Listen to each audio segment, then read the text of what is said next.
thinks he can prank me and make a fool out of me after all these years? He's got another thing coming. Knowing that Liam went out of his way to do this, I was fuming. But then I decided I'd go along with his plan and call him out when the time felt right. Two can play at this game. I went back to school Monday. I was livid, but somehow I had fallen for him. And then I was thinking of my plan to knock him out. If it isn't my favorite beauty queen.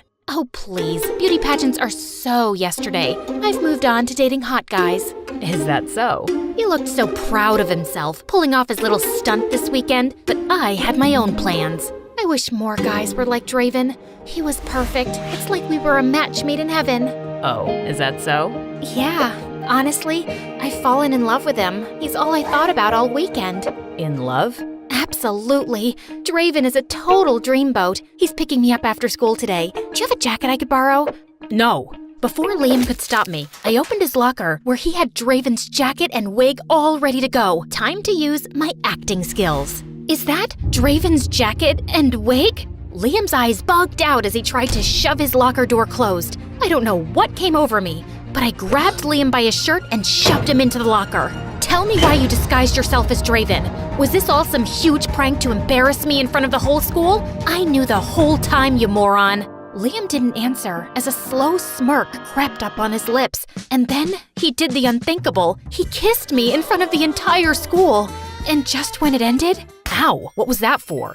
as if that wasn't enough, school security came over and started pulling me away, threatening to expel me for abusing a classmate. Let me go! You've got the wrong troublemaker! I was angry and deceived and headed for the principal's office. I could picture Mom pulling me out of school and making me endure countless hours of beauty treatments as if I were preparing for a never-ending beauty pageant. My whole life would be one big show. Hey, hold on a second. Let her go. This is all a big misunderstanding. Well, kind of.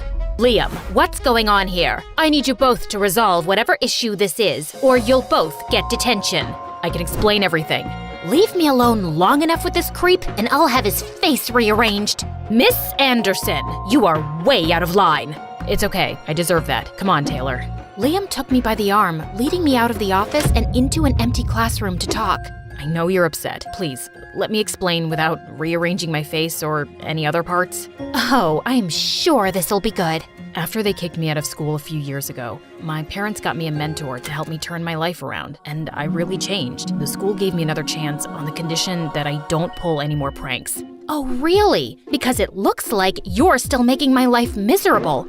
It's not a prank, I swear. Then explain, Draven. I wanted to apologize to you, but you've been so hostile toward me, which you have every right to be. So when I found out how sad you were feeling those days, and then I saw your dating profile online, I made up Draven.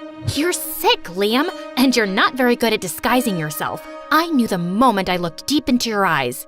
Really? You're I can't even say the words out loud. I deserve that, but I wanted to make up for all the times I made you cry. I wanted to help you see the beautiful person you are on the inside, and I wanted to see you laugh, and Draven made you crack. I'm sorry for deceiving you. I wanted to be honest with you from the beginning, but the way you brushed me off made it impossible to get through to you. But Draven got through. He is me. We're one and the same. I felt confused, upset, and heartbroken that I fell for my enemy, and it took me a whole month to cool down and let Liam's explanation absorb me. But maybe Liam isn't my enemy. When he came up with ridiculous ideas to try and win back my forgiveness, I just had to roll my eyes. One day, when I entered the classroom, he came in with a guitar and started singing like a dying cat. And then the strings were snapping one by one. It was all I could do not to burst out laughing. And gosh darn it, those sweet eyes were doing me in. But that doesn't excuse the fact that you lied to me. You're right. I messed up. Seeing you sad broke my heart, and that's too much for me. Please. I could kick myself for caving, but all I could think about was how happy and carefree he made me feel. I liked being myself and not living up to anyone's expectations. We'd have a long way to go, but I guess I could forgive him. Do you think I could steal another kiss? You have a lot of making up to do first. What was that? A lot of making out? A lot of making up!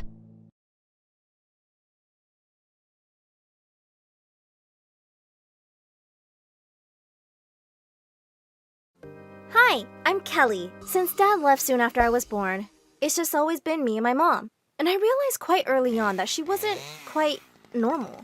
On my 3rd birthday, Mom suddenly started running around like crazy and pulling the curtains shut. Then she blew out the candles on my cake and pulled me under the table. They're coming, Kelly. Who's coming, Mommy? Aliens, of course. We giggled quietly as we ate cake in our hiding spot. I thought she was pretty cool to make up funny games for me. Once when I was 5, we were at the park when suddenly she pointed excitedly at a man on a bench. Oh my God! See that guy, Kelly? He's your dad! Go hug him! I was so happy that I ran and threw myself at him, but he freaked out when I called him Daddy and quickly left. Just then, Mom came running after me, screaming, "How many times have I told you not to talk to strangers? And you're hugging one? Are you stupid?" But, Mom, you just told me to. She dragged me home and I was so confused. What kind of a game was this? Well, things just got worse. Mom was getting crazier. When I was 14, I had a high fever once and she took me to the hospital. The doctor was about to give me an injection when suddenly, Mom went bonkers. Oh my God, are you trying to drug my daughter? I'm calling the cops right now, you kidnapper! And then she attacked him. He had to call for help and it took 3 people to calm her down. The doctor told me Mom might have a condition called schizophrenia, and I'd have to keep an eye on her as much as possible. I knew I couldn't look after her while I was at school. Since Mom had a teaching degree, I asked her to apply as a teacher at my school, and thankfully she was hired. But to be honest, I didn't want anyone to find out we were related. The next day at school, I was running off for a big baseball match when I bumped into Mom. "You're gonna be great, honey. I love you." "Thanks, Mom." And I ran off before anyone saw us. But 5 minutes later on the field, I heard someone on the megaphone, and I turned around in horror. "I said I love you, and you said thanks? That's all I get? I was in labor for 20 hours with you, you ungrateful jerk." Who's that crazy lady talking to? No idea. Come on, let's start the game. I need to hear those words, Kelly. Everyone stared at me, and I wanted to disappear. "Fine! I love you too, Mom!" As everyone laughed, I felt really flustered, and I played my worst game ever. Later at home, I was so mad at Mom. How could you embarrass me like that in front of the whole school? And now everyone hates me for losing the game. Kelly, I don't know what you're saying. What did I even do? Are you embarrassed of me? Do you want me to quit? Fine, I'll quit. And she burst into tears. I sighed. "No, Mom, I don't want you to quit. I'm sorry, okay?" Sometimes I felt like my mom's mom, and it was exhausting. The next day, as I was having lunch alone, the meanest girl in class, Linda, came over. "Wow, your mom's quite the freak show. My uncle runs a circus. Want me to ask him if he's got a spot for her?" "Shut up, Linda. Don't test me." "Jeez, can't you take a joke? Looks like crazy runs in the family." I pushed aside my tray and attacked her. But suddenly, someone literally picked me up and took me outside. It was a boy from my class, Jake. "You should have let me break her teeth." "Kelly, she's the principal's niece. She'd just get you and your mom in trouble." I just need a break from everything. "Well, how about we get out of here and do something fun?" I looked at his kind eyes and my heart raced a little. How had I not noticed he was so cute before? After that, we were hanging out together all the time, and soon enough, we started dating. One day, Jake and I were making out in the science lab when suddenly, Mom walked in on us. I was so sure she'd kill me, but instead, she smiled broadly. "Oh, my baby girl has found such a cutie. I'm so happy for you. But anyone can walk in here, guys. The janitor's closet is a much better place." "Wow, your mom's so cool. Let's go to the closet then." We'd only been there 5 minutes when Mom barged in with the principal. "See, I told you they were up to something. Didn't your parents teach you any morals?" "Mom, what are you doing?" Thanks to her, Jake and I were scolded by the principal in front of everyone and given a week-long suspension. But Jake had a party planned at his place the next night, and nothing was stopping me from going there. I sneaked out, and my jaw dropped at the size of his mansion. It also looked like he'd invited the whole school. But as I walked through the crowd looking for him, I saw something even more shocking. Jake was dancing with Linda, and they were looking deep into each other's eyes. "What's going on here, Jake?" He suddenly pushed Linda away. "Kelly, you're here, babe. I didn't know if you'd be able to come." "So what? You thought you'd just have some fun behind my back? What a jerk move. Keep it down, Kelly. You're embarrassing me. And we were just dancing. Why are you acting crazy like your mom? I can't believe you said that. We're done, Jake." "Kelly, I didn't mean..." But I didn't let him finish his sentence. As I walked out the gate, suddenly my shoe's heel broke. As I flung it aside angrily, I heard someone behind me. Whoa, are you okay? Can I help you? I turned to see a boy who was my senior at school. I'm Ron, Jake's older brother. I've seen you two around.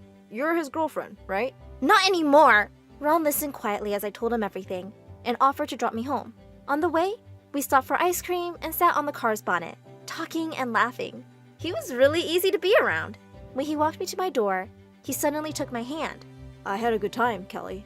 And this may seem fast, but I've been really wanting to do this all evening. And he suddenly pulled me close and kissed me.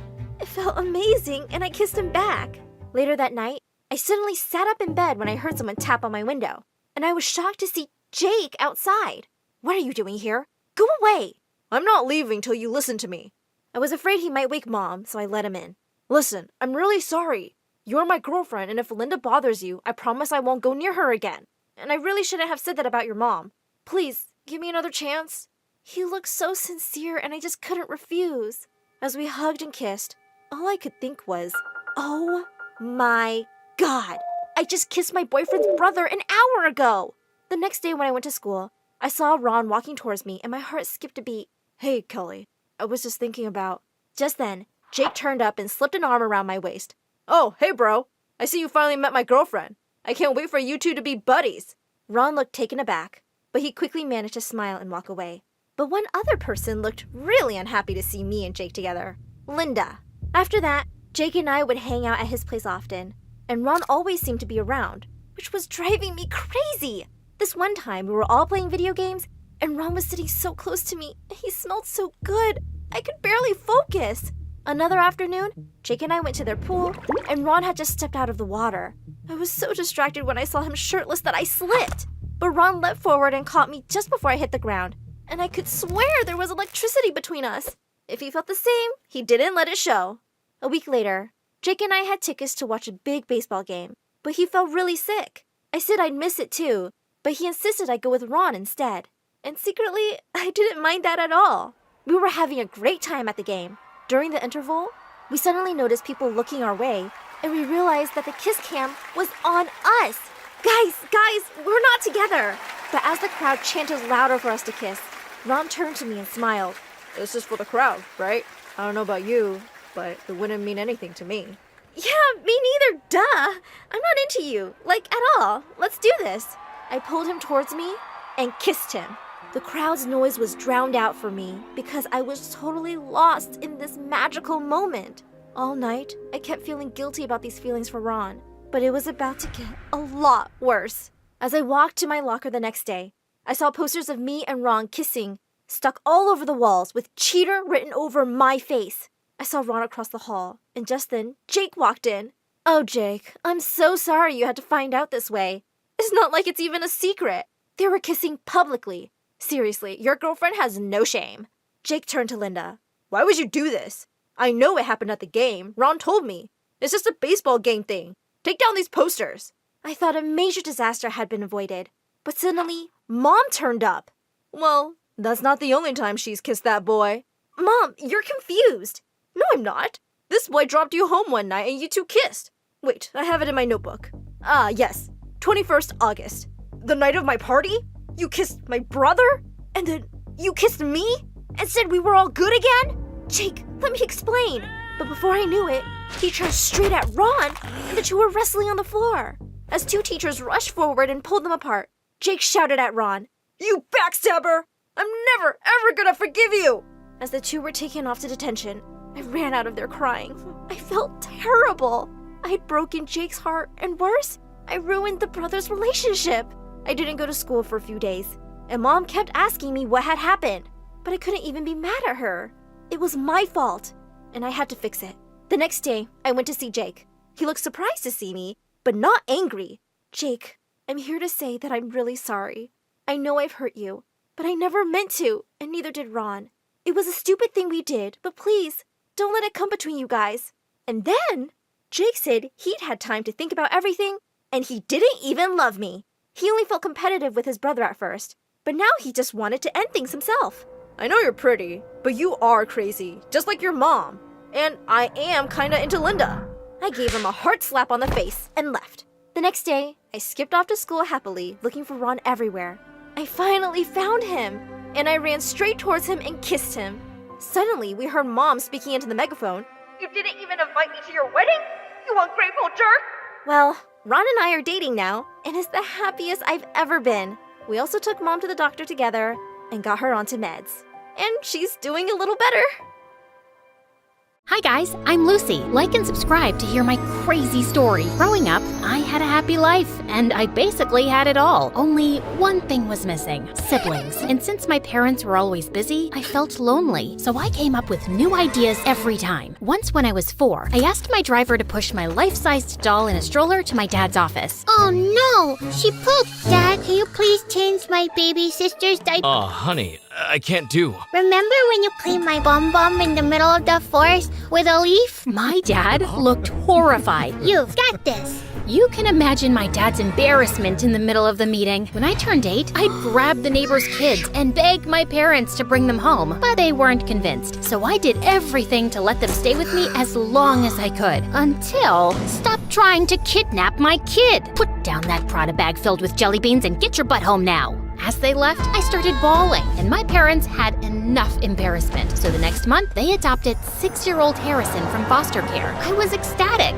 Welcome to your new house. Whoa, it's so big. Is it an orphanage? He was so cute, but he didn't play with the toys our parents bought for him. Instead, he picked up the cans from the bin and played with those. He also kept wearing the same clothes until they got worn out. My heart just swelled. So I stepped up and decided everything for him since then. But outside the house, his innocence quickly made him a target for bullies. Like in primary school, this one kid, Finn, kept picking on him. Once, when he made Harrison wipe up his shoes dipped in dog poop, hey, gross! I went full demon mode on this kid and sent him packing. But the teacher caught me giving him a black eye. Lucy Godot Raffaelli, my office now. I was in deep trouble, and I got detention for 3 weeks, and Mom had me doing chores for twice as long. But it was all worth it. Finn never messed with Harrison again. But when Harrison turned 12, he bought ponies for all the pretty girls to get their attention. This one's for you. Her name is Chestnut, and she loves carrot-flavored ice cream. Gosh, oh my gosh, thank you! As a responsible sister, I'd have to go around to all those girls' houses later to fix the damage. Chestnut's coming back with me. Hey, is that scarf cashmere? Give that to me. Stay away from Harrison, understood? I was genuinely worried that if a girl bats her eyelids at him, he'd buy her Prada bags and skirts from Miu Miu. In high school, the stakes got higher. There were more bullies who'd trick him, but the biggest threat was the hotties trying to charm him. Thankfully, my boyfriend Justin was 100% genuine. He was handsome and the best basketball player. Harrison is totally gonna get his butt whooped. And you're going to follow him around with the baseball bat beating up anyone who tries? I wish, but I have my own stuff going on too. But maybe if you could. Nuh-uh, no way. You can hire someone like Nathan. It's not like you don't have the cash for it. I was kidding, Lucy. I sprinted off looking for Nathan. Oh, meet Nathan, the editor of our school paper. He's your typical dork, but don't underestimate him. This guy knows his work best. I remember in middle school, someone was smearing boogers on all the walls, and it turned out it was our cruelest teacher, Mr. Wobblebottom, and Nathan caught him in the act. Say cheese! So that meant if I wanted the inside scoop on any girls digging their claws into Harrison, he was the guy to ask. But when I went to the school newspaper office to find him, I didn't see him. I saw this muscled blonde guy with a nose piercing. Then I realized that it was Nathan. Wow, talk about a glow up. Puberty did him wonders. If it isn't the queen bee, what are you doing I here? wanted you to keep me updated on any girls getting close to Harrison, and I'm willing to pay anything. I slid an envelope bursting with cash across the table, but Nathan just laughed. An info for an info. Tell me more about Justin. Justin, why? Guys want to be him, girls want to be with him, so you feed me the info on his lifestyle, and I'll help spy on your little brother. Deal? I wanted to smack Nathan so bad, but now I'm stuck. Spilling the tea about Justin isn't a big deal, and it might even get him more fans. For the next month, I got the inside track on any girls who had their eyes on Harrison and shut him down early. And all I had to do was listen to Justin a bit more when he started gushing about his new protein powder or whatever. But things got messy when the first article on Justin came out. Gains come my ways. He stopped me at my locker and shoved his phone in my face. Do you know anything about this? Your special no-carb meal plan? In the school paper. How'd they find out about that? I eat my lunch in the gym storeroom just to keep it a secret. Only 2 people know about it, my trainer and you. Don't get so worked up. It's just a diet. Meal plan. This is what determines if you're Olympic level or a local league scrub. You just don't get it. You never did. He stormed off, and before I could say anything, out of nowhere, Nathan peeked from behind. Don't worry about it. I heard something else that's going to blow your mind. He told me that Harrison and this girl, Natalie, have been secretly meeting up after school. And just today, she got a new iPhone. Okay, what's the big deal? Nathan said Natalie was on a scholarship, and there was no way she could afford the latest iPhone. That leech! This would be a huge scoop if we can prove that she's using Harrison for his money. Oh, she definitely is. And since you're Harrison's sister, I thought you could get in close and help me expose Natalie. Deal. The first step was to figure out just what Natalie had been scamming my brother out of. Nathan got Natalie's locker code, so I snuck into the locker room during my free period and took a look inside. Books, gym clothes, stationery, nothing I could pin on her. On the back of the locker door was a picture of her and Harrison with a big love heart drawn around it. Blech. And then, what really stood out was a folder called Operation Moolah. Bang! Just then, the door slammed shut in my face. It was Natalie. Find anything you like, thief? Funny you say that when you're the one who's been eyeing up my brother's wallet. Oh yeah? And what did I take from him? And then, as I looked at her hand on the locker door, I saw Natalie was wearing a glittering diamond ring. Ah, get off me! How'd you get this then? Dumpster diving? The crowd started murmuring, and I waited to see Natalie crumble, but she didn't. She looked more confident than ever. Harrison did give it to me as a promise ring. He gave this to me because he wants to go steady from now on. And before I could react, a couple of girls squealed, running out of the crowd to cheer for Natalie. Ugh. I went back to Nathan to tell him what happened. Not gonna lie, this is still great stuff for me. Not helping, Nathan. I need a new way to expose Natalie. Just then, he pulled out a drawer filled with cables, microphones, and cameras. How do you have all these? My friends lent it to me in exchange for information. So this was how he got his info for the gossip column. Over the next week, we tried to follow Natalie wherever possible, but she wouldn't let us get close at all. Until one day, we saw her and her friends go to a primary school's playground. We brought a long-distance microphone with us. He helped me with setting it up. Huh, I can really hear them. Wow, what's that? I threw the headphones off before my eardrums burst. Some snotty kid was yelling right into the microphone. Go away from here. It's not cotton candy. I immediately realized my mistake. The kid started bawling his eyes out. Natalie and her friends whipped around at the voice and they started walking towards us. Oh God, what should I do? They kept walking closer to us. So I pulled Nathan close and kissed him. I can't have her thinking I'm following her, can I? Ugh, get a room. I pulled away from Nathan, startled. Just then, Natalie and her friends turned around and walked away. Wow, that was great. Not another word. I was bewildered as I was still with Justin. So when I got home, I texted and called Justin, but he didn't respond or return any of my calls. But it's not like I wanted it.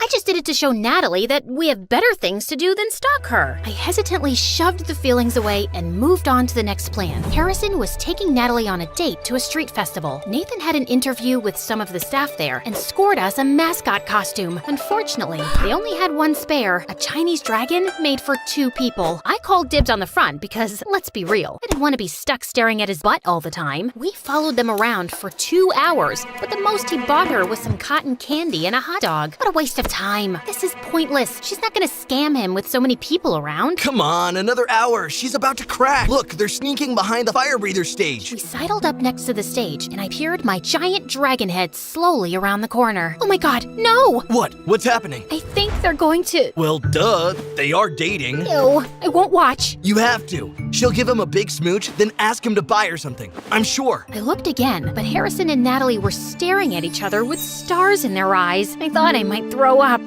Harrison put his hands on Natalie's waist and pulled her in closer. It was too much. I jumped back suddenly, tripping over Nathan. Watch it. And just then, we crashed into the fire breather's tent pole, knocking down his backdrop. The whole thing came down just as he spit out a huge plume of flame. Get up. We need to get out of here. Ah, get it off! I threw the costume off and realized things Things weren't quite as crazy as I thought. There was a small stage fire, but it was quickly put out with nearby fire extinguishers. The only people panicking were us, and everyone had noticed. Lucy, what are you doing here? See, I told you, they've been following me around everywhere. No, we were just here enjoying the festival. You and that gossipy writer Nathan from the paper? I have other friends too. I hope you're not counting me as one of them. What? I'm your brother, but I don't think I can be your friend anymore. You don't even trust me. Trust? You shouldn't have trusted her. Ask her about Operation Moolah. OMG! That was about those rich kids I used to tutor. I told Harrison about this already. Harrison looked so betrayed. He stormed off, taking Natalie with him, and she dared to shoot a smug smile my way. She'd won. Don't worry about it, Lucy. Once Harrison sees the evidence, he'll understand why. Stop it. It's over. I felt terrible. I ran away and found myself in the corner shop at school where Harrison and I used to go as kids. His face would light up when I bought him gummy worms, like they were the most precious thing in the world. I couldn't help it. I started crying. I've never seen you break a sweat before. Justin was towering over me in his basketball clothes. Just when I thought this day couldn't get any worse. What's going on? Harrison hates me. He thinks I'm overprotective. I mean, you are though? Now see, I'm upset. I meant it in a nice way. You'd do anything for your brother. Even sell out my secret meal plan. You knew? I figured it out later, and that's when I realized you haven't got room in your heart for another guy at the moment. Not while you're still looking out for Harrison. I thought you'd be angrier. I'm so sorry. I'm a terrible person. Not at all. I knew you had to have a good reason. You're a good person, but it's not possible for us to move ahead. Justin pulled his bag over his shoulder and started to walk away. You know, if you had more faith in Natalie too, you'd probably find something worth looking for. And with that, he was gone. But he'd given me an idea. I headed across town to the one place I'd find out who Natalie really was, her house. Natalie's mom opened the door and invited me in. The place was falling apart. We got to chatting about Natalie's home life, and then I realized how wrong I was about Natalie. I left calling Nathan. Hello? Yeah, I'm fine.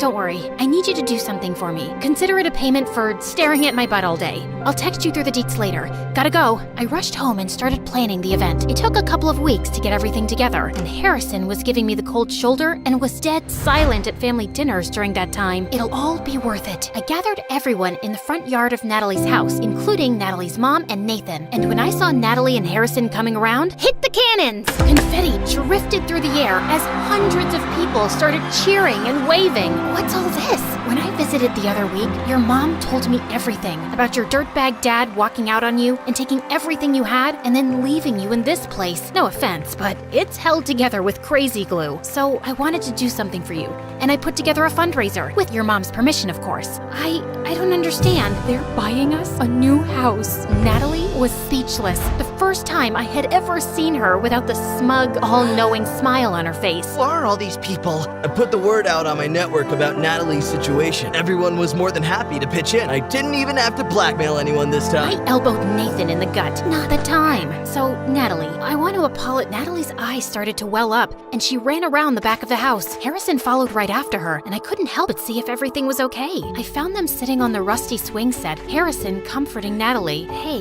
I'm sorry if I stuck my nose where it wasn't wanted. No, not at all. I really appreciate it. It's just, I don't deserve it. The truth is, when I first started seeing Harrison, I knew you were rich, like mega rich, and I thought if I got close to you, maybe I'd get some of the things I knew Mom could never afford for me, like that phone. And the ring? No, Harrison just got that for me, and I wanted to wear it and feel rich for once, to not be looked down on because I don't have as much money as everyone else. Actually, that's something Harrison and I bonded over. He got picked on for having so much money, and me for not having enough. I thought we had something deeper than that. We do. Once I saw how amazing you were, I felt guilty, and I couldn't possibly think of asking for money, gifts, or anything. I just wanted you, your big, innocent eyes and your charming smile. Harrison and Natalie locked eyes, and maybe I should have seen it sooner, but they really did like each other. Harrison, I'm sorry I didn't trust you. You just need to let me make my own mistakes sometimes and meet new people. You don't have to worry. I only have one sister, and that's special, no matter what. Harrison gave me a big hug. I didn't want to let him go again. Not so tight from now on, okay? I'll try. I let go. Room for one more? Not now, Nathan. Aw, come on. I got all these people here. Oh gosh, I need to go thank everyone. Natalie and Harrison ran off, leaving Nathan and I on the swing set together. You know, this fluff piece stuff never sells nearly as well as juicy gossip. How do you plan to make it up to me? Well, maybe we can make some juicy gossip of our own. I put my hand on Nathan's, and he blushed. For once, his cool guy attitude had cracked, and I thought maybe I have another innocent guy to look after from now on.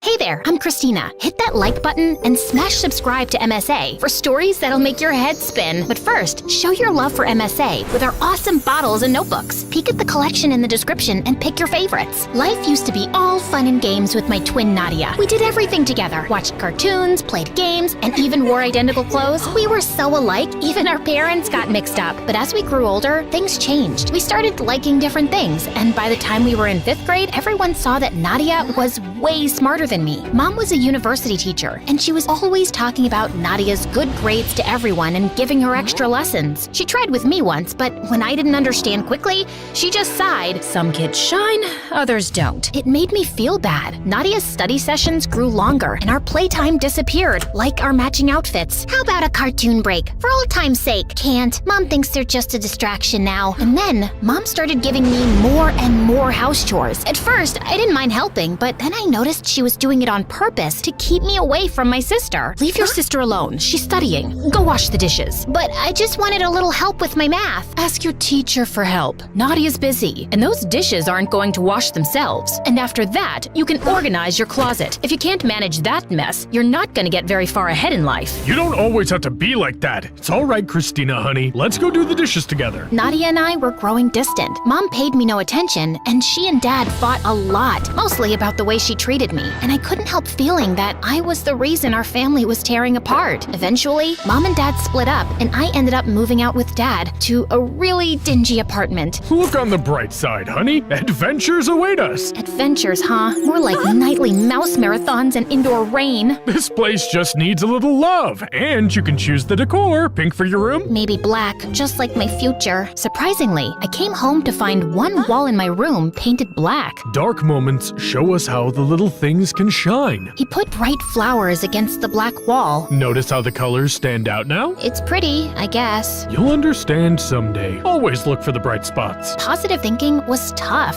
especially with school growing weirder by the day. Everyone at school thought of me as the other dumb sister. Even my teachers seemed to feel sorry for me. Christina, maybe put in some extra effort? You might surprise yourself. Sure, I'll ask Mom for help. Oh wait, she's too busy with her star student. I left the classroom upset when I heard Nadia's voice behind me in the hallway. What's wrong now? Just another day of me growing tired of being compared to you. It's not my fault. I just keep to myself. It must be nice not worrying about anyone else. I was walking off, but Nadia grabbed my arm. Hey, listen, I know you're upset, but there's something I can't tell you right now. It's why I am the way I am now. Please trust me. Or maybe you're just self-absorbed, and that's some stupid, mysterious lie you made up to make yourself sound more interesting. Well, it's not working, 'cause not interested. Later, Nadia went to a fancy school for smart kids, and things got quiet. I missed her a lot, because even though we drifted apart, she was still my twin after all. And after that, I hardly saw her anymore, even when I visited Mom's place. Mom was always too wrapped up in her own world, and I couldn't help but notice that among the family photos on the walls, there wasn't a single one of just me. On my 15th birthday, Dad had a big grin and said he had a surprise for me. Guess what? I've got a girlfriend. She's Italian and she owns a pet shop. Let's go see it. Vanessa's super cool. You'll see. We walked into the pet shop, and it was like a jungle. Instead of puppies and kittens, there were snakes and big bugs. Holy moly, what is this? Vanessa had a big snake around her neck and smiled. That's just Ziggy, my whip scorpion. He's nice once you get to know him. Vanessa was full of energy and made the scary animals seem cool. And this majestic creature is Mr. Bean, the python. He's quite the gentleman. I thought I was the man in your life. Oh, you are. But Mr. Bean here is the silent type, and he never complains about my cooking. The way they were flirting with each other was so cringy. On the drive back, Dad wouldn't stop talking about Vanessa, and it was too much. Dad, I like Vanessa, but I'm not ready for a new mom. He looked sad, but I had to say it. Next time he invited me out with them, I said no. It felt like everyone was moving on except me. Dad had Vanessa, Nadia was busy being smart, and here I was feeling stuck and unnoticed. Vanessa, the snake lady, started hanging out at our place a lot. One afternoon, she was trying to bake a pumpkin pie, and she dumped a whole bag of flour on the floor and then tripped over the cat. I couldn't help laughing, even though I was trying to ignore her. After some time, Vanessa plopped a piece of pie in front of me, raising an eyebrow. Truce? She asked, and honestly, it smelled too good to ignore. Look, I know you don't like having me in your dad's life, and honestly, I never saw myself as a stepmom. I'm more like a free spirit, you know? But hey, your dad's got my heart doing cartwheels, so let's try to be friends, huh? I'm not like your typical stepmom witch type. Does that mean you won't give me a hard time for eating junk food? I'm the one offering pie for lunch, aren't I? Okay, she was quirky, and she had a point. Later on, I found myself helping her cook, and Dad got all teary seeing us getting along. Turns out, Vanessa was kinda cool to have around, but I still felt a bit like I was on the sidelines of everyone else's game. One day in my room, I noticed the flowers next to the black wall looking sad, their petals falling. Time for new flowers. Fresh flowers had become my thing. They cheered up the room. At the flower shop, I met Mrs. Garcia for the first time. She was super cool, zipping around in her wheelchair, arranging bouquets with the biggest smile. Pick whatever makes you smile, Christina, she said, handing me the brightest bunch. I walked out of the flower shop, super happy with my new flowers. I wasn't looking where I was going and didn't see a bike coming. It knocked me over, and I blacked out. I woke up in a hospital bed, and Nadia was there looking super worried. She ran off to find Dad as soon as I opened my eyes. The doctor said I'd hit my head pretty badly and was out for 3 whole days, but they checked me over and said I could go home. Back in my room, something about my flowers caught my eye. They seemed cooler somehow. I grabbed a pen and paper and started drawing, really getting into all the shapes and patterns I could see. What's up with you? Did you know flowers are kinda like math? They've got these patterns that are all just cool. Nadia looked at my drawings and turned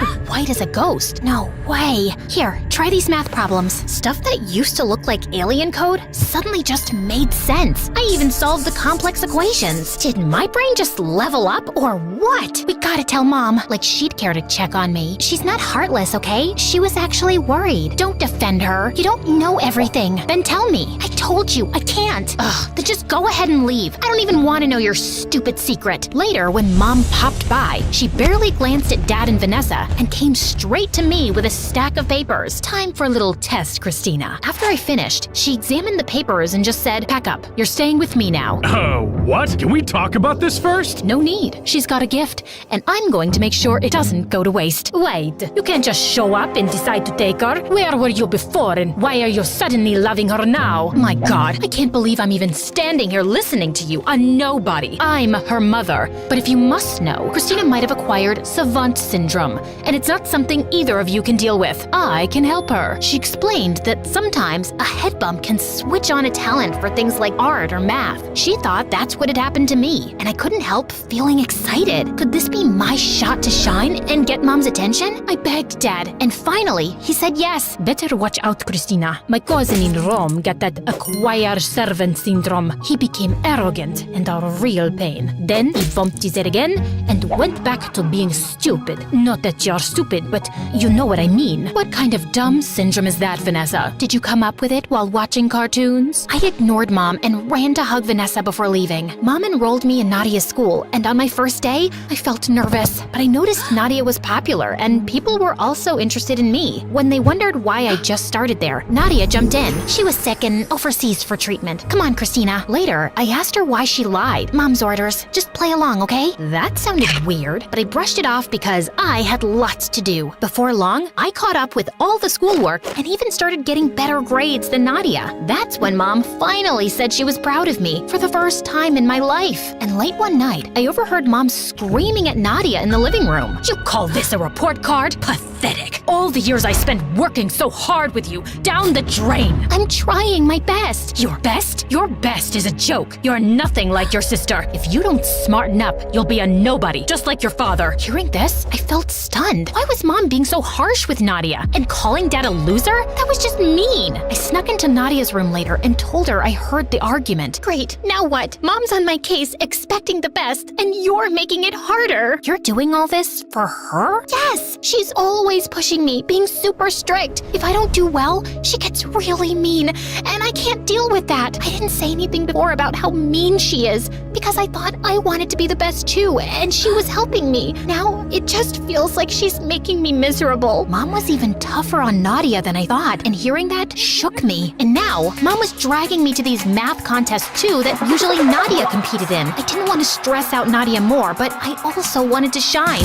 Was that so bad? And soon, I was winning the math contests with record-breaking results. People started calling me a genius. Reporters interviewed me, I got my pictures taken, and I even spoke at Mom's university. All that praise and validation should have felt good, but somehow I still felt empty inside. This isn't what I wanted. Ugh! That weekend, I needed to clear my head, so I visited Dad. On the way, I stopped by the old flower shop. Mrs. Garcia was there. Hey, Christina! What's new? How are you feeling now after the accident? And catching up with her, I spilled out my whole story. She was putting together a bouquet as she listened. Then she looked up and said, "You know, Christina, a flower doesn't worry about being the tallest or the brightest in the bunch. It just grows at its own pace. That's kind of like us too." Suddenly, it made sense. Being myself was enough, whether I was winning math contests or not. Dad, Vanessa, and my friends didn't care about any trophies. They just liked me for me. They always had. Mom was the one caught up in who was the tallest, brightest flower. But Mrs. Garcia saw something else. A garden where every flower mattered. Seeing Nadia so unhappy, just trying to please Mom, made me sad. I used to be jealous, but not anymore. And I decided that something had to change. I got Dad and Vanessa on board and we cooked up a plan. We just needed the perfect time to kick it off. That chance came during a live TV interview with me and Mom. The host asked me what it was like growing up with a ton of books. She loved it. Actually,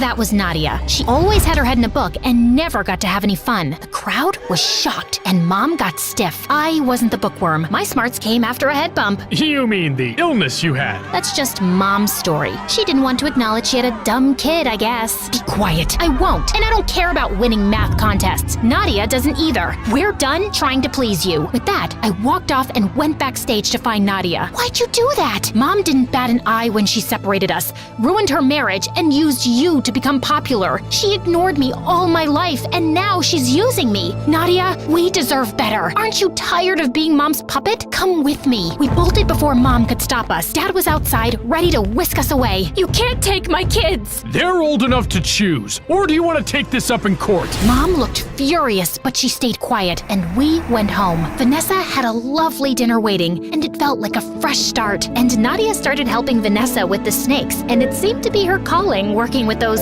slimy creatures. As for me, I'm still figuring things out, but for now, I'm just happy with the good stuff around me.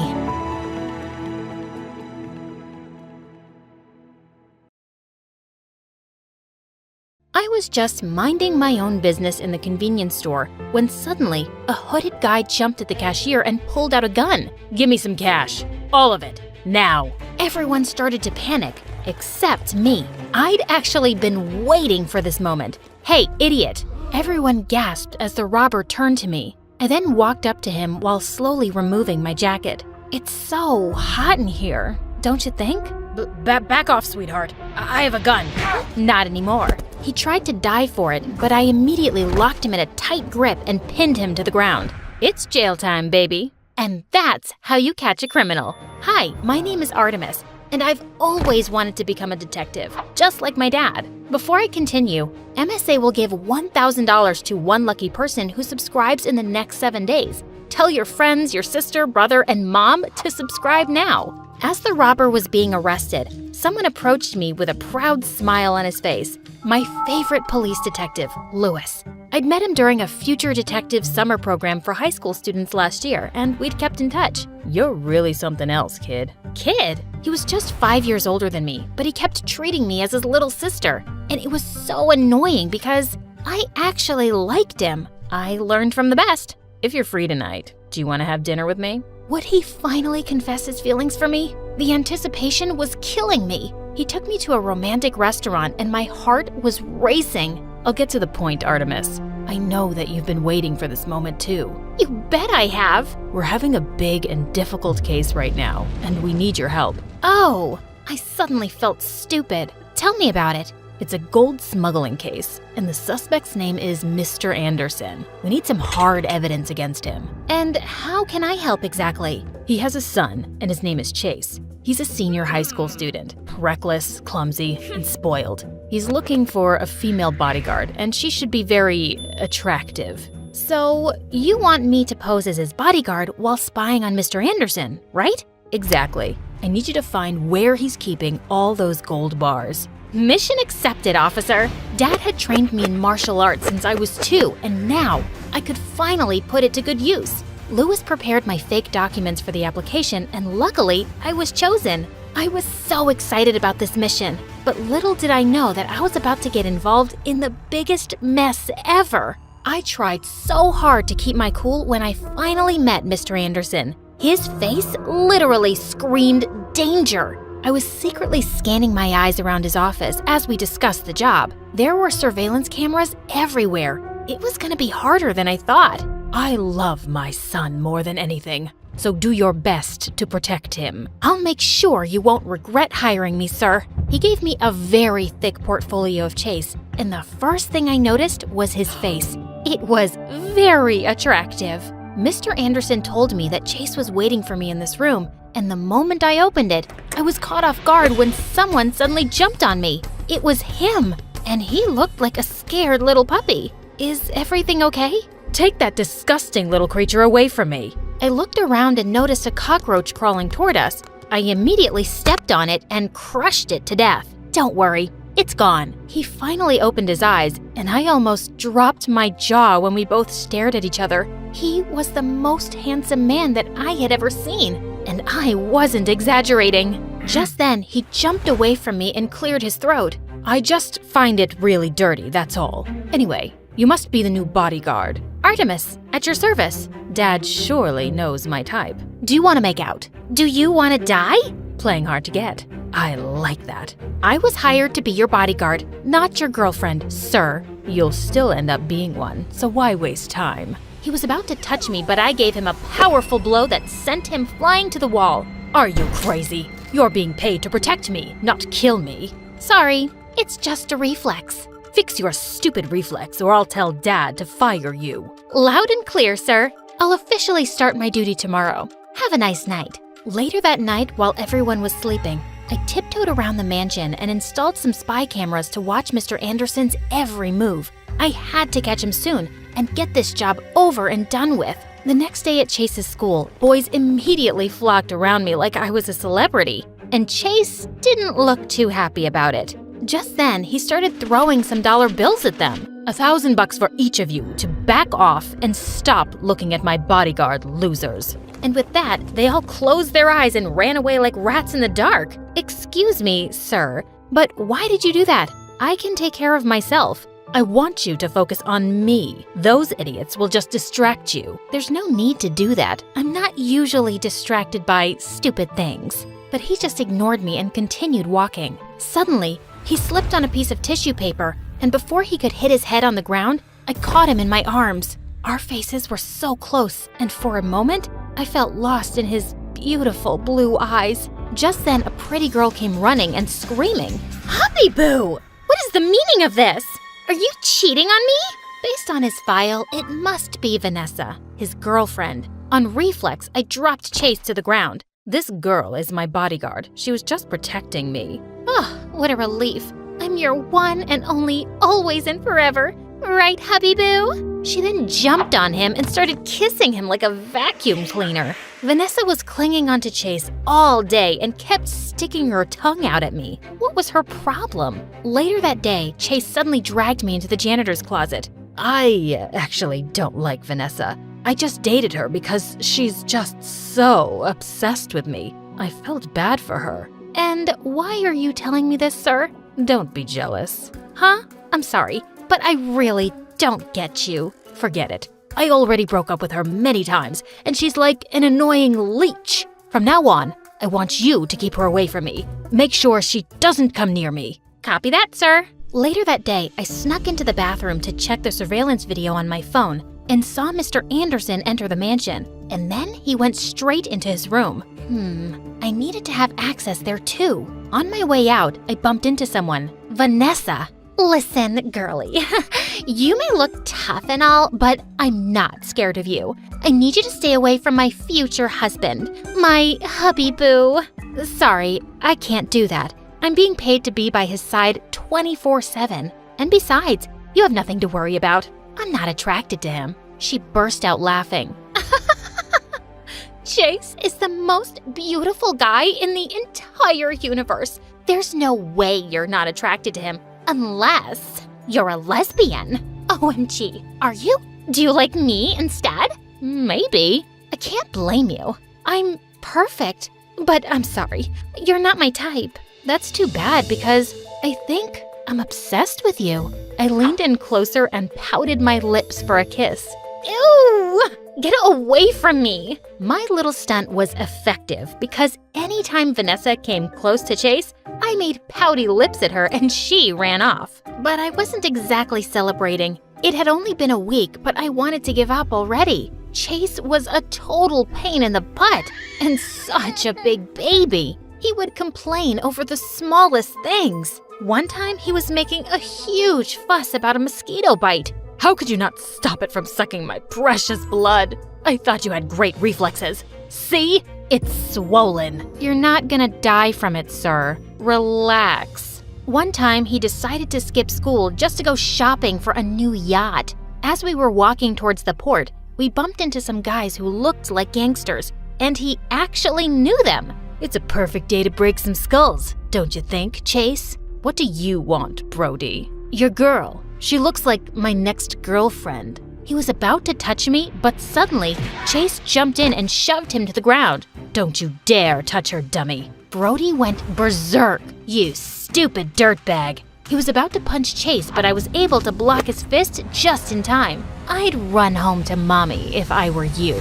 I twisted his arm and he went screaming in pain. "Get her, boys." I threw a couple of my karate moves and they all fell to the ground in no time. I turned to Chase and he looked stunned. He was still speechless, even in the car. When we got home, he just sat in front of me and stared at my face. "Is there any problem, sir?" "You're the prettiest and coolest girl that I've ever met. Do you know that?" He lifted his hand to touch my face and I just shivered at the contact. "You know what happens when you touch me, Chase. So get your hands off me before it's too late." Suddenly, his happy face turned sad as he pulled away from me. "I'm sorry. I won't bother you anymore." Well, that was weird. I needed to find that secret room with the gold bars as soon as possible before things got any weirder. But whenever I had the chance, I looked all around the mansion and found nothing. One day, Mr. Anderson had a business trip and he'd be away for a week. It was finally my chance to work on his room.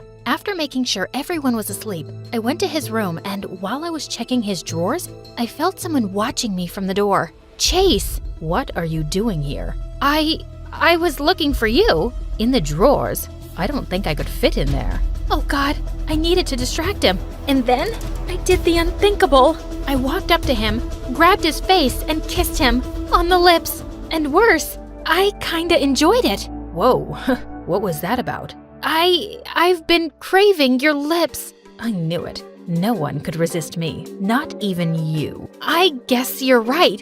Anyway, we have to sleep now. It's late. How could I when you just kissed me?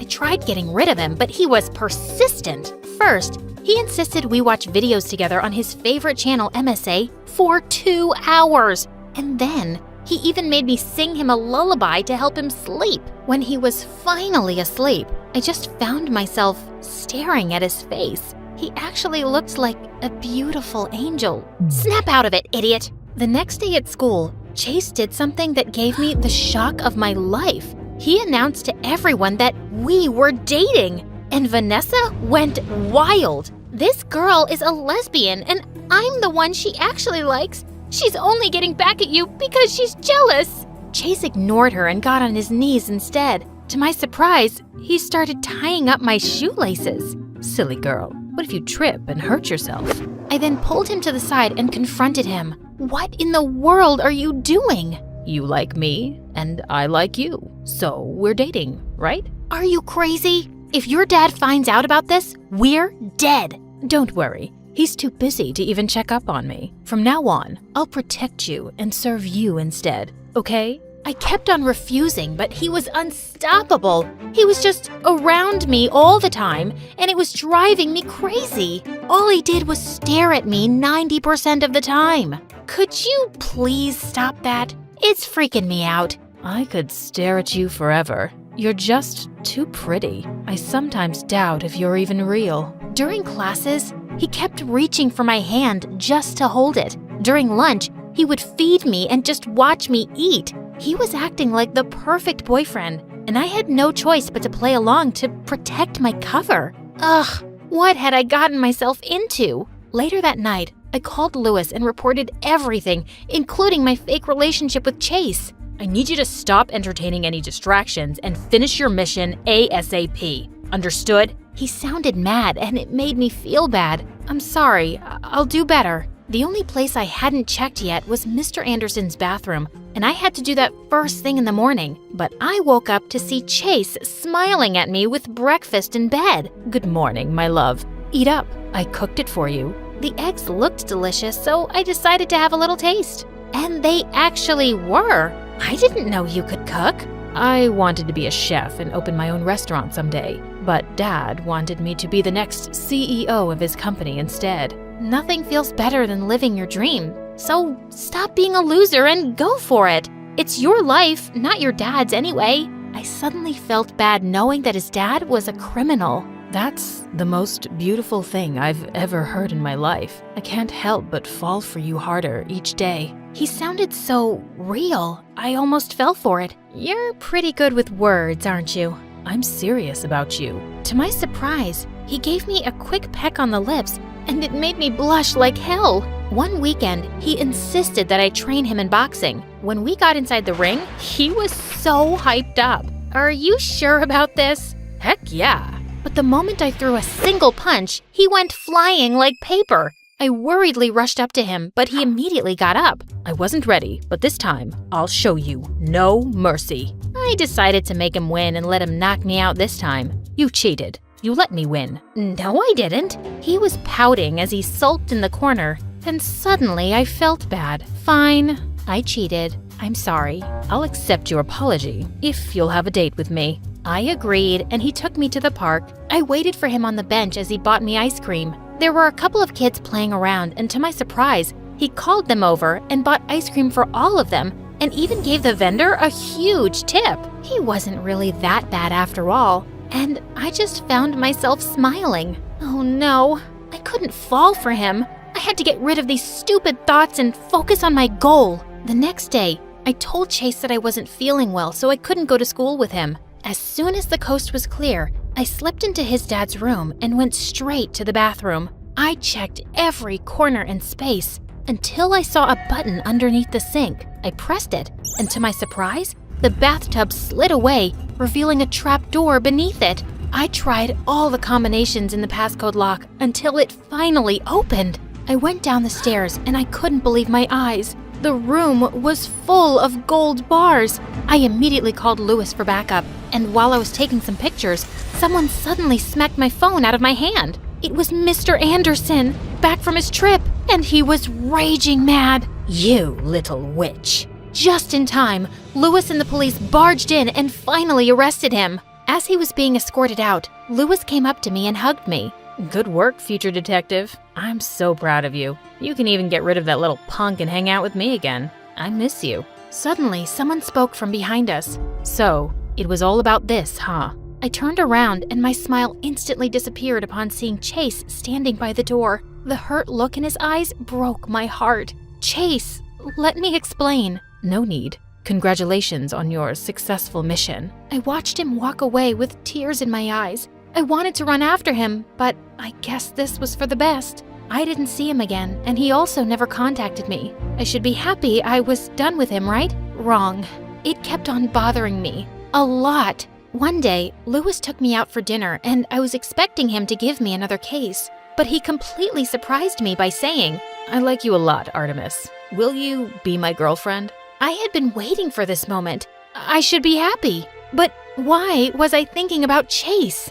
I'm so sorry, Lewis, but I think we're better off as friends. You like someone else, don't you? I just bowed my head down and smiled. It didn't matter now because I'd ruined his life. 2 years had passed and I was finally studying criminology at university. One day during lunch, I decided to try the new restaurant around the corner, and I was shocked to see who the chef was. Chase!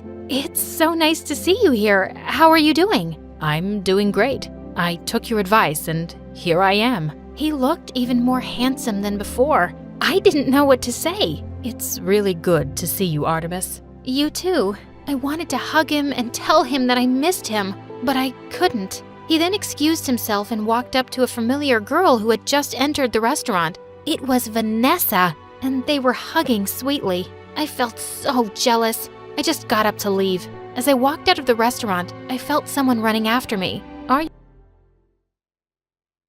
Most of us start our lives in a hospital as newborn babies, but not me. No siree. I started my life in a hospital too, yes, but as an adult. I opened my eyes feeling woozy and numb. I felt like I'd been struck by a freight train. She's up! She's finally up! Nurses and doctors surrounded me from all sides, examining me excitedly. What's going on? Can you tell us who you are?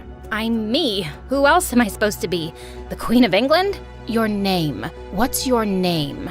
I racked my brain trying to remember, but I just couldn't. In fact, I couldn't remember anything. It was like my brain was filled with dust bunnies. What was my name? Hi, I'm Harper. Yeah, I know my name now. And I woke up in a hospital bed one day with no clue who I am. But before I continue my crazy story, please like and subscribe. There was nothing wrong with me, except, my amnesia. The doctor told me my name, that I was 18 years old, and apparently, I'd been unconscious since an accident I'd had 2 weeks ago. But what she said next turned my world upside down. Both of your parents are in jail. My jaw dropped to the floor. I was the daughter of some criminals? Just when I thought things couldn't get any worse, the doctors decided to kick me out. Release me from the hospital. No other friends or family came forward, so you'll have to manage on your own. How on earth am I supposed to do that? I barely know my own name.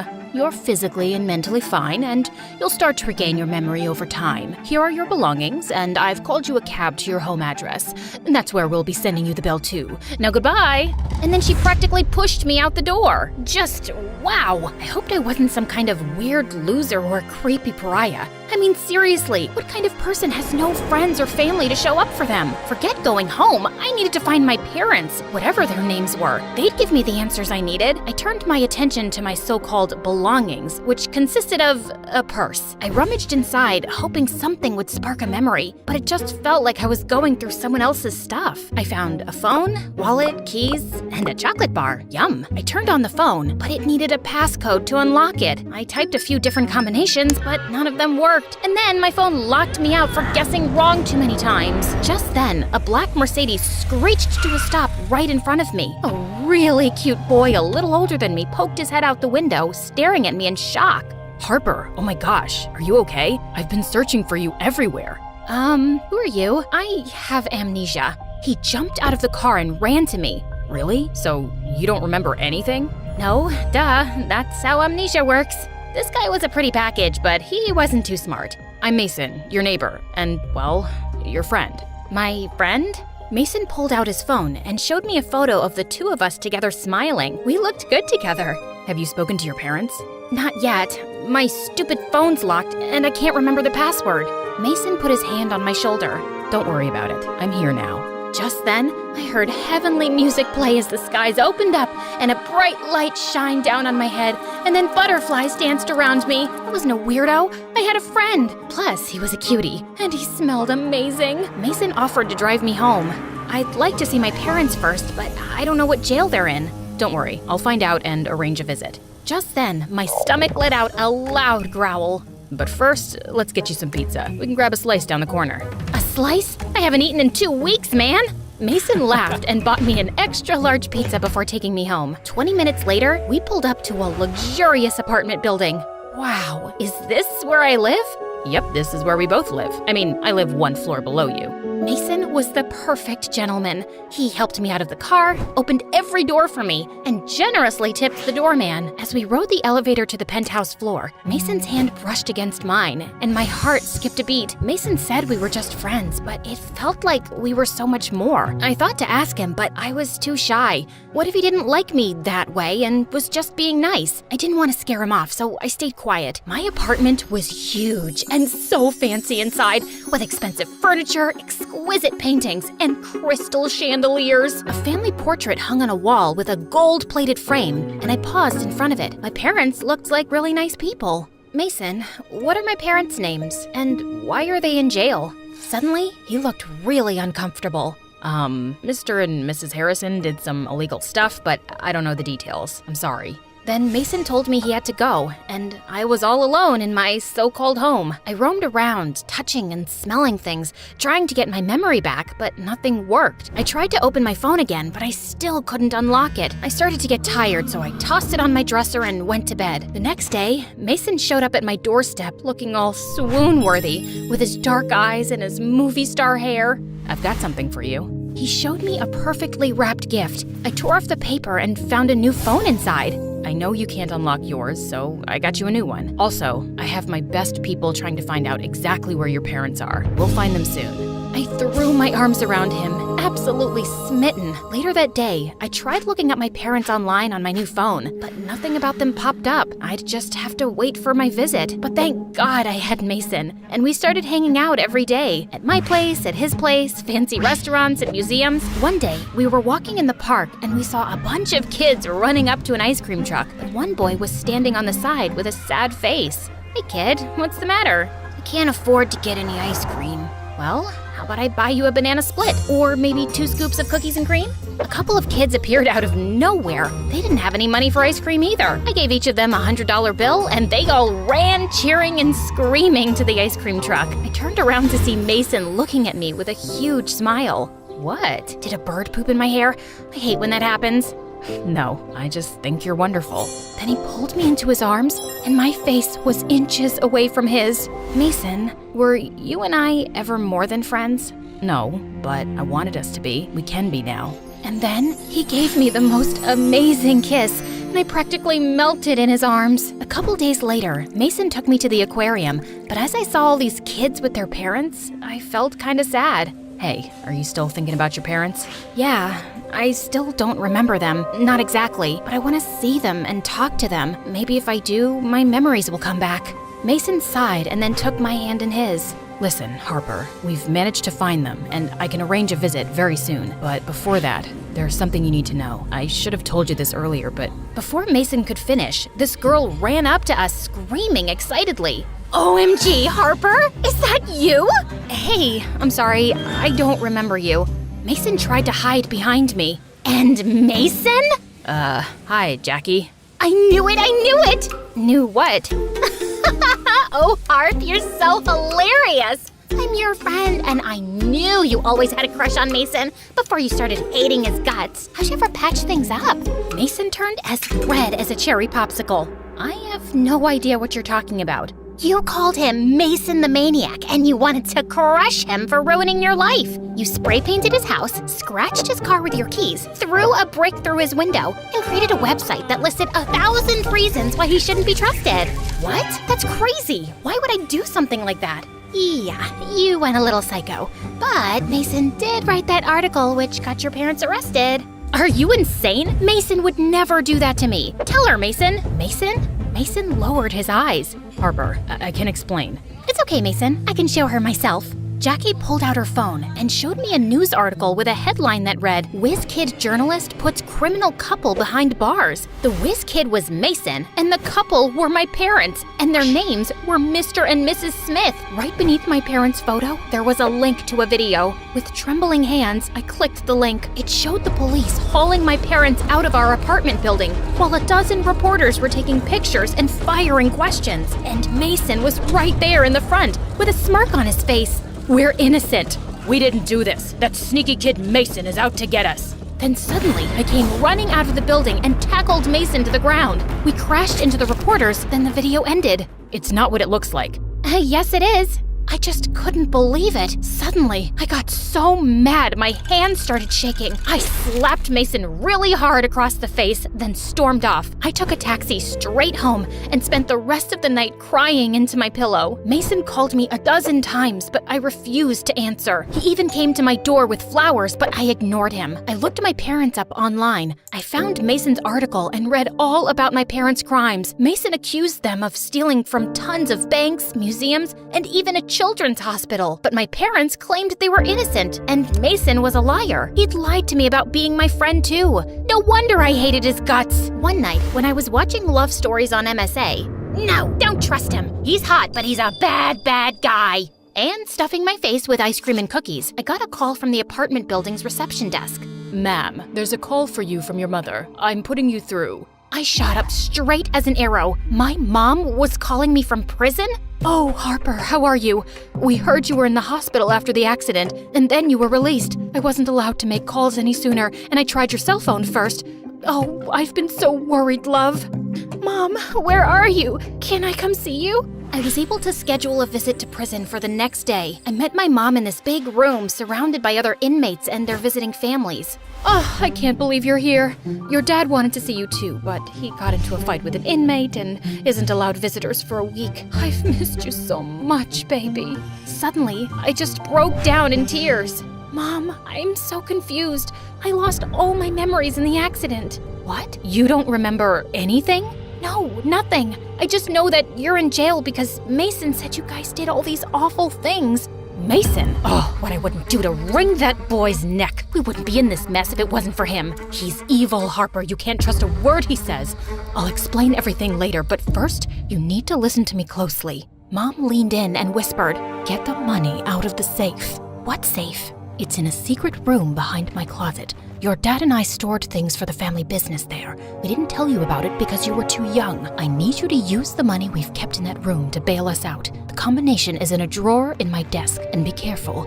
We had a misunderstanding with a few gangsters." "Gangsters?" "Oh, I mean business associates, sweetie. Somehow they think we owe them money. Vultures. So if anyone suspicious turns up at the apartment, do not let them in." Mom gestured over my shoulder, and I turned and saw this scary man with a skull tattooed on his forehead, giving us death glares. Once I got home, I raced to my parents' room, found the combination, and typed it into the keypad on the back of Mom's closet. Then a wall opened up, and I walked into the secret room, my mouth hanging open. It was full of bags of money, jewels, and paintings. All the stolen items that Mason wrote about in his articles were stacked right in front of me. I was devastated. Mason was right. My parents were thieves. Just then, the doorbell rang, and a surveillance feed popped up on a screen in my parents' room. 3 scary gangsters with skulls on their forehead were at my front door. "We know you're in there, Harper. We want our money."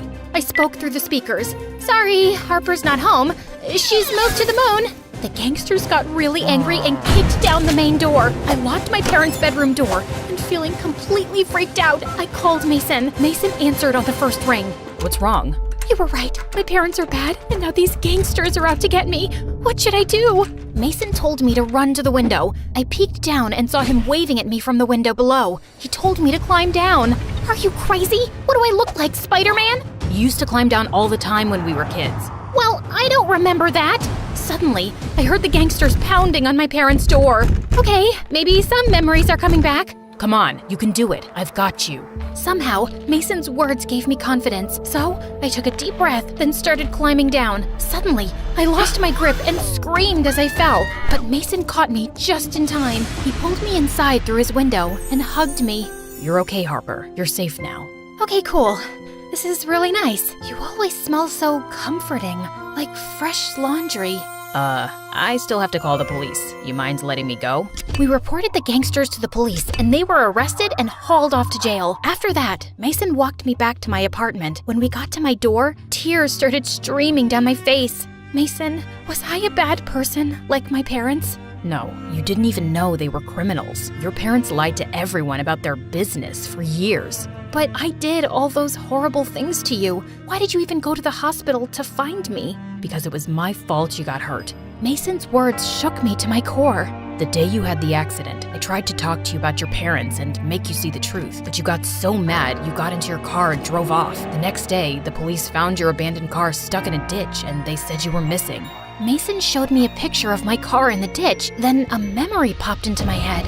I think I remember now. It was raining. I was driving really fast and I lost control. I remember crawling out of the car to find help, but after that, everything is a blur.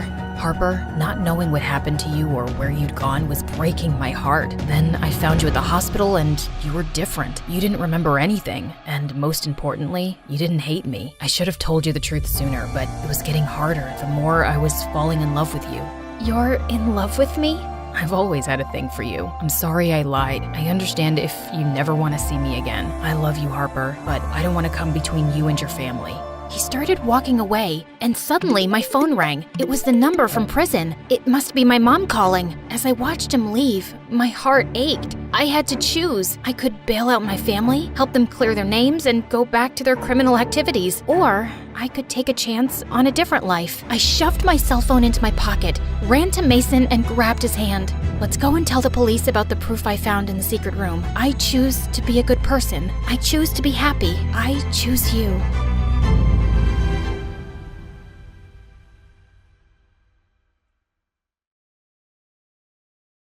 Hi, my name is Emily, and I'm from New Jersey. I was born to loving parents just 3 years after my older sister Ava.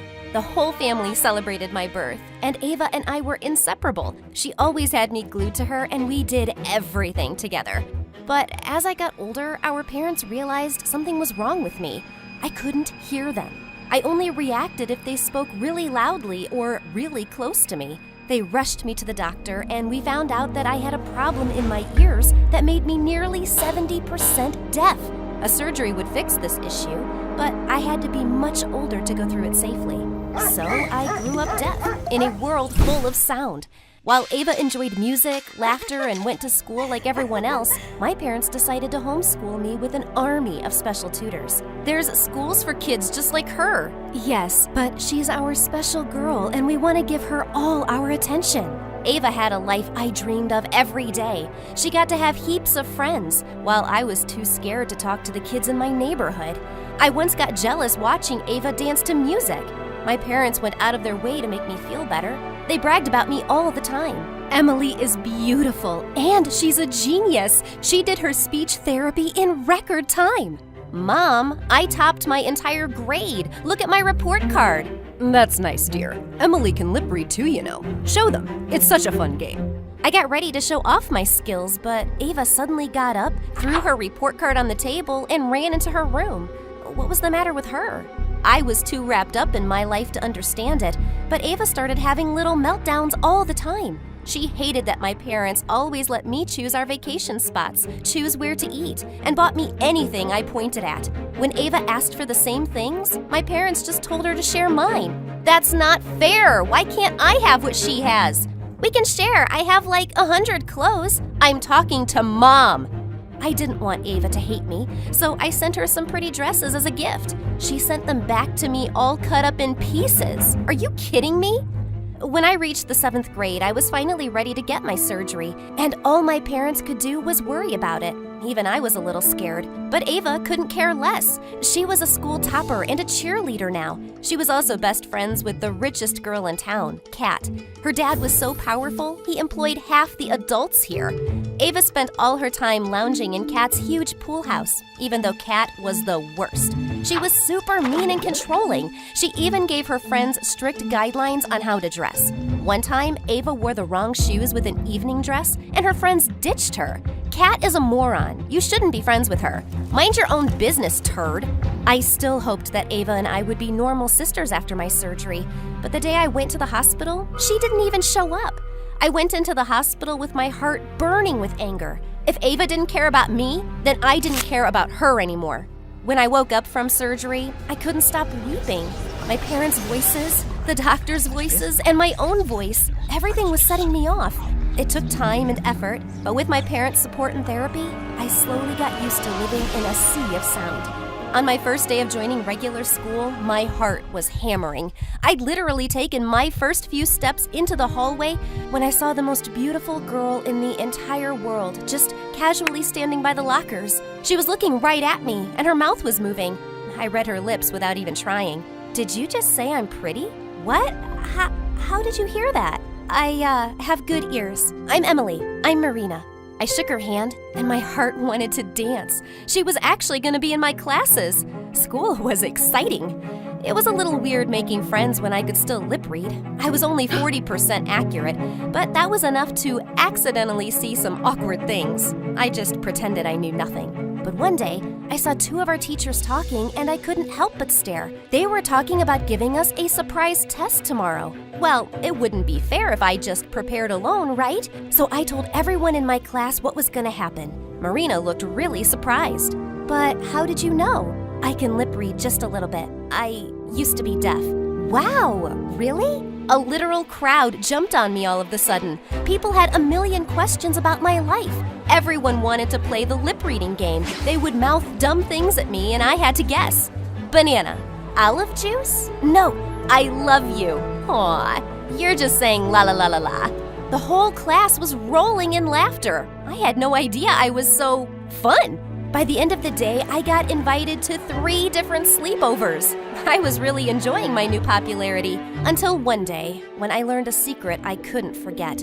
Ava was hanging out with Kat and a gang of cheerleaders, and I saw them mouthing the words spray paint and plan. That made me curious, so I sneaked closer to them to hear what they were saying. Kat was planning to vandalize the school building this weekend, and she was making her friends help her.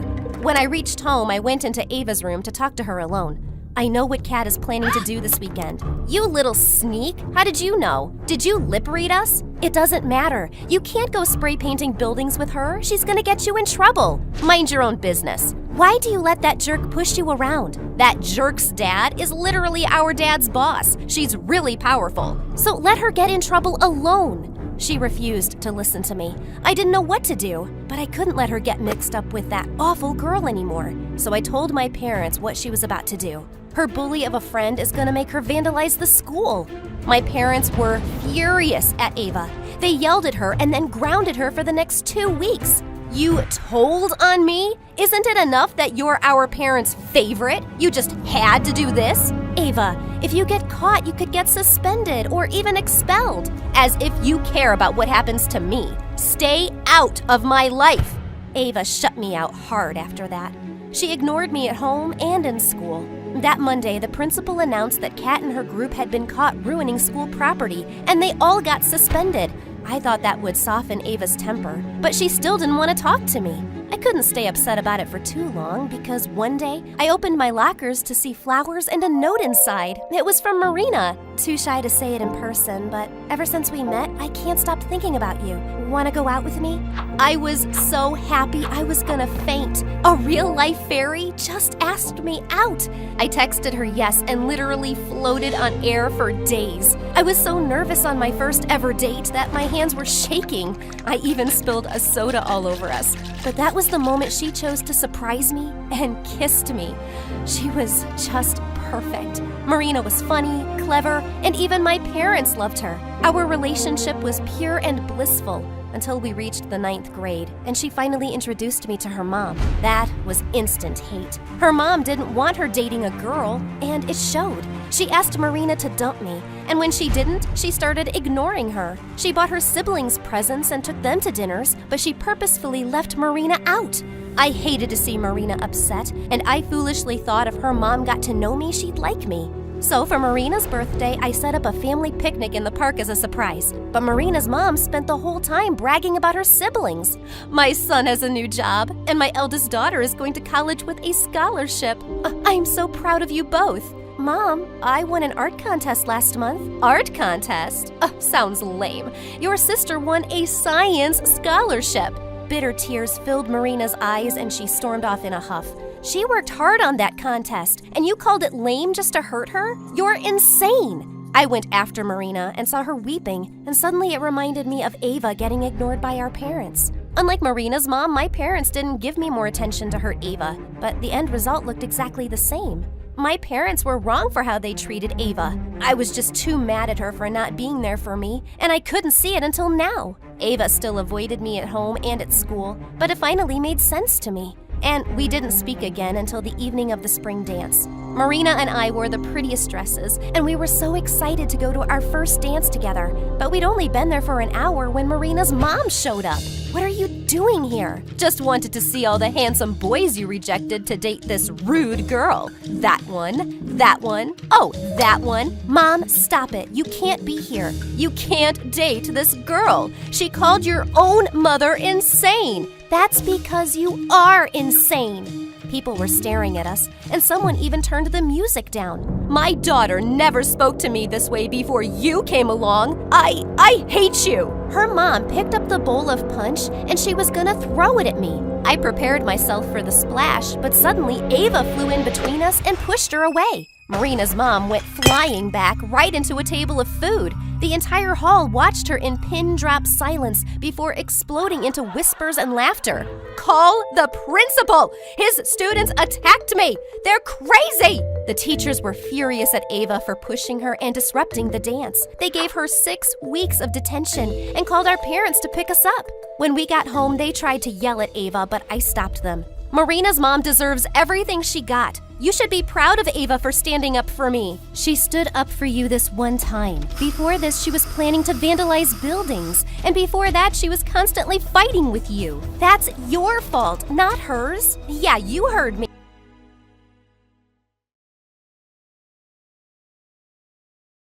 My family was so perfect, you could have put us on a Christmas card.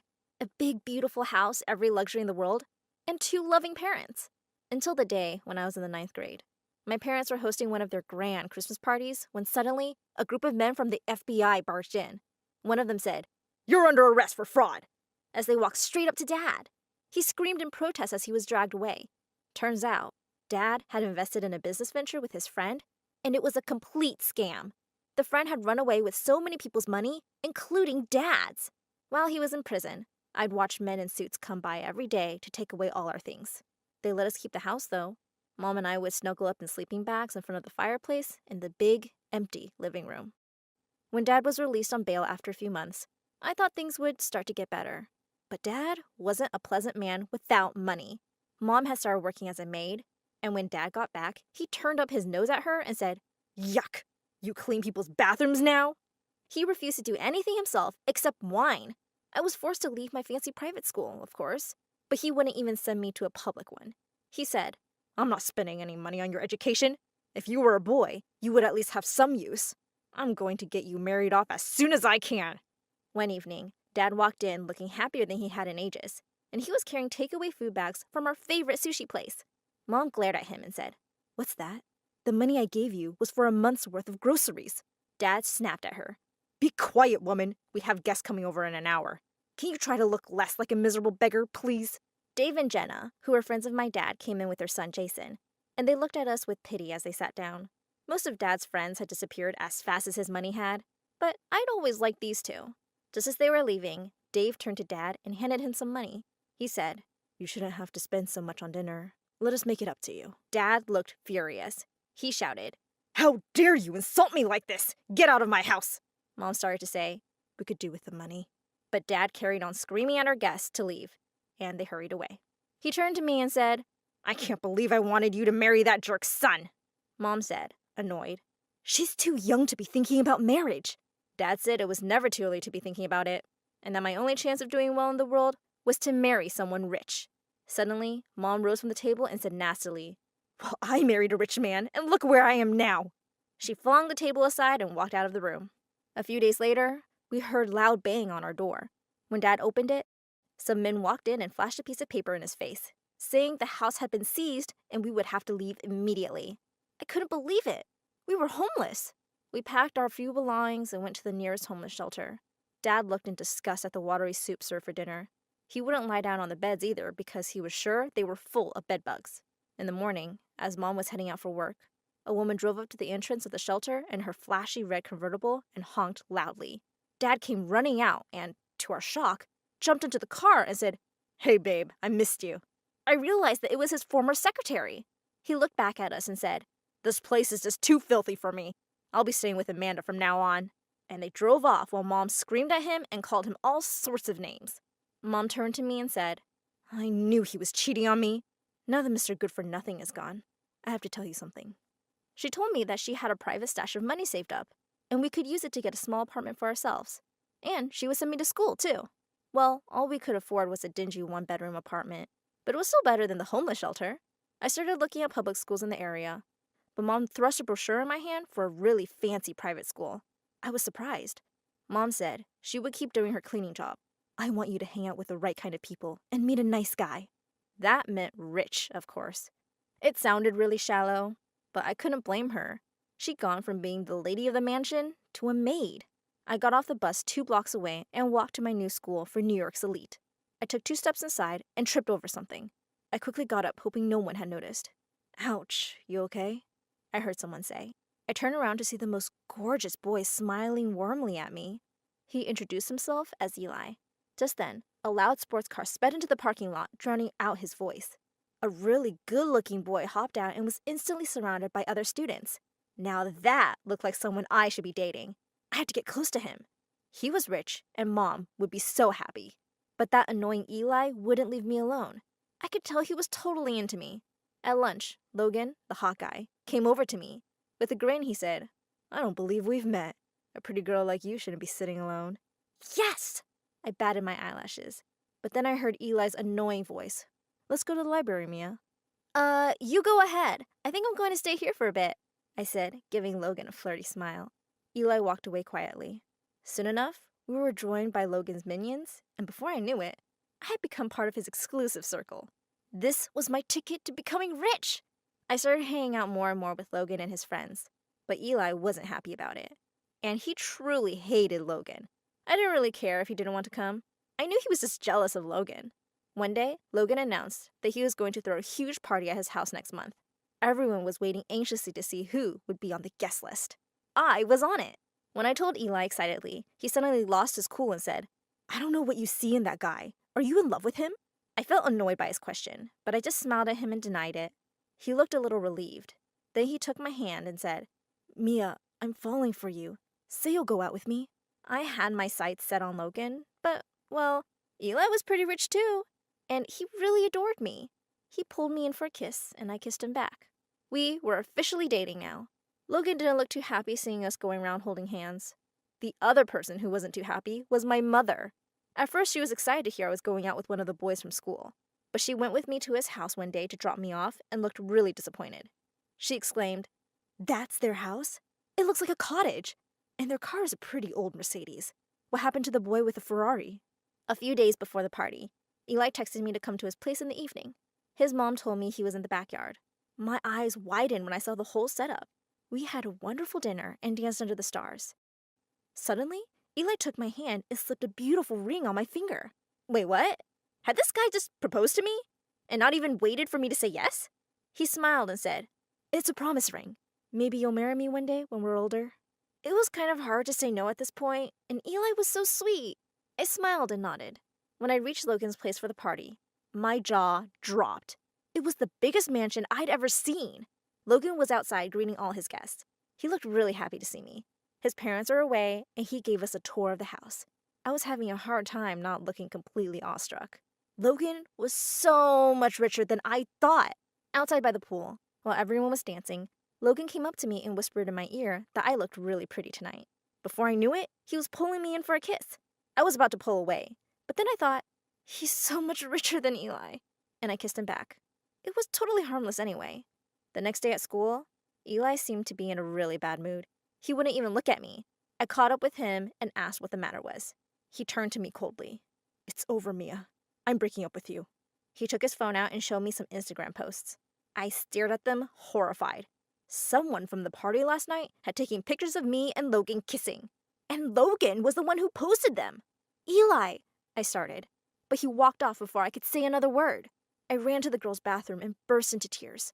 I knew I'd just lost my best friend. Logan hadn't come to school that day, and I headed straight to his place in the afternoon to confront him. He had no right to post pictures of me without my permission. I rang the bell loudly several times, and a well-dressed woman answered the door looking annoyed. I didn't know his parents were back already. she said coldly. What do you want? I said hesitantly. Hi. I'm Logan's friend, Mia.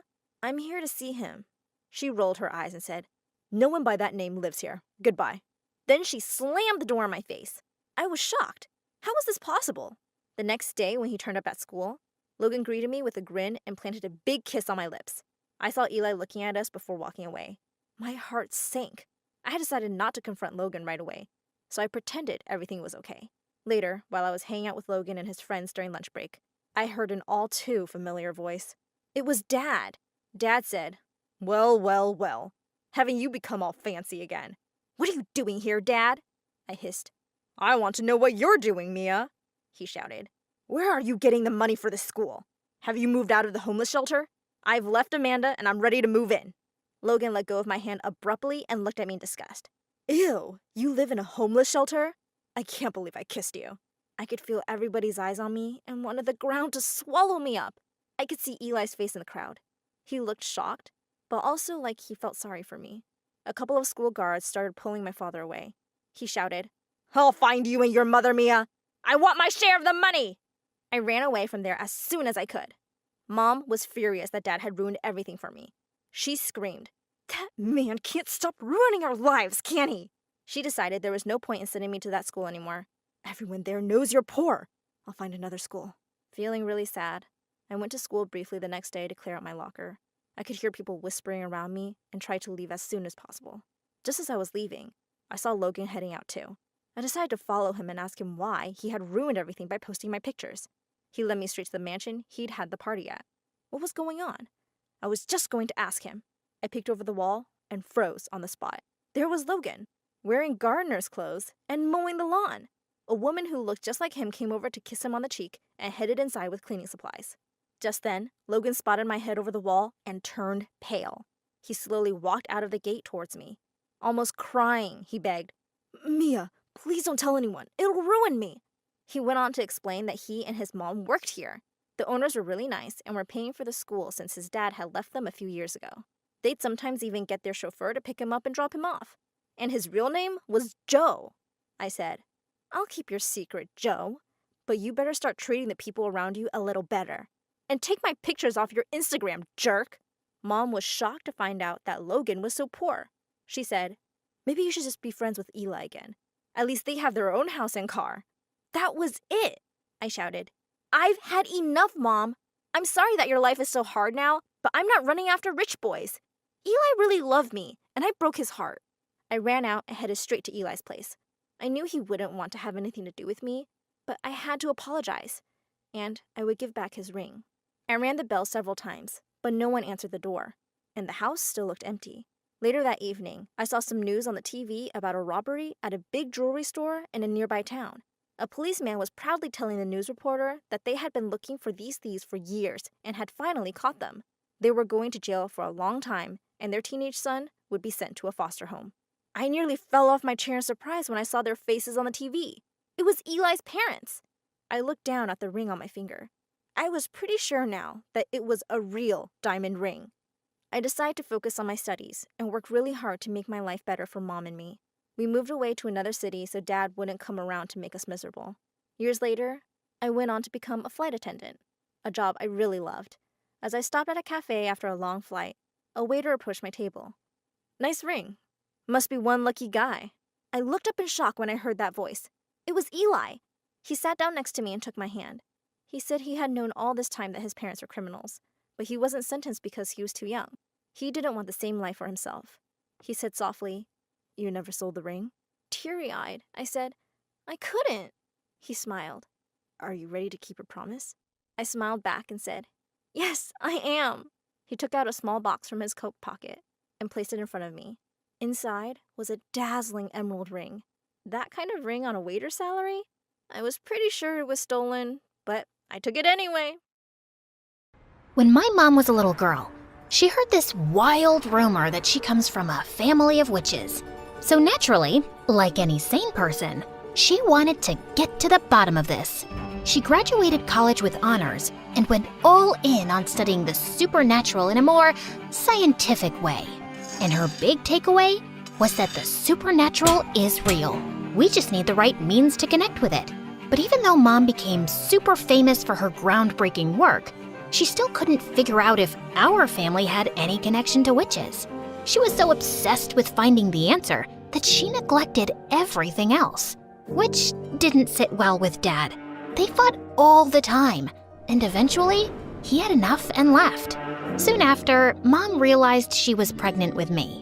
So she dropped her research, moved into her childhood home with Aunt Jessie, and became the most devoted mom ever. But the second I started high school, she drove right back into her witch hunt. She even had this creepy little office where she kept all the souvenirs from her years of research. And Aunt Jessie absolutely hated that place. Oh my God, Kara, who gave you that awful haircut? Mom did. What's wrong? Nothing, except you looked like a shaved squirrel. She looks fine, Jessie. And why are you in my office anyway? I thought you hated coming here. I do. It's just that I need some money. I'm traveling to Bora Bora tomorrow with Jack, and I don't want him to see me as some wannabe leeching off his money. Who's Jack? I thought you were dating Mark. Ugh, Mark was such a bore, so I broke up with him. Now I'm dating Jack. You know he's an entrepreneur. My heart was pounding as I landed on the other side of the wall, and I didn't look back once at the mansion as I ran away. When I was far enough, I collapsed on a park bench. Oh my God, I did it! I'm free! I am never, ever going back! This is the life! Sleeping under the starry sky, breathing in the crisp night air. Ah! I leapt up in panic and saw a rat scurrying across the bench. Ew! Okay, I don't have to be out here forever. Just a few days, enough to scare my parents. Now I just need to find a decent place to sleep. Ah! I fell on my butt as a white thing came zooming towards me, only to realize it was a flying paper bag. I nervously laughed and got up, but everything around me was beginning to feel sinister. Maybe Mom and Dad have been punished enough. They'll be pooping their pants by now. And suddenly, I had a strong feeling that I was being followed. I abruptly turned around to find nothing, but then I saw a huge shadow in the alley. And my blood ran cold. I started running like crazy and was crossing the street when I tripped and landed hard on the ground. As I turned over, I froze upon seeing a tall, cloaked figure towering over me with no face. The creature bent down closer to me, then drew a long breath. The creature recoiled and stepped back, and just then, I heard a heavy bike roaring down the road, coming straight at me. I clamped my eyes shut and kept screaming till I felt someone shaking my shoulders. Marion, you're fine. For the love of God, shut up! I stared at the familiar face in shock. Jake? Jake? Oh my God, hold me. I've had the worst night. Let's get you home, and you can tell me all about it. Can you just hold me for 2 freaking seconds? I need to be held right now. As Jake hugged me, I looked around to see the faceless creature was gone. Hi, my name is Marion, and I know y'all have a lot of questions. Like, how come she's so pretty? And what's the deal with her unique eyes? And who does her amazing hair? Okay, maybe you also have some questions about what just happened. They'll all get answered if you stick around for my story. And please like and subscribe. About my eyes and hair, I wasn't born like this. You see, when I was 5, I was vacationing in the Swiss Alps with my parents when one day I woke up with streaks of white running through my dark hair. And I'd also developed heterochromia. My parents, who were big worrywarts, really freaked out. They had me examined by every doctor in the world, but no one could figure out the reason. What was even funnier was that every time my parents dyed my hair, it turned back white overnight, which drove them crazy, but I secretly loved it. It's like my hair was rebelling long before I started. My dad was a rich politician, and over the course of his career, he kept going after big criminals and making enemies. So my parents were always super paranoid about my safety, and I had a security team on my tail all the time. Can you guys please move away from the bathroom door? You don't need to hear all the sounds my butt makes. Let me poop in peace. For the last time, the poor lunch lady is not trying to kill me. Oh, for crying out loud, he was just giving me a box of chocolates, not a bomb. Your security team is ruining my life. No boy at college will even look at me now. Do you want me to be single and loveless forever?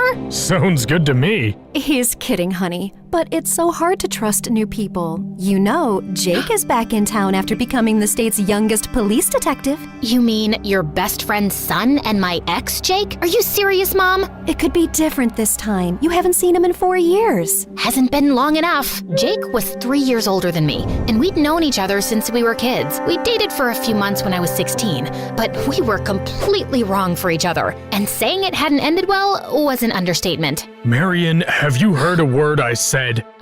Yeah, no. We're hosting a banquet at our place this weekend, at the end of which I'll be announcing that I'm running for president. The president of what? The country, of course. What? Are you kidding me? Listen, I know my political career places restrictions on your life, but we have to look at the big picture here. Which is what, Dad? The chance to do good. I have the power to make change, and with great power comes great— Oh my God, don't finish that sentence. You're not Spider-Man or some other superhero with a cliched line. You're my dad, but all your life you've put your career first. That's not fair. I don't care, because all I know is you're making me miserable. Of course, nothing was gonna change Dad's mind, so the least I could do was sulk and reject all his peace offerings. And on the evening of the banquet, I pretended I was having the worst period cramps any woman had ever experienced, pulled out my running away plans, and then used this opportunity while everyone was busy to escape. And well, you know the rest about what happened that night.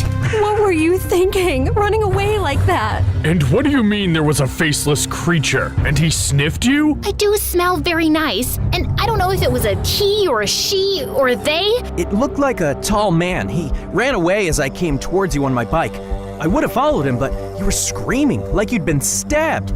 Now, can you describe the creature? How? I'm telling you, no face, nada. There was a black hole instead. Maybe he was just wearing some mask? You do have an overactive imagination.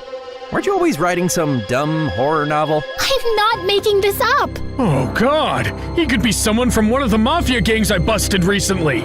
Maybe he's been stalking you and followed you from the mansion when you ran away. We'll just have to amp up security. You mean besides the 8 morons who follow me around all day already? With all due respect, sir, I think we need a more qualified personal bodyguard. I can interview some candidates for you. That would be wonderful, Jake. Hey, no one's choosing a personal bodyguard for me without my approval. Okay, Your Highness, I'll bring the candidates here and you can interview them with me. If there's nothing else, I'll get going now. Why don't you see Jake out, honey? He's a detective. He'll find his way. Marion. All right. As I walked with Jake to the main door, I couldn't help giving him a side glance. He was cuter than I remembered, even though I wasn't a huge fan of the unshaven look, and I wish he'd tuck his shirt in. If you want to check me out, just say so. I'll let you do it without hurting your eyes so much. As if. I was just wondering why you're aging so badly. Can't say the same for you. You're definitely prettier now. I could feel my face going red. But your annoying personality totally ruins it. What were you doing out there tonight anyway? Your mother panic called me after they found out you'd run away.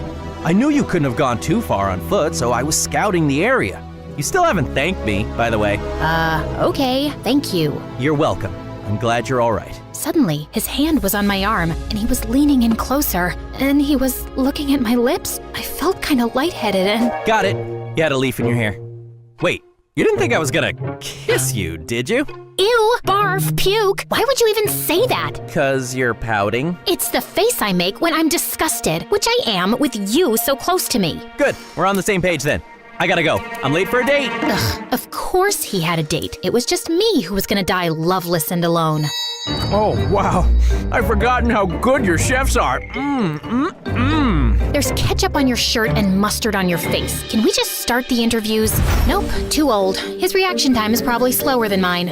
Nope, too chatty. He'll chew my ear off all day. Did you see his long nose hair? Ew, Jake, ew. What kind of self-respecting bodyguard wears bright pink socks? His tie was crooked, and so were his teeth. You're just finding stupid reasons to reject everyone. My team took 3 days to compile this list. Look, this person has to spend every waking moment with me, and it has to be someone I'm comfortable with. Next! As the door opened and I looked up, my jaw dropped to the floor. The guy who'd walked in was tall, dark, handsome, and then some. He had skin like marble, cheekbones you could grate cheese on, and intense blue eyes that pierced my soul. He was immaculately dressed, and you could tell through his clothes that he was ripped.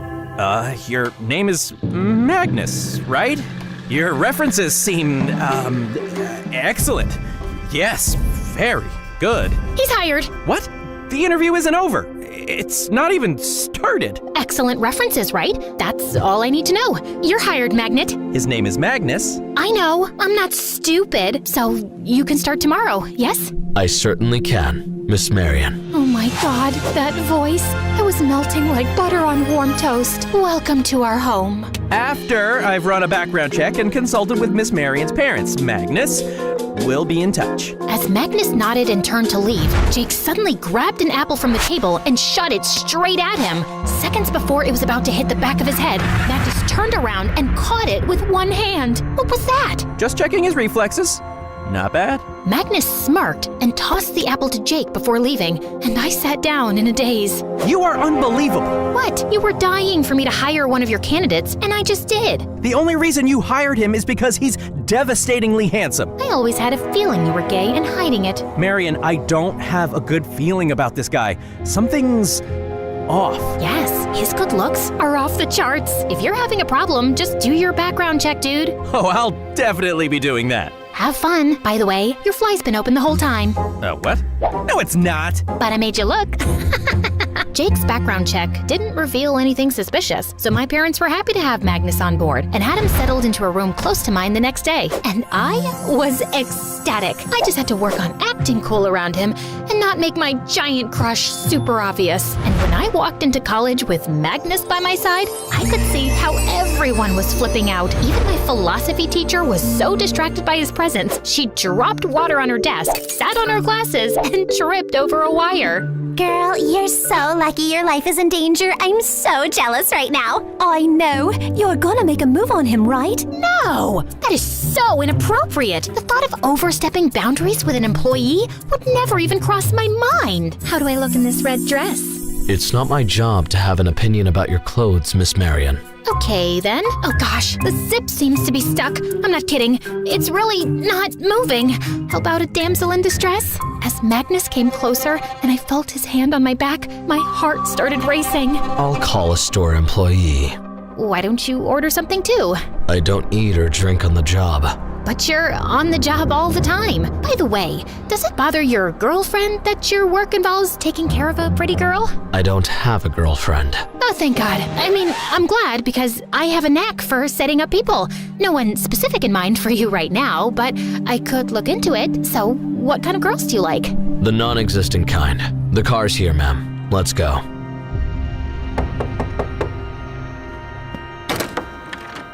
Hi. I was just wondering if you'd do me a huge favor. See, I've been working on this horror novel for a few years now, and I'd love to get your opinion. I think it's great, actually. Okay, I don't want to oversell it, but I really like the first 10 chapters. No, wait, 5. The first 5 chapters are good. Okay, fine. The first 3 pages. All right. I love the title, and maybe the rest of it is all bad. It's years of work, and I'm terrified it's not good, and I just need someone to read it and tell me... So, did you start reading my book? Yes, I actually finished it last night. Wow, that was fast. What did you think of it? It's not my job to have an opinion about anything except your safety, Miss Marion. Ugh, this beautiful demigod was made of stone, and he couldn't be less interested in me. Later that night, I was sleeping deeply when I woke up to the smell of smoke. I ran towards my door, but I opened it to find huge flames sweeping across the hall. I screamed for help, but no one was around. I had no choice left but to jump out of my window. The flames were roaring in. I had to jump now. Marion, no! Wake up! My eyes flew open, and I found myself on the window ledge with Magnus pulling me back in. Magnus, there was a fire! Just now, it was everywhere! Hey, slow down. You were having a nightmare. You're fine. Oh my God! I got you. Magnus held me close, and I felt my heartbeat slowly coming back to normal. It wasn't mentioned in your file that you're a sleepwalker and a potential danger to yourself. I sometimes sleepwalked as a kid, but I haven't in years. How did you even know? I heard you cry out for help. Across the hall? In your room? Yeah, you can be quite loud for such a tiny person. Well, I'm pretty sure my door was locked. I just kicked it open. Wow, I guess you're a good guy to have around for emergencies. That's why you hired me, right? I'm just really glad I got here in time. Magnus gently stroked my cheek and looked deep into my eyes, and I felt like I was drowning in his. My heart was beating hard as I leaned in, but he suddenly drew away. You should try to get some sleep now. Good night, Miss Marion. And then he just left. As I went to the door to close it, I noticed the metal doorknob was completely crushed. What kind of superhuman strength had Magnus used to open my door? I thought I'd question him in the morning, but I woke up to find the doorknob completely fine. Jeez, maybe Jake was right and my overactive imagination was playing tricks on my mind. But I was sure I wasn't imagining that something between me and Magnus had changed. He was as serious as ever, but every now and then I caught him looking at me quite intensely. And a few nights later, when my parents were hosting their annual Christmas party, I stepped out of my room, and the way his gaze lingered on me for a few extra seconds made my toes tingle. How do I look, Magnus? Oh, wait, sorry, I forgot. It's not your job to have an opinion. Never mind. You look stunning. Let's go. Your parents are waiting. I was still feeling giddy over the compliment when I went downstairs and spotted Jake among the guests in the most hideous reindeer sweater. Are you trying to embarrass your parents, man? I know your mom's too cool to make you that ugly thing, so I guess your girlfriend gave it to you? No, I found a kidnapped 6-year-old this week, and her mom gave it to me as a thank you present. Oh, wow! Congratulations! And it's sweet that you're wearing it. I guess not all heroes wear capes and underwear over their clothes, huh? No, some of us just wear itchy sweaters. You look amazing, by the way. Okay, I'm waiting for an insult to follow. I seem to be out of them right now. Care to dance? As Jake pulled me close by the waist, my tummy did a funny little flip. So, how are things going with Matthew? It's Magnus, and yeah, he's great. Very professional. You know, last night I was sleepwalking and nearly jumped out of my window. What? But Magnus was by my side instantly. He's really good at his job. Magnus was in your room? You know you shouldn't trust him completely. He's a stranger. He was there to save me, and I'm supposed to trust my bodyguard with my life, no? Yeah, but he's still very new. And there's something about this guy that makes me uneasy. I'm still looking into his background. Jake, are you jealous of him? What, me? Jealous? Of him? Why would I be jealous? Maybe because he's devastatingly handsome and he's your ex-girlfriend's bodyguard. I'm very secure about the way I look, and this isn't about me being hung up on us.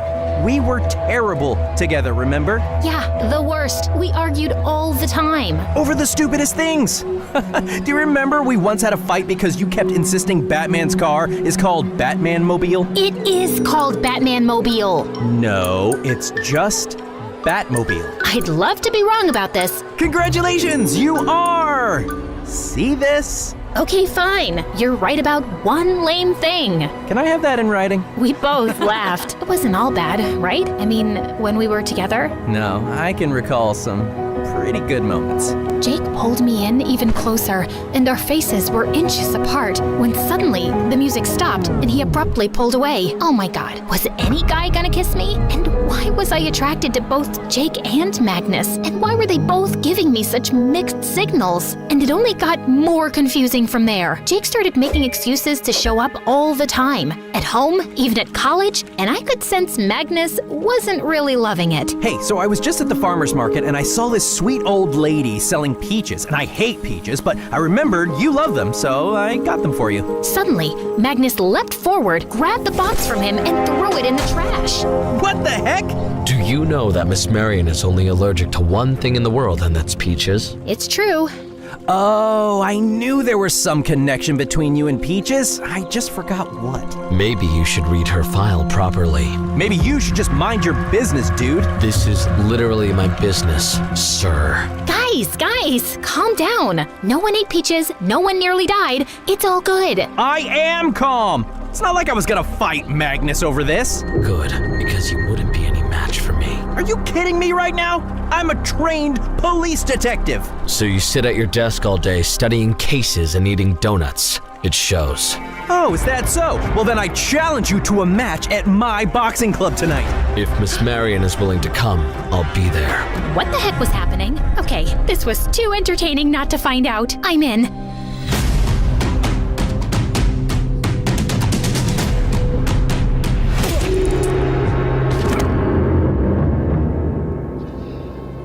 Ow, ow, ow. Why did you challenge Magnus to a fight, dummy? Because he gets under my skin. Well, it was stupid, 'cause he's ripped, and you're not as ripped, but you still look good. What's his workout routine anyway? I don't know. I've never seen him work out. Maybe he's just naturally blessed. Maybe you should just leave. I really had no idea when Magnus did anything. But late one night, as I was writing at my desk, I looked out the window to see Magnus walking across the backyard, and I decided to follow him. And I found him in a school football field, lifting a massive boulder for weight training like it was nothing. What on freaking earth? And then he started running laps around the field at a speed that made my head spin. He was going so fast, he was becoming a blur. I let out a gasp, and suddenly he stopped. He looked here and there for a few seconds, and then quickly left. My heart was pounding as my thoughts raced. I ran back home to confront him, and when I knocked on his door, he opened it sleepily. Is everything okay, Miss Marion? No, everything is not okay. Don't even act like you were sleeping right now. I saw you. What are you talking about? I saw you on the football field, lifting a giant rock and running at supersonic speed. Have you been sleepwalking again? This is very dangerous. Don't change the subject. It was you, Magnus, and I want to know who you really are. Are you even human? Are you giving me a compliment or interrogating me? Look, I've been asleep for hours, and I don't know what you saw, but it wasn't me. It's your overactive imagination. I hate it when people say that. I know what I saw, and I think you have superpowers. Well, I'll admit, I do have one superpower. I can read minds. Suddenly, Magnus was leaning in really close. Can you? Yeah, you're thinking that I look exceptionally good right now, and you know it's inappropriate, but you're wondering what it would be like if I kissed you. You've never been more wrong about anything in your life. Okay, so which one is it then? Do I have superpowers or not? I guess not. I walked off to my room, feeling like I was losing my mind. It was definitely Magnus I'd seen in the field. A theory was forming in my head, and I needed to find out more to confirm it. I had midterm exams the following week, so I mostly kept to my room, avoided Magnus as much as possible, and didn't entertain Jake either. But on the weekend, there was a big college party at a dance club, and I was determined to go. Your father isn't too enthusiastic about this. He's been cracking down on more criminal gangs lately, and he'd like you to stay out of the public eye as much as possible. Well, can't you tell him that I'm going because I deserve some fun, and you'll protect me? That's why I have you around, right? The dance club was completely buzzing, and I was having a great time when suddenly someone pulled me away from my partner. It was Jake. What are you doing here? Why haven't you been answering my calls? I told you, I was busy studying. Sure, looks like it. Look, I need to talk to you about Magnus. What now? Something is giving you an uneasy feeling in your stomach again? Well, yeah. Then either you have a crush on him or you're eating expired food. Either way, I've lost interest in this little game you're playing. What game? Jake, you haven't contacted me in 4 years, and I know you don't really like me, so the only explanation for you turning up all the time now is that you've got some silly ego competition going on with Magnus. It's not like that. Okay, so if Magnus is out of the picture, you'll still come around? Maybe ask me out? Maybe. I might. But I really have something more important to talk about right now. No, I just want to have fun. I was walking off when Jake grabbed my hand and then pulled me into a kiss that left me breathless. Do I have your attention now? But just then, Magnus was by my side, pushing Jake away. What do you think you're doing? It's clear that you're forcing yourself on Miss Marion, and I want you to leave. Wait, no, that's not... Don't tell me what to do. She's safe with me. Aren't you a detective? It's always the ex-boyfriend who's trouble. I don't trust you. The feeling is mutual. Jake punched Magnus, and before I knew it, the two had broken out into a crazy fight. As a crowd gathered around them, I suddenly felt a hand clamped over my mouth, and some hooded man was dragging me away through a back entrance, and no one was even looking at me in the chaos. I tried to kick and scream, but the man's grip was too strong as he led me out into a dark alley. I felt panic rising in my chest when suddenly Magnus appeared and attacked the kidnapper. The man pushed Magnus off with a great force, sending him flying into a wall as he ran away. Magnus! I'm fine. Are you okay? Yeah, I think so.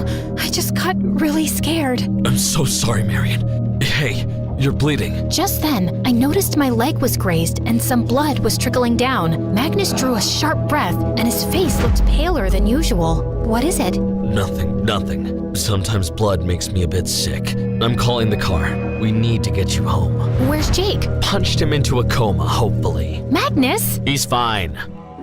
I want to know exactly what happened tonight. How is it that a police detective and a bodyguard I pay a lot of money to were both there at the nightclub and my daughter nearly got kidnapped? Jake is interfering with my job, and his actions tonight put Miss Marion in great danger.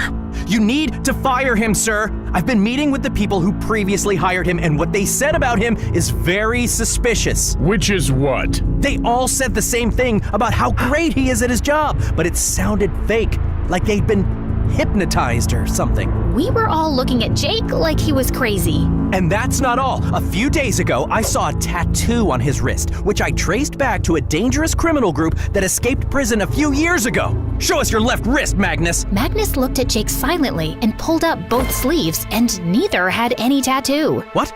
No, I saw it. I'm certain of it. Jake, I don't know what's going on with you, but you need to stay away from Marion. I won't have your wild theories put my daughter's life in danger. Let the bodyguard do his job. But I'm doing my job too, and I know I'm right. I don't remember hiring you for one.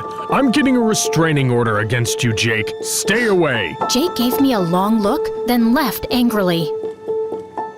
Later that night, I just couldn't sleep and went up to the rooftop, only to find Magnus behind me minutes later. Sorry, I feel extra paranoid after what happened tonight. You know something, Magnus? Jake is wrong about many things, but he's right about one. You've been lying about who you really are, and I know who you are. Do you? Later that night, I just couldn't sleep and went up to the rooftop, only to find Magnus behind me minutes later. Sorry, I feel extra paranoid after what happened tonight. You know something, Magnus? Jake is wrong about many things, but he's right about one. You've been lying about who you really are, and I know who you are. Do you?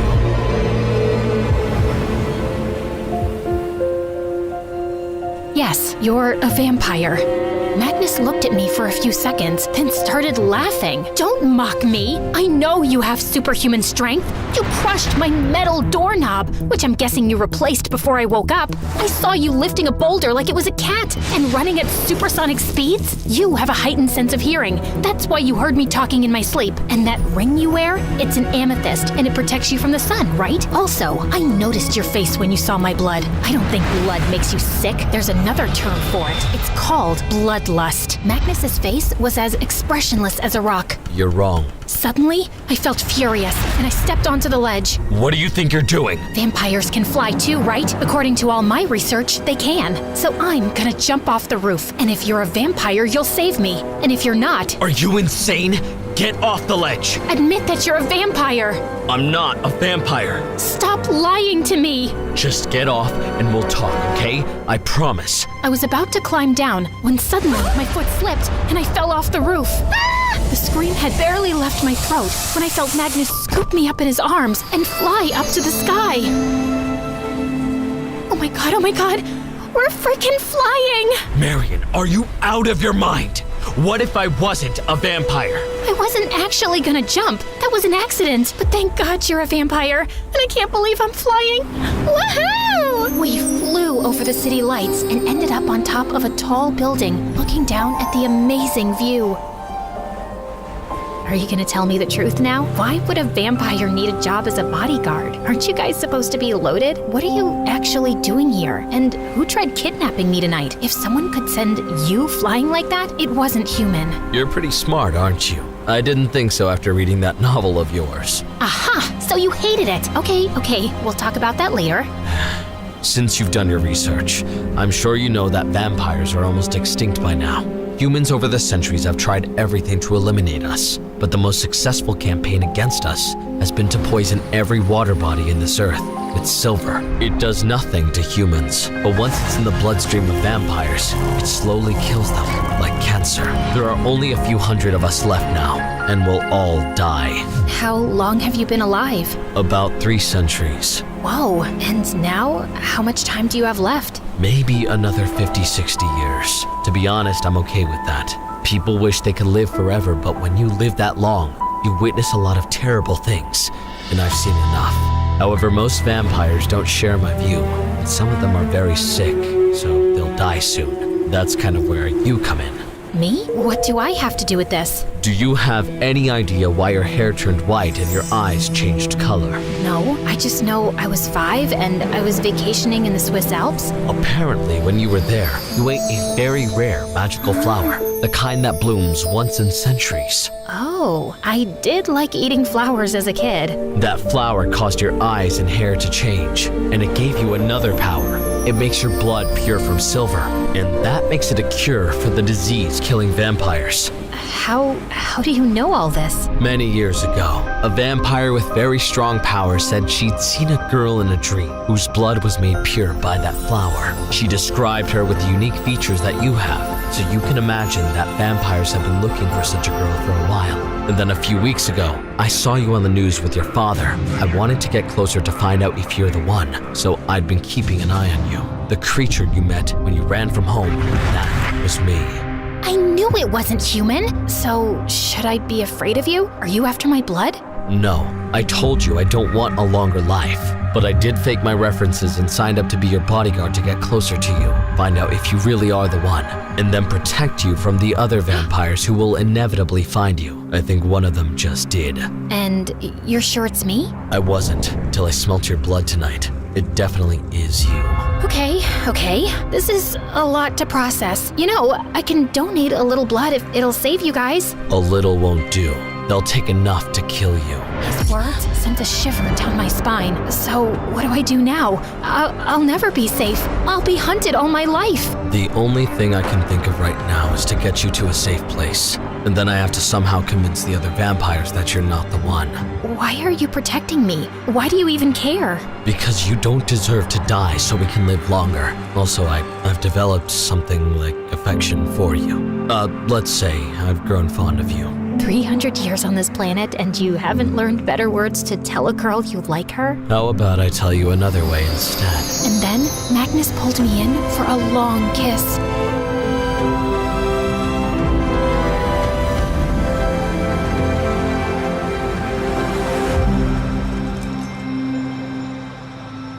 We didn't want to send my parents into panic mode, so I acted like I was really shaken up by the recent kidnapping attempt and needed to get away from the city for a while. Magnus said he could take me to a safe house, and my parents agreed. I'm surprised my paranoid parents trust you so much. I may have used my hypnotic convincing powers on them. I am both fascinated and terrified by you. I would never hurt you. Just trust me on that. Magnus drove for hours deep into the countryside, and the safe house we arrived at was a giant-sized mansion, more luxurious than any place I'd ever seen. He settled me into a huge suite and then placed a locket around my neck. I have to go right now, but my servants here are completely trustworthy and will look after you. If you need me, just press on the locket and I'll be here in a heartbeat. Will you be all right? Yeah, of course. Magnus kissed me gently and left, but I just couldn't sleep at night. I couldn't get rid of a nagging feeling in my heart. I looked over at my phone, wanting to call Jake, but I had no signal. Finally, I jumped out of bed and left my room to explore the mansion. I just reached the main hall and was looking at a painting when suddenly, loud alarms started blaring all over the place. I stood frozen in panic, then started pressing the locket like crazy, and within seconds, Magnus was by my side. There's a security breach. We need to leave. Now! Just then, the main door flew open and a man walked in. He was tall and pale like Magnus, but his cheekbones were sunken in, and he had a manic look in his dark eyes. What's the holdup, brother? You were supposed to bring the girl to us weeks ago. Excuse me? Leonard, was it you who tried to kidnap her yesterday? Yes, because I don't know what's been taking you so long. We need the girl now. I needed to be sure if she's the one, and she isn't. I've seen and smelled her blood. Why should I trust your judgment? We can try the cure with her blood anyway. If it works, fantastic. If it doesn't, who cares if we've killed one human? We'll keep looking. No! I won't let you kill someone senselessly! These humans are the ones who poisoned us. You promised you'd find the girl that could cure our community. Magnus, you lied to me? No! I mean, it started off that way, Marion. But now, I really don't think it's right to kill anyone just so we can live longer. You mean you're stupid enough to have fallen for this girl and now you've changed your mind? So, is she ready to turn into a vampire for you? What? I don't want to be a vampire! No other way for you to be together. This love story is doomed, brother, so let her serve a better purpose. Leonard leapt towards me, and Magnus let out a snarl and attacked him. The two were fighting viciously as I tried running towards the door. Only to find Jake running in. Oh my god, Jake! You're B positive, right? What? Your blood type. Yes? So am I. Just wanted to make sure before I do this. And then Jake pulled out a syringe full of blood and stabbed me in the arm with it.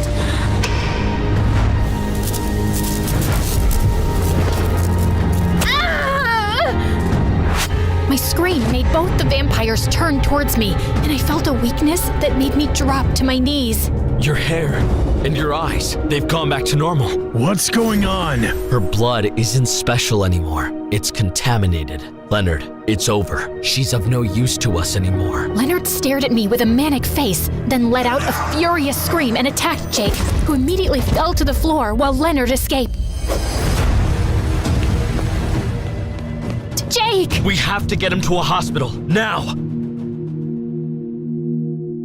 He's gonna be okay, right? Yes, he just has a concussion. He'll be fine. He better be, or I swear to God, I'll kill you! I started punching Magnus angrily, and he grabbed my wrists. He will be, and I'm sorry about everything. You lied. You didn't become my bodyguard to protect me. You wanted my blood. Yes, I lied, but I didn't want it for myself. There are so many vampires who are really sick by now and don't want to die. I wanted to help them, but I swear, a day after I met you, I already knew I'd never be able to go through with it. I don't want to kill any human, least of all you.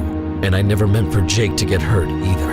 How did he even find me? And how did he know the whole blood thing? He's a smart detective. I did have a tattoo on my wrist, which is my family crest, and I had a feeling Jake had seen it and would dig into it, so I removed it. Also, I found some microbugs on myself today, and there's probably some on you too. He's been hearing everything and tracking us. And he just decided to come and deal with vampires and save me without any backup? That's crazy. People do crazy things for people they love.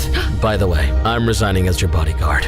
You were fired anyway. Magnus smiled, then took my hands. There's no chance you would go out with me, right? Not if I have to turn into a vampire. What did your brother mean by that? I am, after all, a creature that thirsts for human blood. If I was around you long enough, I wouldn't be able to resist the temptation, and I'd eventually end up turning you into a vampire too. It wouldn't be the worst life. You know, you'd get superpowers. I'm really rich. We could fly around the world. It sounds tempting and hella scary. Magnus, you're lovely, but I don't see a future here. I don't like you enough to even think about giving up my life as a human. And you shouldn't. You're a pretty special human.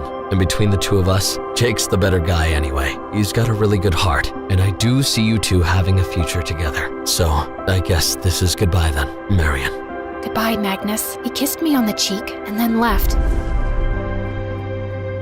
And a few hours later, I was so relieved when Jake woke up.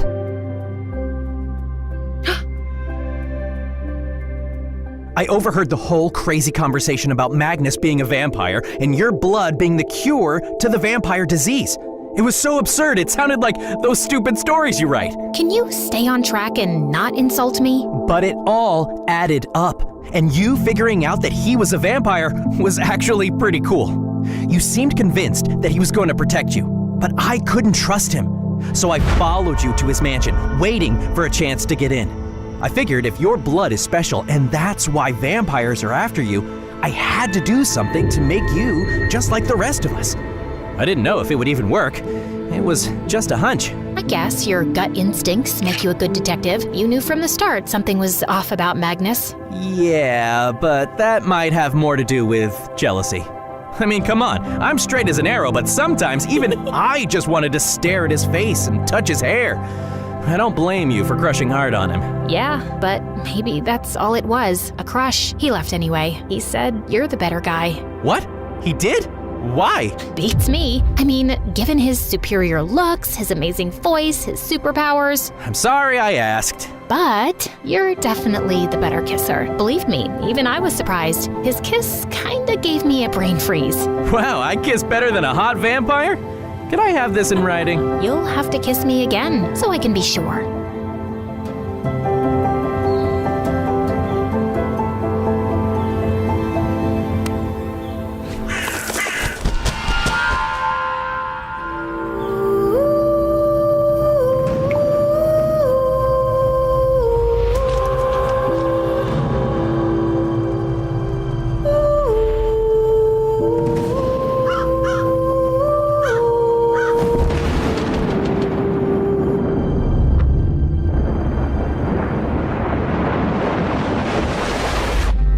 Hey now, wipe that frown out of your pretty face. Listen to me, Marion. I won't hesitate to take that supernatural blow many times over just to save you.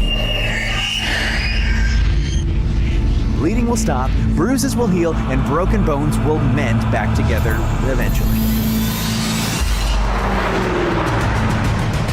I knew something wasn't right with you. Anyone, please help!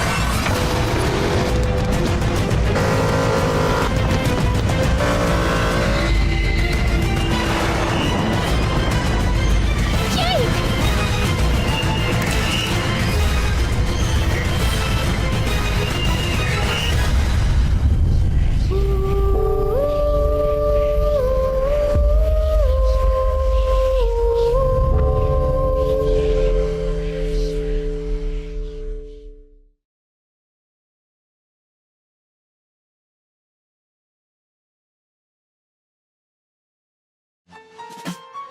Hi, I'm Anna Sorokin, aka Anna Delvey. Con artist? Maybe. Opportunist? Definitely. Icon? Obviously. Anyway, I grew up in a drab, working-class Russian town where I fantasized about a completely different, much more glamorous existence. I refused to turn out like my boring, generic parents. Nope, I was going to pursue fame and fortune, no matter the cost. In high school, I got pretty good at designing my own clothes. And honestly, people noticed. Compliments were flying left and right. But then, when I was 16, my parents decided to move us to Germany. I thought my new classmates would totally vibe with my unique style, but nope, they roasted me for being different. What? You didn't get enough attention in Russia? I couldn't even understand what they were saying. I was still learning German, but the pointing and snickering I heard loud and clear. Can you free me the ketchup, please? Sure. What the heck? You said free the ketchup! Just then, I grabbed my harmonica bottle, taking a sip before casually playing a tune on the cap's built-in harmonica. I wasn't even thinking about it, just something I did. But suddenly, all eyes were on me. Wait, what was that? What was what? The bottle. You played it like a harmonica. Oh, yeah. It's a water bottle and a harmonica, obviously. That's insane! I need one. By the next week, I had ordered a few bottles for them from Amazon. They acted all grateful. For a while, I thought, maybe this is it. Maybe they'll start being nice to me. Then, a few days later... So, there aren't any left from the ones you gave us? Can I have yours? It's for my sister. I hesitated, but handed it over, thinking this has to be a turning point. Spoiler alert, it wasn't. They stayed mean. By the way, grab your harmonica bottle from the link in the description, guys. I was holding back tears. No way could I let them see me cry. They'd tear me apart. So I bolted to the bathroom and let it all out. But as I sat there, staring at the same ugly black loafers peeking out from the stalls, it hit me. They're the ones who have it all wrong. Just small-town sheep with zero taste. Me? I had the big dreams. They didn't hate me. They were just jealous. When I was 18, I was accepted into the prestigious Central St. Martin's Art School in London. But my first class was boring. The professor had no charisma, no sense of style, and his voice sounded like listening to paint dry. I can't take it. How do you expect anyone to learn anything when you're more dull than the subject matter? Everyone stopped stopped and stared at me dumbfounded. I didn't belong here either. Russia was too drab, London too stuffy. It was time to go to a place where people weren't afraid to stand out from the crowd. Berlin. I got an internship at a PR company where I learned that everything in this world is built on image, money, power, and success. Darling, are you wearing polyester to a client dinner with a fashion company? I cannot have your poor taste reflecting poorly on me. Where do you shop? I make my own clothes, actually. It's cheaper. Interesting. Very interesting. I could tell my boss totally lost respect for me after that. No one takes a poor person seriously. Ugh, I quit the internship before I could get fired. I was ready to fake it till I made it. It was time to inhabit the successful fashionista I would one day become. I moved to Paris with $20 in my pocket to pursue an internship with Purple magazine. My great aunt was the first woman in our family to wear a tube top in Russia. She was so counterculture. Let me bring that love of the bold to your magazine. You won't regret it. It worked. I was hired on the spot. But Paris was expensive for a 20-year-old, and $400 a month wasn't enough to fake being glamorous. So I asked for a job and didn't get it. I begged my parents for money to help me finish my internship, but let's just say I spent it on trying to make a name for myself. Dinners at Paris's finest restaurants, nights out mingling with the rich and beautiful at the most exclusive clubs. But soon, I ran out of money. You owe me 2 months' rent, Dana. I had no way of keeping up rent, so I decided to flee the country and move to America. 48 hours later, I arrived in New York City and checked into the chicest hotel in Manhattan. I used my Purple magazine ID badge to gain access to an exclusive event at New York Fashion Week, and with my blazing blue power suit, I arrived on the red carpet, confidently posing for pics. People seemed to believe I was someone, because suddenly, click, click, click, photos were being snapped of me left and right. The taller I stood, the more interested people were to know me. A woman a little older, maybe 23, with perfect hair, started chatting me up. Oh my gosh, I love your blazer. Where did you get it? Custom made by moi. Oh, I think I detected an accent. Where are you from, if you don't mind me? Oh, no, not at all. I'm from Germany, Berlin. Oh, no way. I have friends in Berlin. What's your last name? Delvey. Okay, I lied. But I was trying to reinvent myself. I didn't want to be seen as the poor, working-class girl from Russia. Your badge says Sorokin and I don't see you on the list. Can I see ID? Ugh, sorry. I'm going through a divorce and I keep forgetting it's not finalized. ID. If I showed my ID, the woman would know I wasn't on the list, and Rachel would know I wasn't from Germany. So I rifled through my purse, pretending to look for my wallet. Oh my gosh. Ugh, I think I left it at home. I can't go back there. He's there. I can't see him. I'm sorry. It's been... And then I started weeping, a skill I practiced back in Russia. Oh my gosh, honey, don't cry. Your makeup is going to smudge. Rachel must have actually believed me, because soon she was lying to the check-in woman. She's with me. It's okay. My guest canceled. Please, she's clearly going through a lot. The check-in woman looked at me pitifully, and then stoically nodded, letting me through. Oh my God, thank you. Thank you.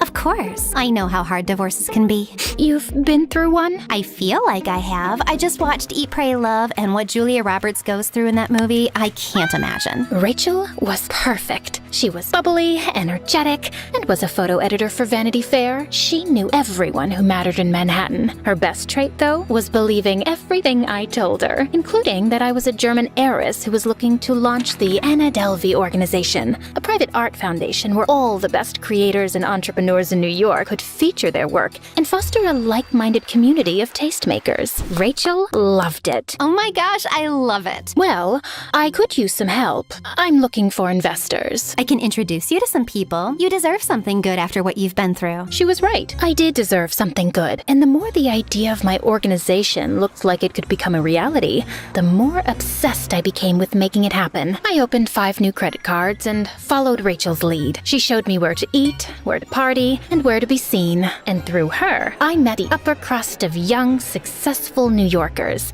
DJs, chefs, architects, artists. But finding investors was taking longer than expected. did. Within weeks, my credit cards were almost maxed out. I needed to go big or go home, literally. So, I hosted a swanky party in the Hamptons and invited the wealthiest people I knew. But on the day of the party, there was a slight hiccup. What do you mean your credit card isn't working? My ex-husband must have accidentally canceled it or something.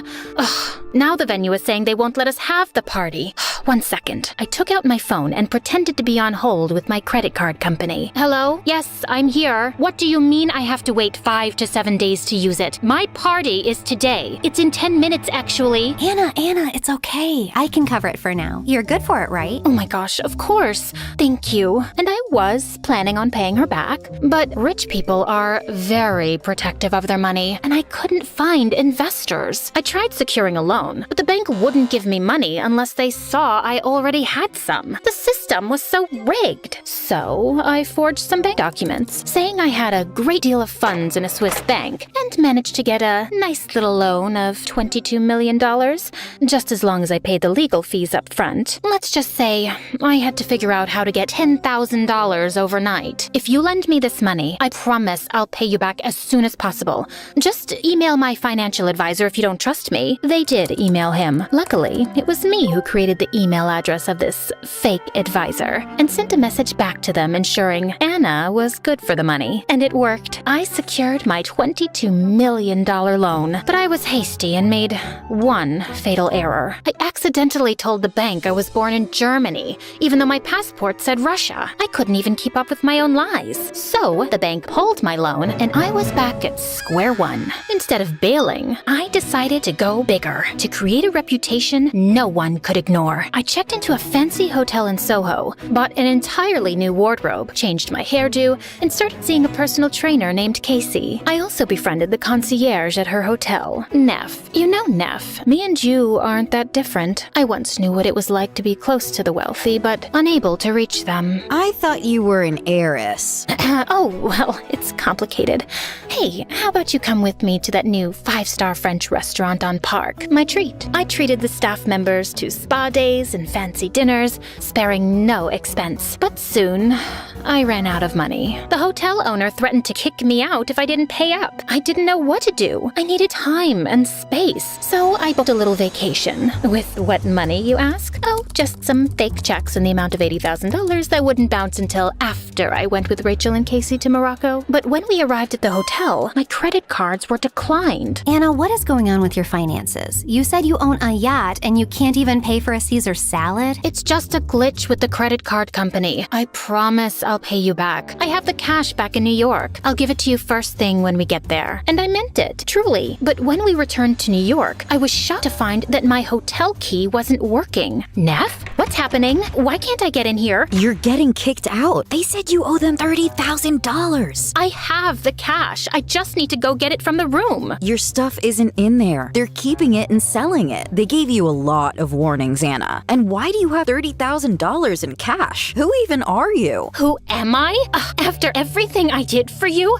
So ungrateful. Luckily, this country loves to give away credit cards like candy, so I just got a brand new one and checked into the Beekman Hotel, continuing my business plan with a renewed desperation. My strategy was this: get a loan from one bank and pay off the debt at the other bank. When the second bank realized I couldn't pay, I opened up a new account at a new bank and got a loan. It worked as long as I kept moving. Unfortunately, that meant I couldn't stay at any one hotel long enough to make an impression on the money-hoarding elite. By the end of 2017, I had lived in more than 7 hotels on credit alone. By my 8th hotel, my credit card was declined and I had to leave. But when I tried to get a new credit card, I was denied. Overnight, I was homeless, sleeping in my car on the side of a loud Manhattan street. Okay, I have friends. It'll all be fine. I always figure it out. Anna, where have you been? Where is the money you owe me? Rachel, I'm sorry. My life has just been crazy. I'll tell you all about it at lunch. Just meet me tomorrow and I'll bring the money. Promise. You sound freezing. Are you okay? I thought about telling her the truth. I really did. But I didn't want to hear it myself. never better. At dinner, Rachel was staring daggers at me from across the table. I'll have the braised short rib. Thank you. Who's paying for this? Don't worry about it. I've got it. You don't look so good, Anna. Really? Is it my bangs? No. Where is my money? So, look, I'm still working on... Anna, do you have my money or do you not? Please, Rachel, I need a place to stay. I promise I will get you the money. But right now, I'm sleeping on the streets. I don't believe anything you say anymore. Wait! If you try reaching out to me again, my lawyers will be the ones answering. I was speechless, and I totally lost my appetite. With my head heavy, I walked to the bathroom. But as I was opening the door, a big, burly hand grabbed mine. I looked up and saw the gruffest, nastiest-looking cop glaring down at me. I need you to come with me. The cop slapped his handcuffs on me, dragging me out of the restaurant. He shoved me into the back of his cop car. When I arrived at the police station, they tossed me in a cell like a criminal. Hey, you can't do this. I want my lawyer. I get a phone call, don't I? You owe a lot of people a lot of money. I don't know what you're talking about. Consider this a warning. You're gonna spend the night for attempting to dine and dash. What? And if you don't pay your debts within 30 days, the FBI is coming for you. 4 hotels are threatening to sue, 6 restaurants,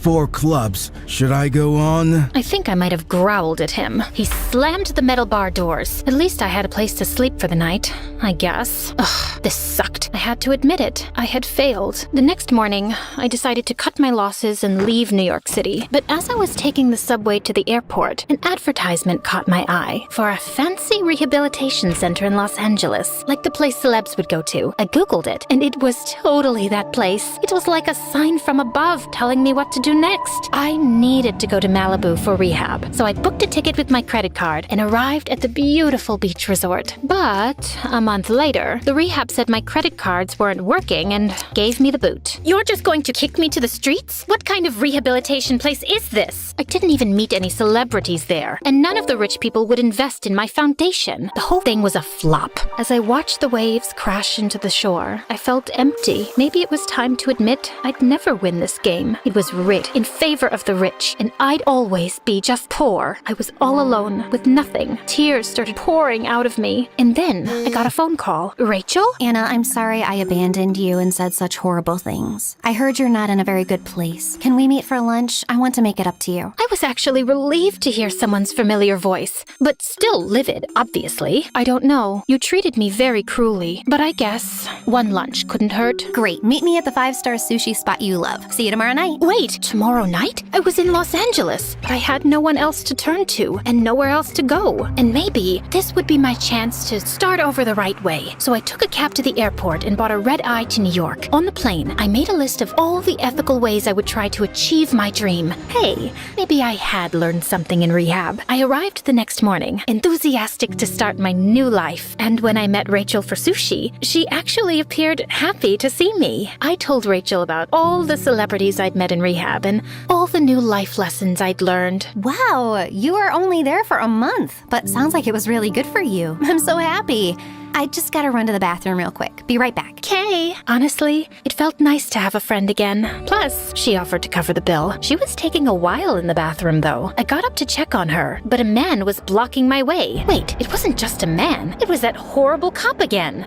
Excuse me? Ma'am, I'm gonna need you to come with me. Ma'am? You're under arrest for failing to pay over $150,000 in debt to credit card companies, hotels, and your peers. You have committed a federal offense. Anything you do or say will be held. The officer slapped handcuffs on my wrist and kept reading me my rights. I was so caught off guard. On my way out, I saw Rachel emerge from the bathroom, smirking. Rachel, help me. Tell them they're wrong. Anna, I'm the one who called them. I did some digging, and I know you were never married. And I know you're not an heiress. And I don't know what else you've been lying about, but I know this for sure. You're a crook and a fraud. Traitor! The cops dragged me out of the restaurant in front of celebrity diners, fashion designers, models, all of the people I had spent years trying to impress. Everyone was staring. It was humiliating. And outside the restaurant, the scene was even more chaotic. Paparazzi were snapping photos left and right. Apparently, Rachel had gone to the press with a juicy story about a fake heiress. I was devastated until I came to a realization. People were taking my photos. They were looking at me. When I got to the police station, I saw my story being televised on primetime news. Anna Delvey, a self-proclaimed socialite and heiress from Germany, swindled her way through New York City. She is now standing trial for her crimes. Rachel didn't realize it, but she had finally gotten people to pay attention to me. I started bursting out laughing. I couldn't control myself. What are you laughing about? I did it. Are you confessing? What? No, I did something else. I got famous. Over the next few weeks, I sat in my prison cells, sketching ideas for all my fabulous trial outfits. I even got my attorney to arrange a wardrobe styling. I had the chicest outfits for every day I'd be sitting in that dreary courtroom. And if any of the other prisoners were rude to me, I wouldn't let them get away with it. Not anymore. One day, someone called me a fraud and spat in my food. I tackled her to the ground, and we got into a full-on slap fight. The guards pulled us apart and shoved me in solitary confinement. Thank God, I can finally focus on my sketches without all the noise. I had been getting more attention than ever before. I was all over social media, magazines, and TV. The fake heiress, the chic scam artist, the sly socialite. There was even an Instagram dedicated to my courtroom outfits. When a reporter asked if I felt guilty, I simply said, I'd be lying to you and everyone else and to myself if I said I was sorry for anything. I'm just a girl from a poor family who wanted the American dream. Some people get handed money when they're born. Not me. Why should the rich get all the opportunities? I didn't hurt anyone. I just wanted more for myself. And I meant it. What was the point in lying? I had done that enough. I was tired of it. After 2 days of jury deliberation, the verdict was announced. I was on the edge of my seat. Anna Sorokin, aka Delvey, is charged with 2 attempts of grand larceny, larceny in the 2nd degree, and theft of services, and sentenced to 4 to 12 years in prison. 4 to 12 years? I thought only murderers got that kind of time. I guess I'd have to make it worth it. I spent my prison sentence keeping to myself and writing my biography about the fake heiress who went to prison. It was a compelling story after all, and Netflix agreed. While I was in jail, they paid me almost $500,000 to consult on a television show about my life. 2 years later, in 2022, I was released from prison. I had made enough money to rent a flat in Greenwich Village in New York City and was able to serve the rest of my sentence there. I was neighbors with all the greatest creative minds of this century, working on my art, getting the finest food delivered to my door. What else can a girl ask for? Oh, how about a gallery show and $500,000 in sales for my artwork? And let's not forget my latest stint on Dancing with the Stars, though that didn't go over so well. After all I've been through, you're probably wondering, was it all worth it? Well, my criminal years are behind me, I'm a household name, and people are still writing stories about me and paying me for it. And also you, watching my story right now. So yeah, it wasn't the most conventional route, but I think I pulled it off.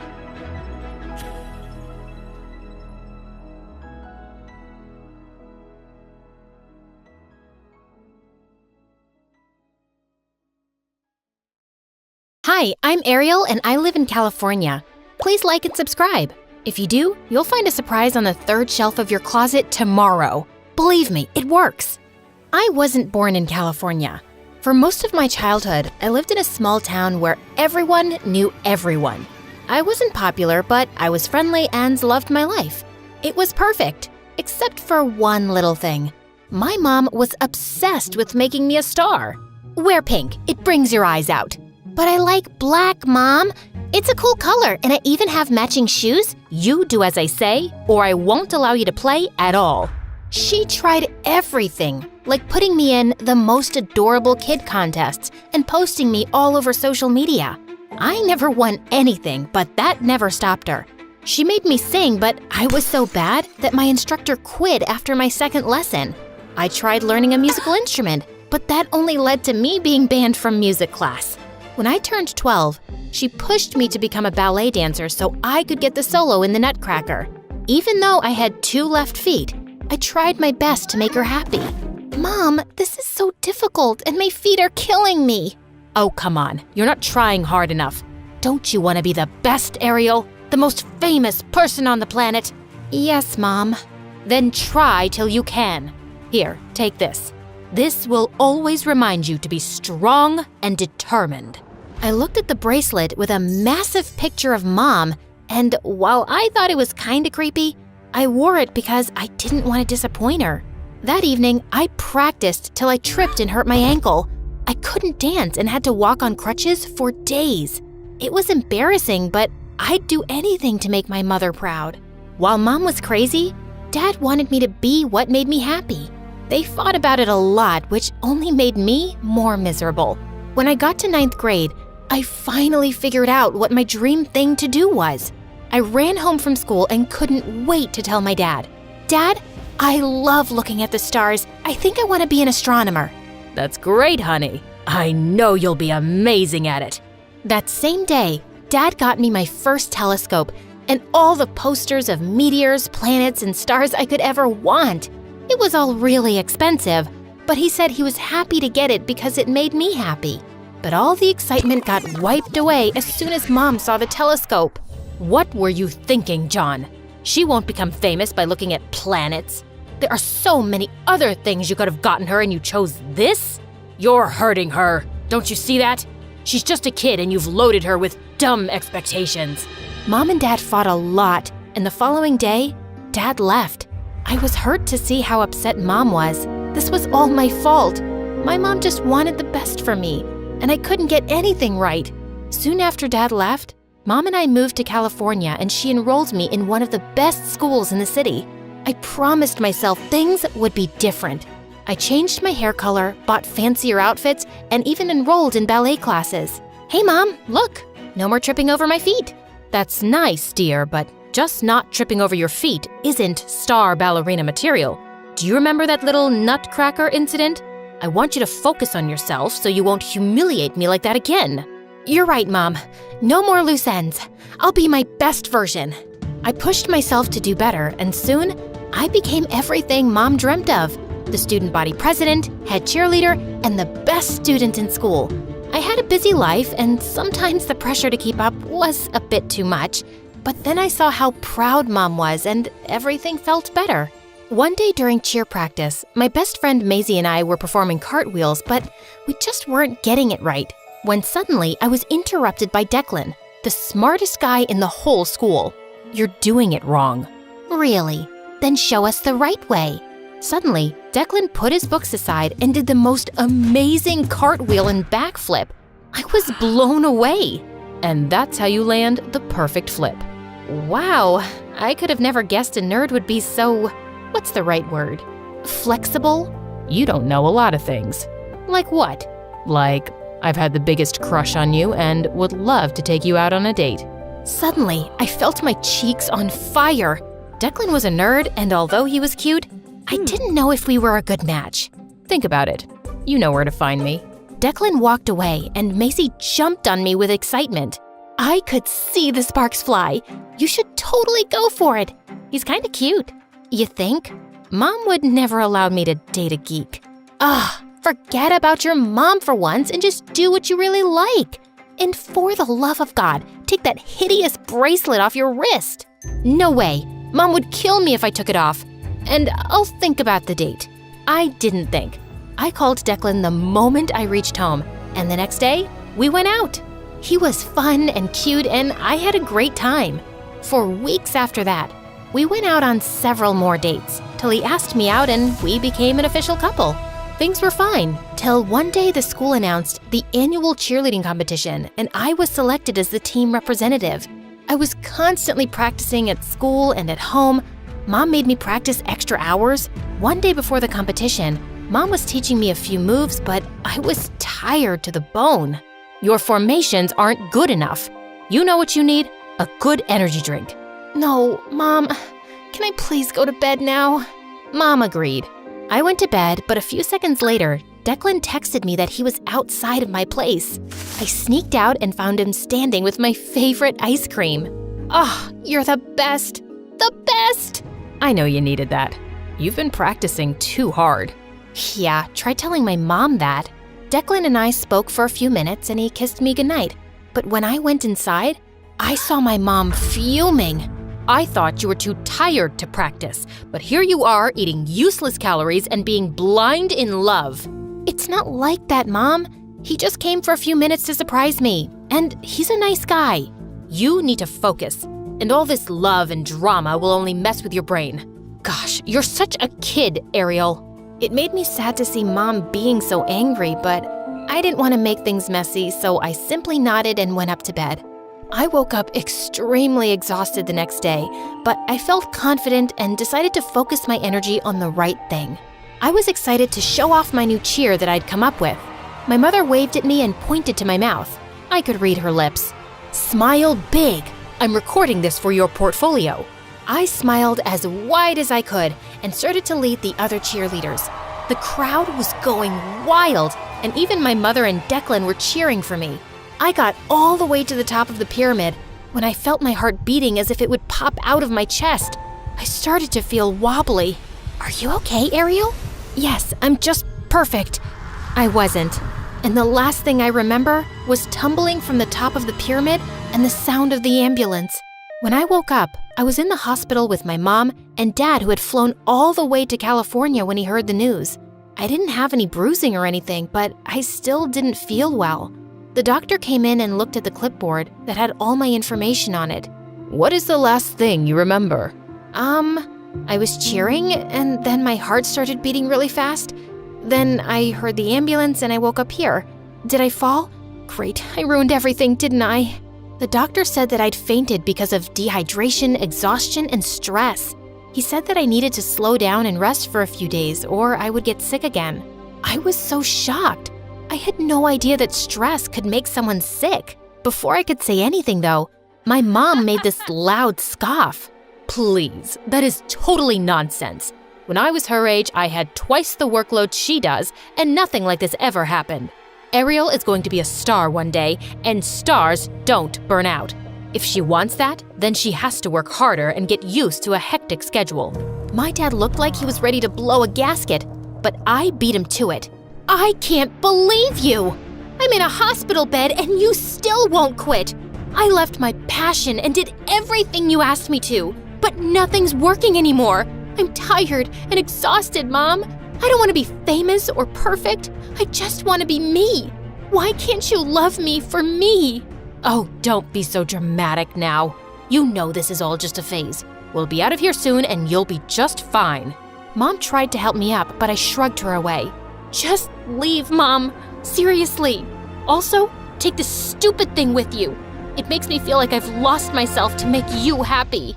I couldn't stop crying after Mom left. I spent another week in the hospital and got a lot of rest. Dad visited me a lot, but my mom never came back. It made me sad because all I wanted to do was tell her I was sorry for yelling at her. My dad dropped me off at home and promised that he would see me again before he left. But just as I unlocked the door, I saw Mom running toward me, and all the trauma came rushing back. On second thoughts, Dad, can you please take me with you? I can't stay with Mom and live up to her crazy expectations anymore. I want to live my life the way I want to. Are you sure? Yes. I am not ready to forgive her yet. But sweetie, I have a surprise for you. I've even bought you a welcome cake.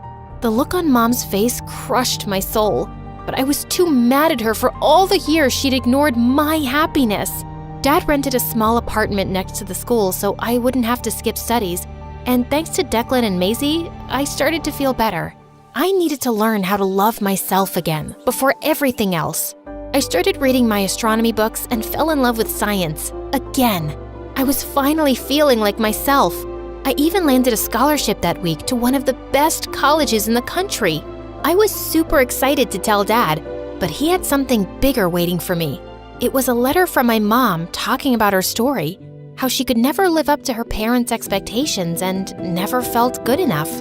And along with it was a drawing from when she was a kid. For the first time ever, I could relate to Mom. I saw her as a young girl struggling to keep up with everything, and it broke my heart. I knew I had to see her, so I decided to pay her a visit that weekend.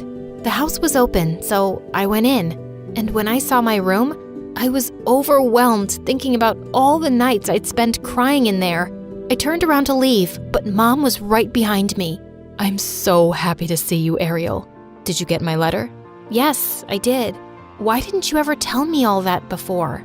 I was too ashamed to show you my weak side. Parents are supposed to be strong. But Mom, what you did to me was no different than what happened to you. You made me slog day and night, and I left everything, all the stuff that I liked, just to make you proud. I am so sorry I put so much pressure on you. I guess I wanted you to be what I never was, but I didn't realize how awful and stressed that made you feel. You're the best daughter, and you make me proud every day.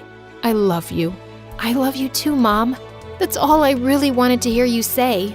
And Mom? Yes? Can I have my bracelet back? I was wondering if you'll ever ask.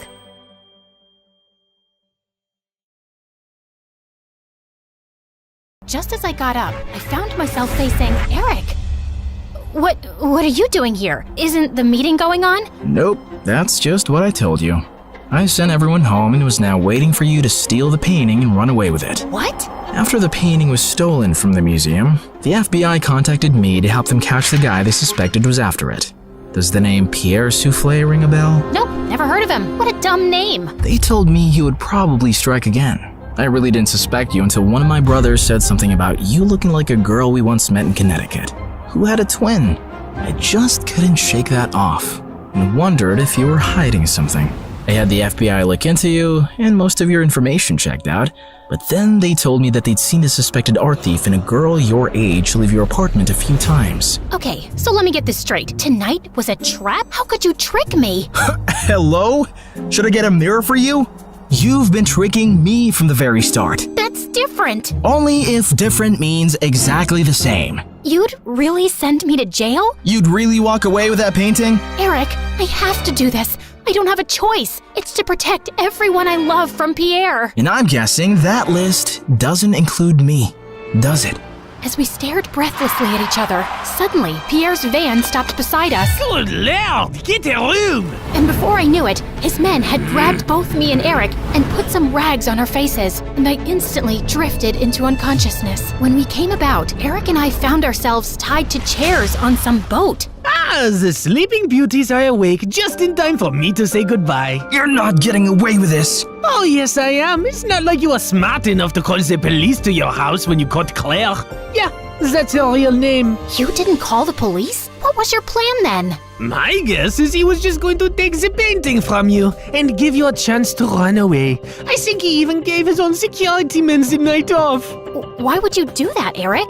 Because he wasn't going to send the girl he loves to prison, duh. Eric sat there poker-faced as I glanced at him. Pierre, you got what you wanted. Now keep your end of the deal. Pay up and let us go. Your sister double-crossed me first, which landed you in this mess, remember? I think I'll do the same. Why is there water coming in the boat? Oh, that's because it's got oils everywhere. It's going to sink soon. You two should make up and forgive each other because life's too short to be angry. I mean, literally, your life is really short. I'd say about another 30 minutes. Adieu. So long. Farewell. And with that, Pierre and his goons left. There has to be some way out. Don't you know how to get out of such situations after all your years as a criminal? I'm a con woman. I don't know how to trick my way out of these ropes. Great. Then I'll just die here with you of all people. Who would you rather die with? Maybe that really pretty, extra smiley waitress at the restaurant you love so much? You know what? Let's just not talk. Fine by me. We sat silently for a few minutes as the water kept seeping in. I've never had boba tea. What? You know, a few years ago when everyone really got into boba tea, and I never had boba tea. I always thought I had time to drink boba tea, and now I'll never drink boba tea. It's nothing special. You didn't miss much. You really mean it?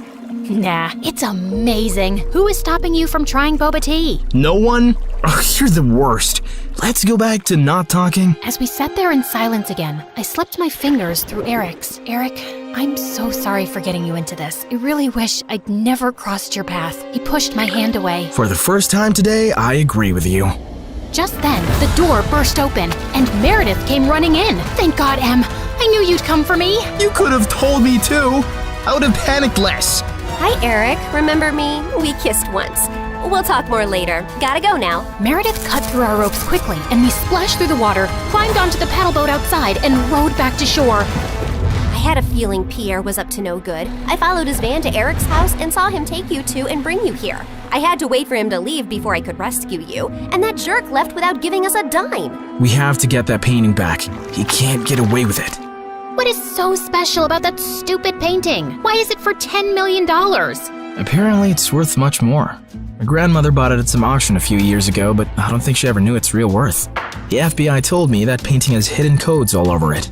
Sensitive government secrets and coordinates of underground facilities, and Pierre wants to sell those secrets to the highest bidder. Jeez. Trust stupid men to make everything so complicated. Who put codes in a painting? Who wants them now? What is wrong with everybody? All I ever wanted from life was to go to Bora Bora, and now we have no money! If you girls know anything about where he's going, help me catch him. I'll tell the FBI you were helping me all along, and you'll go scot-free. Free but poor? Should I offer you a reward for helping me get back a painting you stole from me? That would be polite, yeah.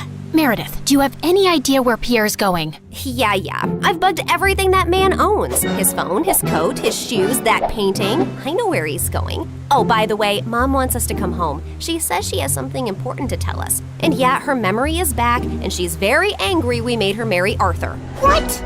More about that later.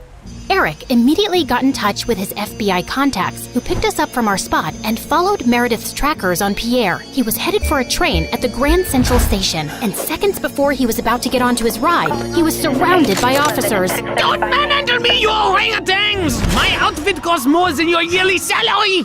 I lose the day I ever laid eyes on you two! I'll make sure I take you down with me! I'm taking all your coats, Pierre. They fit me perfectly, you tiny mafia boss. Get used to an orange jumpsuit, cause you'll be wearing that for a long time. As the FBI officers took him away, I turned to Eric with a worried face. He'll give them information against us. You've helped recover a really important painting and capture a criminal the FBI has been trying to nail for ages. I promise, I won't let you get into any trouble. Thank you. We stood there in awkward silence. Okay, this is super uncomfortable. Do you guys need privacy to talk or something? I'll grab us some hot dogs. Do you want relish or mustard or... No, actually, I think we're done here. I have to go. Good luck and goodbye, Claire. Goodbye, Eric. Meredith and I took the next flight to Connecticut to see Mom back at her old house, and I was really happy to see her with her memory back. And then, Mom shocked us with her whole story. Many years ago, I was a government scientist in Russia, working on top secret technology. And our team later wanted to sell it to an enemy country. I refused to do that, and destroyed the technology. And after that I had to go on the run, because I knew those traitors would come after me. I had a boyfriend, and he recently found out I was pregnant. So I never told him about you girls and just escaped. I settled in America and took on the identity of a helpless mom living in the suburbs. Before I left Russia, I set up this laptop as a way to communicate with my father, who sent me a little money every few months to get by.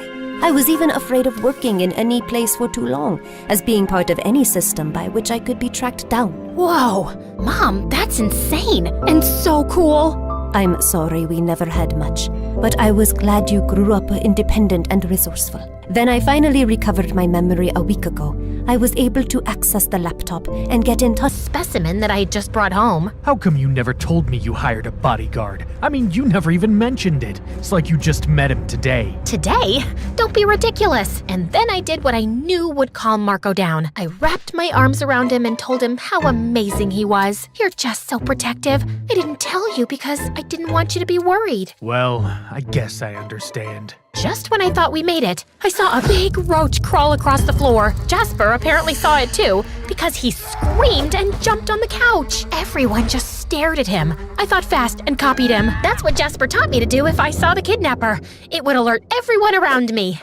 Good job, Michaela, just like I taught you. Everyone seemed to buy it, except for Marco. He just stared at Jasper as if he knew something was off, which there clearly was. Okay, well, Jasper and I need to run. I have meetings with the costume designer, wardrobe, and fighting coach, and he needs to be there to protect me. Jasper and I argued the entire day. While I was getting fitted for my wardrobe, I can't believe you didn't tell me that you were afraid of tiny insects. I can't believe you didn't tell me you were being hunted by an actual kidnapper. While I was doing a camera test in the studio. I'm not getting paid enough for this. For what? Standing around doing nothing? The police will probably catch the guy very soon, and you and I will never have to see each other again. I can't wait for that. Me neither. While I was training with the fighting coach. What happens if the kidnapper shows up? Are you gonna scream and jump on a couch? Maybe you should be training here with me. I'm not a real bodyguard. I'm an actor. If you wanted a person who could actually protect you, you should have hired one. I wasn't paying attention, and my fighting coach accidentally kicked me in the face. As I fell backward, Jasper dove and caught me before my head hit the floor. For a moment, we looked into each other's eyes before he dropped me. That's gonna cost you extra. Over the next couple of weeks at school, Jasper followed me around, flirting with all the girls. I had to pull him aside and remind him that he was on the clock. Can you please act like my bodyguard and not some hormone-overloaded teenager? I told you no acting notes. Well, maybe if you started acting, I wouldn't have to give you notes. How about I quit right now and then you won't have to worry about it? To keep up appearances, I even had him come out on dates with me and Marco, whether it was a picnic in the park, go-kart racing, or solving an escape room. I can't take this anymore, Michaela. He's with us everywhere we go. Yeah, because he's my bodyguard, duh. A bodyguard who's terrified of bugs? I am not terrified of bugs. Oh yeah? How about when you screamed when the bee landed on you on the roller coaster? Or the crazy dance you did when the caterpillar crawled on your leg at the park?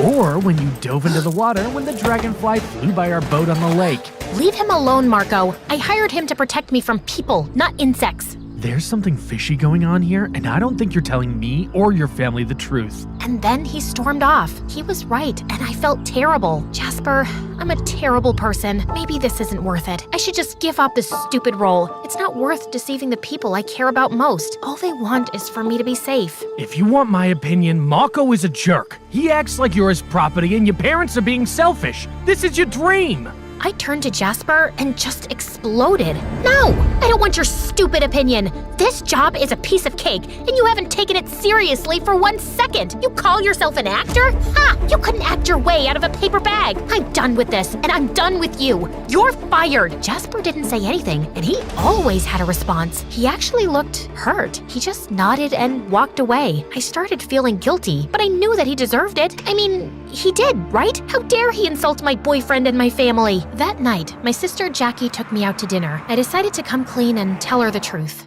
I can't believe Jasper was an actor. He had me fooled. He did? Totally. But now that you mention it, he's too handsome to be a bodyguard. Wowzer. But he's definitely a good actor. I hope he gets his big break someday. Yeah, me too. Just don't tell Mom and Dad about this, okay? I'm supposed to sign the contract for the role tomorrow, but I think I'm gonna tell the director that I'm turning it down. I think that's smart, Michaela. That crazy fan is still out there, and he left you alone after you quit acting the first time. You're right. I'm gonna sleep on it tonight and then make my final decision in the morning. Maybe I'm just not meant to be on the big screen.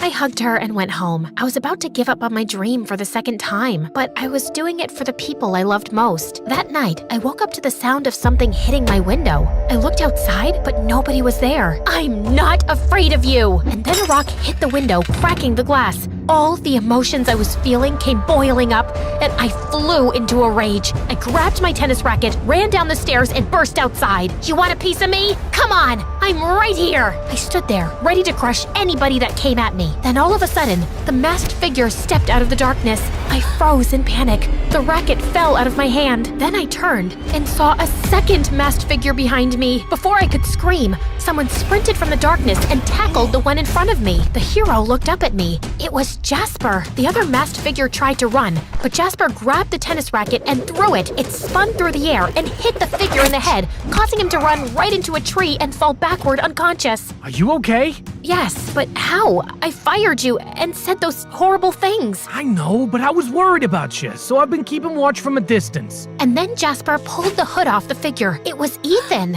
I was speechless. Ethan spilled the beans that Jackie was behind the crazy kidnapper fan scheme and the trailer incident. When Jackie and I went to my trailer that day, Ethan snuck away, put on the mask, and went in the back door. Jackie was waiting in her car outside, but came running into the yard when Ethan started yelling her name. Jackie! How could you? Since you were a kid, you got all the attention. Michaela is so amazing. Michaela is so talented. Michaela is so beautiful. Nobody ever paid attention to me. I understand. Wait, you do? That day you came to set, when Ethan pretended to be my crazed fan, that was your 16th birthday. Nobody even remembered. You should have had a big party that day, but instead you were there on my set for my movie with everyone celebrating me. You got robbed of your childhood so I could have mine. I don't blame you for being angry. I would be too. Are you forgiving me after everything I've done to you? Yes, you're still my big sister and I love you. And then she burst out in tears and grabbed me into the tightest hug I've ever had. And then the second figure stood up, grabbing his head. It was Marco. Ouch. And like always, he expected my forgiveness. Come on, babe. You forgave Jackie, so you need to forgive me. I need to forgive you? Yes, you need to forgive me. I love you. You know that. Jasper is right. You just love me as long as you can control me. I turned to my hero, Jasper. Now it's my turn. Can you... After you forgave Jackie and your parents? How could I not forgive you? That is, until Marco burst out in tears and tried to run off, but he tripped and ran into the tree, knocking himself out again. I signed my contract and spent the next few months filming with the most incredible co-star anyone could ask for. I was able to convince the director to audition Jasper for the role, and he loved him. The movie was a huge hit, and Jasper and I became the most talked about Hollywood couple in town. 3 sequels, and 5 years later, we got married, and Jackie was my maid of honor.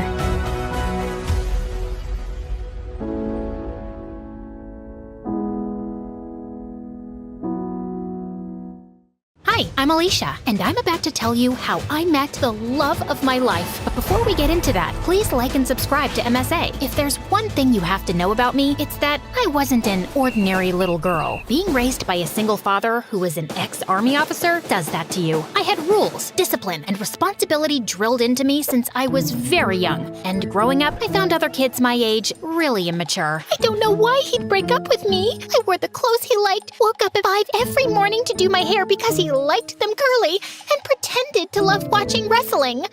Excuse me, but I need to get that muffin. Can't you see that I'm crying? My boyfriend just broke up with me. Aw, I'm so sorry. You know, it reminds me of the time my dad took me for this obstacle course, and I twisted my ankle so badly, the doctors told me I'd never be able to walk again. But I didn't lose hope, and here I am. How is that the same thing? It's not, because that was an actual problem, but yours is just a bunch of high school nonsense. Now move your butt, please. Needless to say, I didn't have a lot of friends, and I didn't care either. My life was all sorted out. Graduate school, get into a good college, work, and retire. But then I turned 18 and met Arthur. He was a transfer student from Greece, and boy was he dreamy. The first time I met him was in gym class. We were playing catch, and I was so lost in looking at him. I totally missed the ball, and it hit me right in the face. I fell on my butt, and Arthur came running. Are you okay?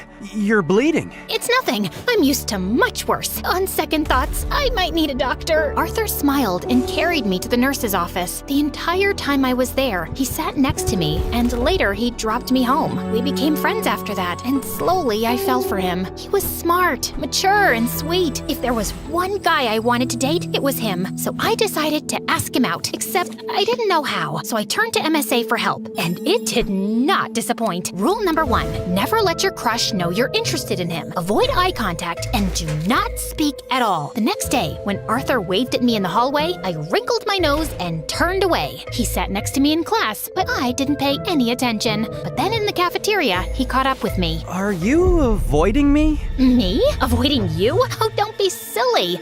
I was just really busy thinking about global warming and how it's impacting the fish population. Oh, that reminds me. I have to water my fish.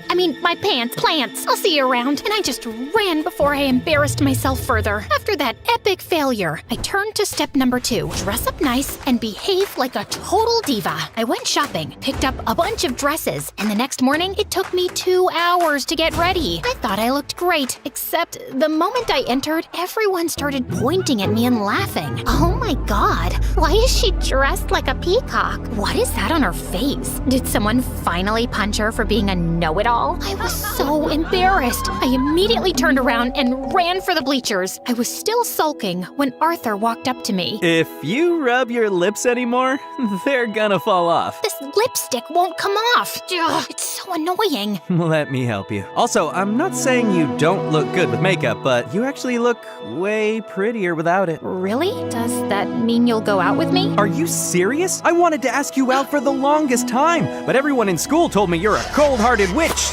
Cold-hearted girl who hates people. That's not true. I hate dumb people. There's a difference. So, you and I, dinner tomorrow? I'd love to. My first date with Arthur was perfect, and he told me that his parents were divorced like mine, and he lived with his mom and 9-year-old brother Charlie. We started dating soon after, and spent all our time together. People in school were also nicer to me since I was Arthur's girlfriend, and even Dad liked him a lot. Life was just better with him in it, until things started getting weird. Some days he would come to school looking like a half-dead zombie, and other days he would skip school altogether. His grades were slipping, we were barely seeing each other, and I knew something was wrong. So one day when he canceled our date, I went to his place with his favorite ice cream. But when I knocked on the door, some kid opened up. Hi, you must be Charlie. Is your brother around? Is that ice cream? Give me it. Hey, that's not very nice. Say, ma'am, could I please have that tub of ice cream? Repeat after me. Sure.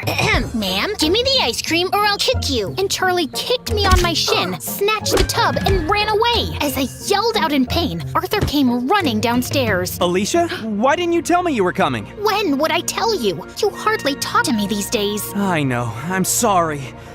It's just that Mom's getting married again. The guy doesn't want Charlie in his life, and Mom loves her stupid boyfriend so much that she decided to move out, leaving me in charge. Why wouldn't you tell me that before? Because it's embarrassing, and I didn't want to drag you in my mess. I'm already a part of your mess, and we'll get through it together. Okay, I know that was a bit cheesy, but Arthur looked like he was gonna break in a million pieces, and I really wanted to help him. Besides, how bad could a 9-year-old be? Turns out, a lot, because Charlie was a total devil. He would cry over the smallest things, throw tantrums if he didn't get his way, and would constantly butt into my dates with Arthur. We hardly spent any time alone. I was pretty sure he just hated me. Like one time, I was waiting for Arthur in his living room, and Charlie kept giving me death stares.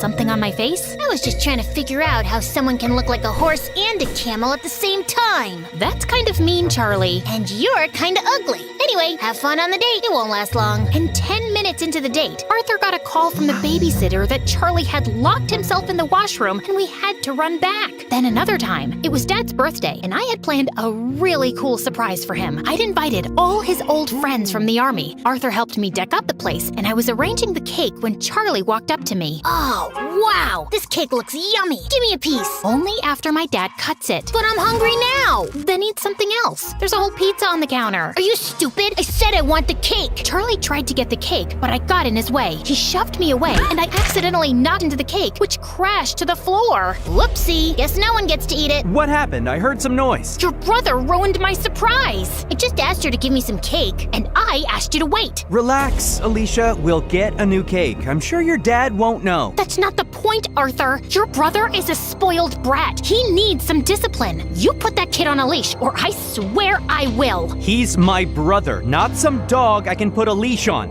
I know he made a mistake, but he's just a kid. You know what? We'll just leave. We wouldn't want to ruin your evening any more than we have. Perfect. Arthur took Charlie's hand and they left. I wanted to stop them, but I was too mad. Later that night, when I calmed down, I realized I might have been too rude and called Arthur up, but he didn't answer. He didn't even show up to school the next day, and neither did Charlie. So I went to his place to talk to him and saw Charlie crying on the porch. What's wrong? Arthur wasn't here when I woke up this morning, and I don't know where he went. Did you call him? He left his phone behind. Then why didn't you answer when I called? Anyway, don't worry. We'll find him. But till then, you're coming home with me. No, I don't like you. You don't have to like me, but I'm not leaving you alone till Arthur gets back.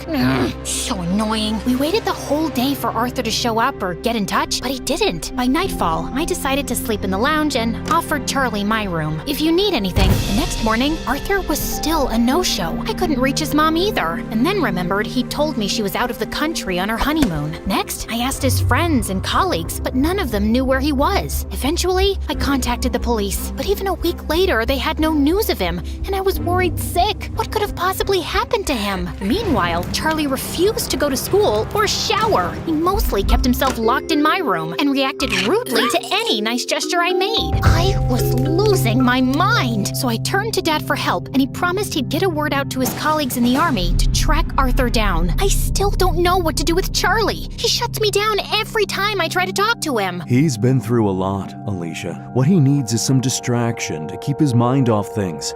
After your mom left, you were all over the place. That's why I built such a strict routine for you, so you wouldn't have time to think about her. Maybe you should do something similar. I decided to give Dad's advice a shot, and the next morning, I walked to Charlie's room and woke him up. Get up, we're going out. Is Arthur back? No. Then let me sleep and go away. Nope, you're getting up right now. Charlie resisted, but I dragged him out of bed, and somehow we made it to the bus stop. He kept cursing me the whole way, but I didn't care, and minutes later, we were at our destination. The paintball arena. I'm not going in there. Why? Too chicken to lose? As if you're on. Charlie and I had a great time at the paintball game, and it was the first time I actually heard him laugh. Afterwards, we went to a trampoline park and jumped our hearts out. By the end, he was so tired he could barely walk, so I called a cab and took him to my favorite burger joint, but he just stood at the entrance and stared. What, you don't like burgers? No, it's just that this was my favorite place to come with my mom. Every weekend, we'd come here and play our favorite songs on the jukebox machine. And now, she doesn't even call me, and Arthur's left me too. Arthur will be back in no time, I promise you. He loves you a lot, Charlie, and no matter what, we'll always be here for you. You too? Yes, me too.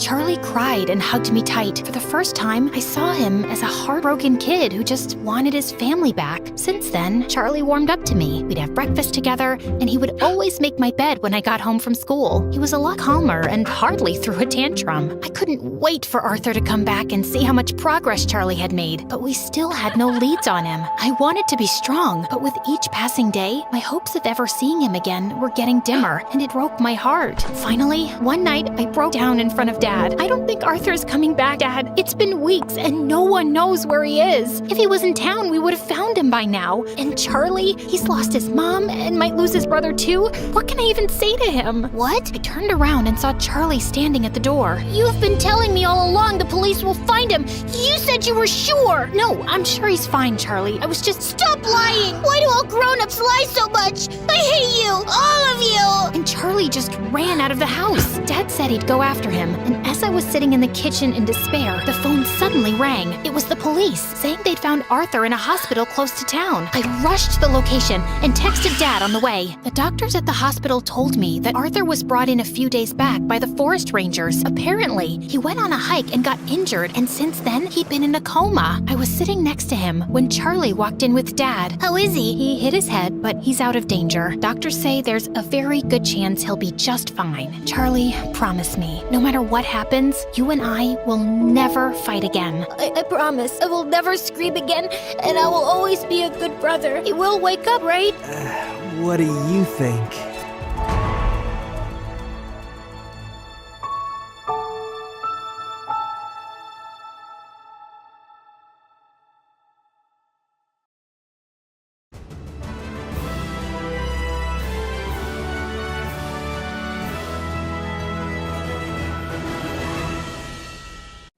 Hi, my name is Janie, and I'm the only child.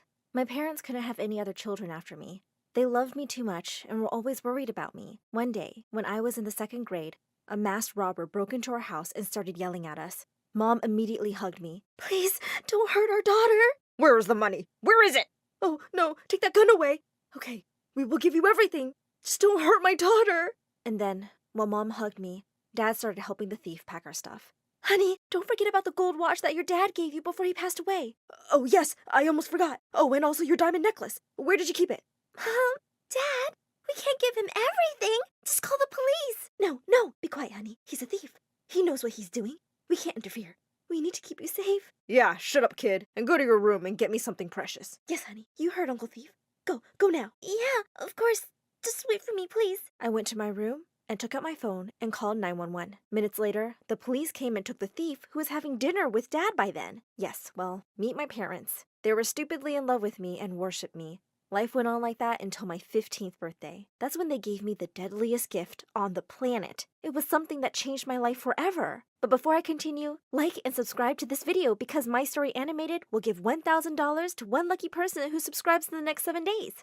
Tell your friends, your sister, brother, and mom to subscribe now. As I got home from school that day, I was surprised to see a strange pair of shoes outside the door. The old sneakers were ratty and had holes in the side. I barged in. Mom, whose shoes are Who was that? Sitting at the kitchen table were my mom and dad and a girl with messy curly hair. Janie, this is Susie. She's your new sister. We adopted her because we knew you were feeling lonely, and we wanted to make you happier. She's my what? Sister, happy birthday! Who are you? What's going on? Darling, as your mom said, she's your sister. I'm excited to see you guys doing all the crazy things sisters do. Come on, don't be shy. Hug her. I can see you're happy. Happy? How is this supposed to make me happy? Dad threw up his hands in despair. Kids these days. When my dad got me Oliver, I was thrilled. So was he. Dad, Oliver was your lizard. He looked at me with confusion. So? We were very close. We used to share the same toothbrush. I'm human? This is not the same. Oh, Pooh. Just talk to your mother. I don't understand you girls. This is getting complicated. But Mom didn't seem like she would be of any help. She was busy braiding the girl's hair and telling her they'd have pajama parties and sleepovers. I couldn't believe that my parents had adopted a kid without even asking me. They had me. Why would they want another kid? Then Mom told me to take my new sister upstairs. I rolled my eyes and let the girl out. She looked kind of sad, which made me feel a bit guilty. Hey, look, about what I said in there. It's not like I hate you. I just don't want a sister. I hope you understand. She turned her big sad eyes towards me, and for a moment, I thought she'd cry. But instead, she burst into a manic laughter. That's lucky. I don't want a sister either.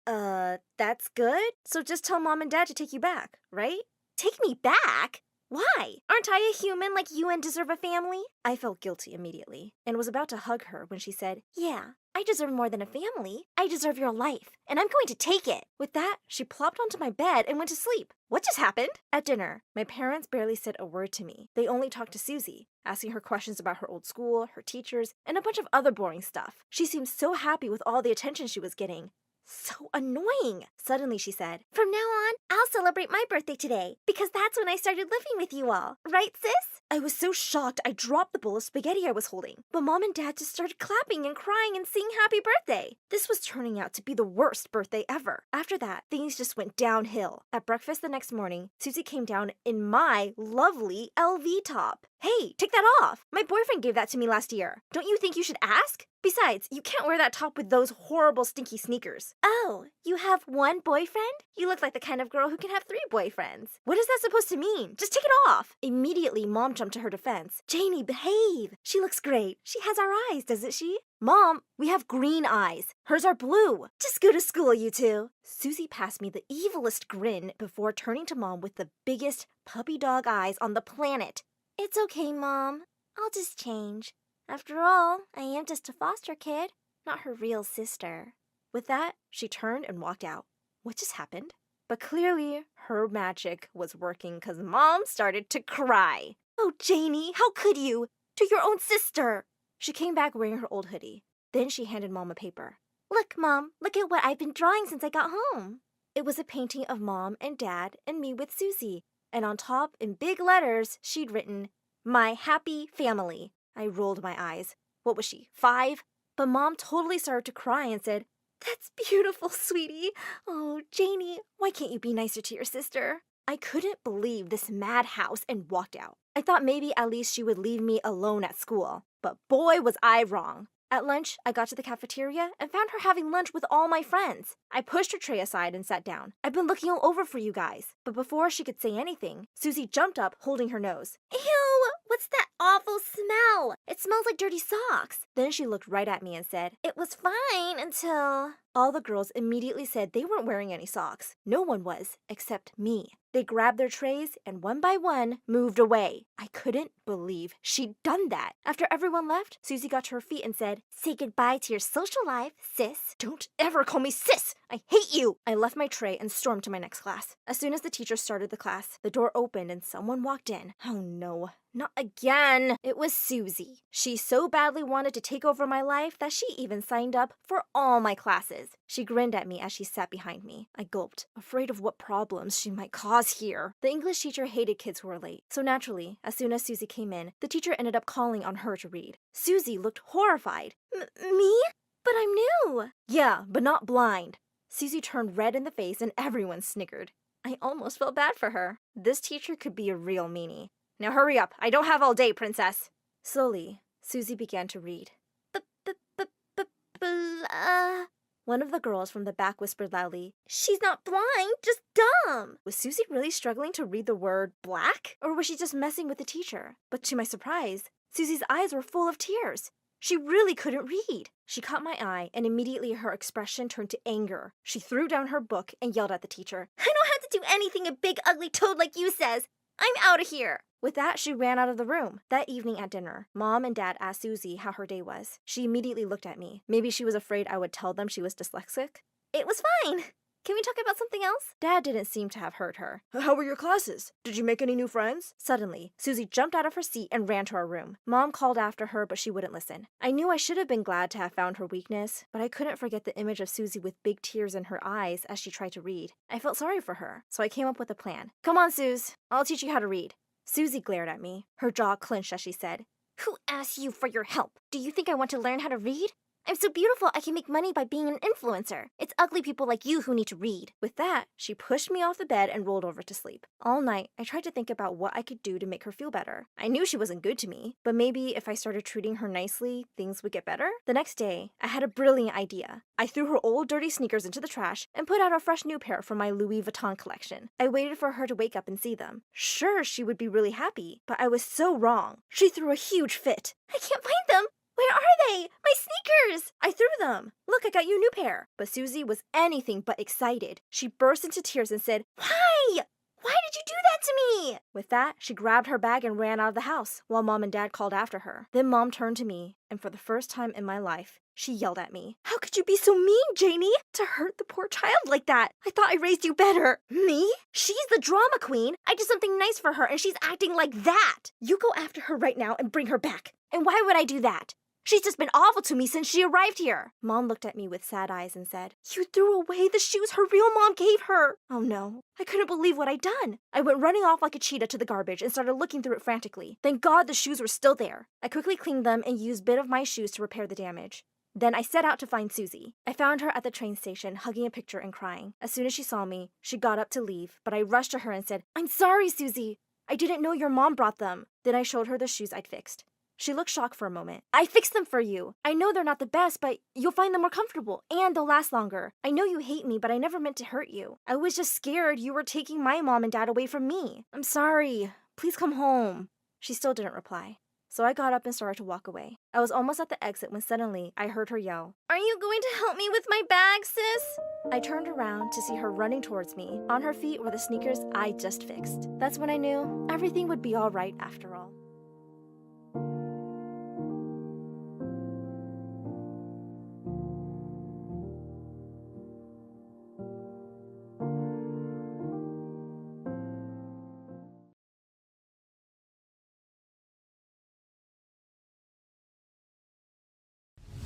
They were everywhere, and we were completely surrounded. It seemed that all hope was lost. But then I remembered the phrase that my grandma had taught me so many years ago. I said it, and then my powers kicked in.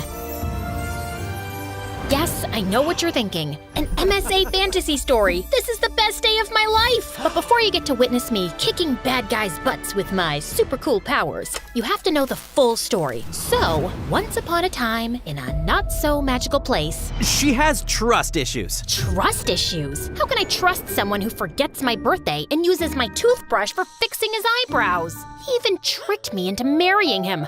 I was so naive back then. Yeah, naive. I've seen that. Remember the vending machine incident? You knocked it over because your coin got stuck and then blamed me. And what about when you babysat our neighbor's kid? You gave him cough syrup to make him sleep. And don't even get me started on the time you decided to wash the vacuum motor in the sink. Okay, maybe I wasn't thinking clearly with the vending machine. And the kid needed to nap, right? As for the vacuum, it did say washable filter. How was I supposed to know the motor wasn't part of that? I'm just thorough. Okay, time out. Let's take a deep breath and think of 5 reasons why you chose each other in the first place. We didn't. Why don't we start from the beginning? Kiara, you go first. Okay. Hi, my name is Kiara, and I'm from... We already know that. Let her talk. Before I tell you my story, please like and subscribe. Like what? Subscribe where? What are you talking about? Stop interrupting me! Nicholas? Okay, my bad. Please keep going, honey. I had a happy life and grew up in a ginormous family in the countryside of Macedonia. Our house was tiny and packed. Living under one roof were Mom, Dad, my uncle, his wife, their 3 kids, my mom's sister, Dad's stepsister, my sister, and Grandma. Oh, right, and our dog Bruno, 3 cats, 2 iguanas, and even a dragon. My bad. That was just my nephew Marcos. You try having some privacy living with all these people. We were still happy. Okay, chaotic, but happy. We were so poor that everybody had to chip in. While my parents and uncles worked, I joined my grandmother at the town fair. She ran a healing stall, selling herbs and homemade remedies. A dash of this, and your headache will take a head hike. Since I was a kid, I loved learning from my gran. She was so wise, and doing potions with her was so fun. I felt like a real wizard. Still, at first, I was pretty bad at it. It was like watching a monkey or a millionaire trying to make an omelet. Only 2 drops of Bucholaki's essence. This is impossible. Be patient. Whenever you feel that there is no hope, just remember these words. Well, to be honest, guys, I don't remember the exact words. My grandmother was always teaching me different words and phrases in her old language, even though I had no clue what those meant. Angelo plenus mea cusevetrilo? What is it, some kind of mantra or prayer? No, just the new Wi-Fi password. She used to tell me that she learned everything from her great-grandmother, who was the best healer in the region. You are just like me and her. You too have the gift. When I was 12 and going through aggressive puberty, some kid told me that I stank after gym class. I'll show you who stinks. So I created my first potion, which made sweat smell like a bouquet of jasmine. This is the Jasmine potion. Because who needs deodorant when you can have a magical garden in your armpits? Side effects may include dizziness, depression, hair loss, body fatigue, extreme hair growth, temporary blindness, and bad odor. Okay, it wasn't perfect, but don't be so harsh. It was my first potion, and my Grammy was really proud of me. That same night, she gave me something really special, her necklace. This family heirloom has been in our family for generations. Now, it's your turn to carry it. Put it on. Do you like it? Not really. It's like ancient and old and too ugly for me. Definitely not my style.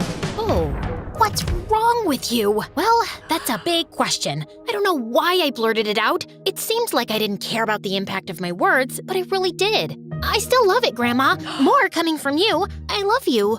Over the years, I didn't get any better at holding my truth vomit. It was like I was a professional snitch. Whenever I saw any wrongdoing, I would report it. Like the time Marcos tried to hide the couch by turning the cushion over. What's that smell? Marcos peed on the couch. Oops. You see, I can't help it. That day, my sister had her first date. Mom covered the smell with talcum powder, but he sat right there. Is your sister ready? It's kinda damp here. Oh, just water. No, that's actually Marcus's pee, and she is almost ready. She's just finishing stuffing her bra. Kiara! I'm gonna kill you! My life was just that of a regular teenage alchemist, you know? But then, when I turned 16, it took a wild turn. A royal envoy visited my village, and my school organized a talent fair in their honor. I know, what an honor to watch a bunch of clumsy teens trying to perform. I'm not talking about him. That was awesome. He's my favorite so far. While most of the girls sang or danced, I did a potion show. I was like a true wizard, creating something absolutely revolutionary. This potion can transform anybody into an amazing dancer. I need a volunteer, one that's a really horrible dancer. Come on, Principal Pandev, drink the potion and feel the music.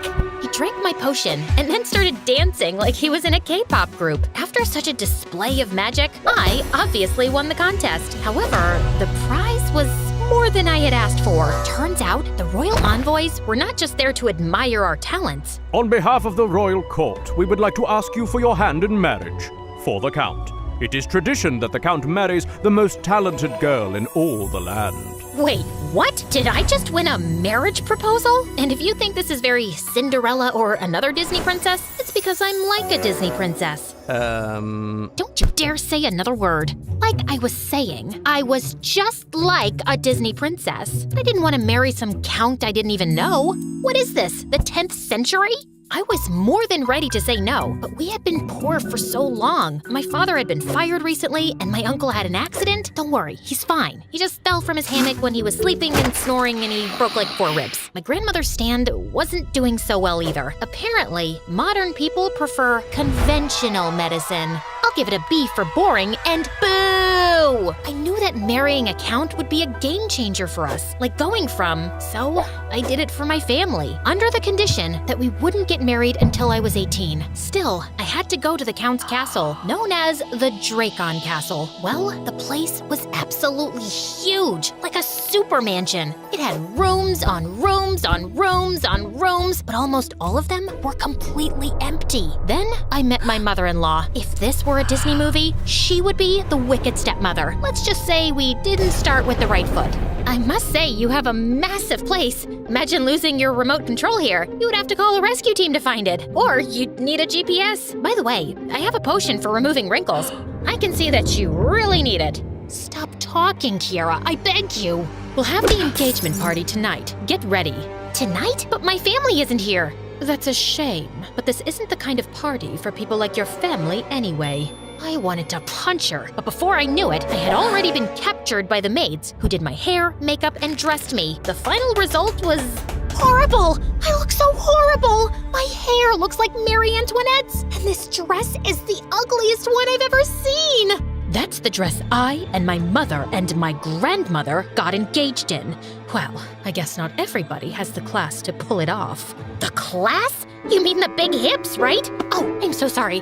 I meant, I'm just more of a pants girl. Yes, I can tell that. The night came, and it was a giant masquerade ball. Everybody was so uptight that if they were noodles, they'd be straight up spaghetti sticks. I felt so out of place that I took the first opportunity to sneak out of there. While I was trying to get back to my room, I got lost and ended up in their greenhouse. The place was full of weird and exotic herbs and plants. Bingo! I started taking various plants and putting them inside my dress when someone caught me red-handed. Or should I say dirt-handed. Are you stealing plants? Even with the mask on, you could tell the guy was ridiculously good-looking. He also had a really cool dragon tattoo on his neck and chest. I'm not stealing them, I'm just borrowing them. I'll return them later.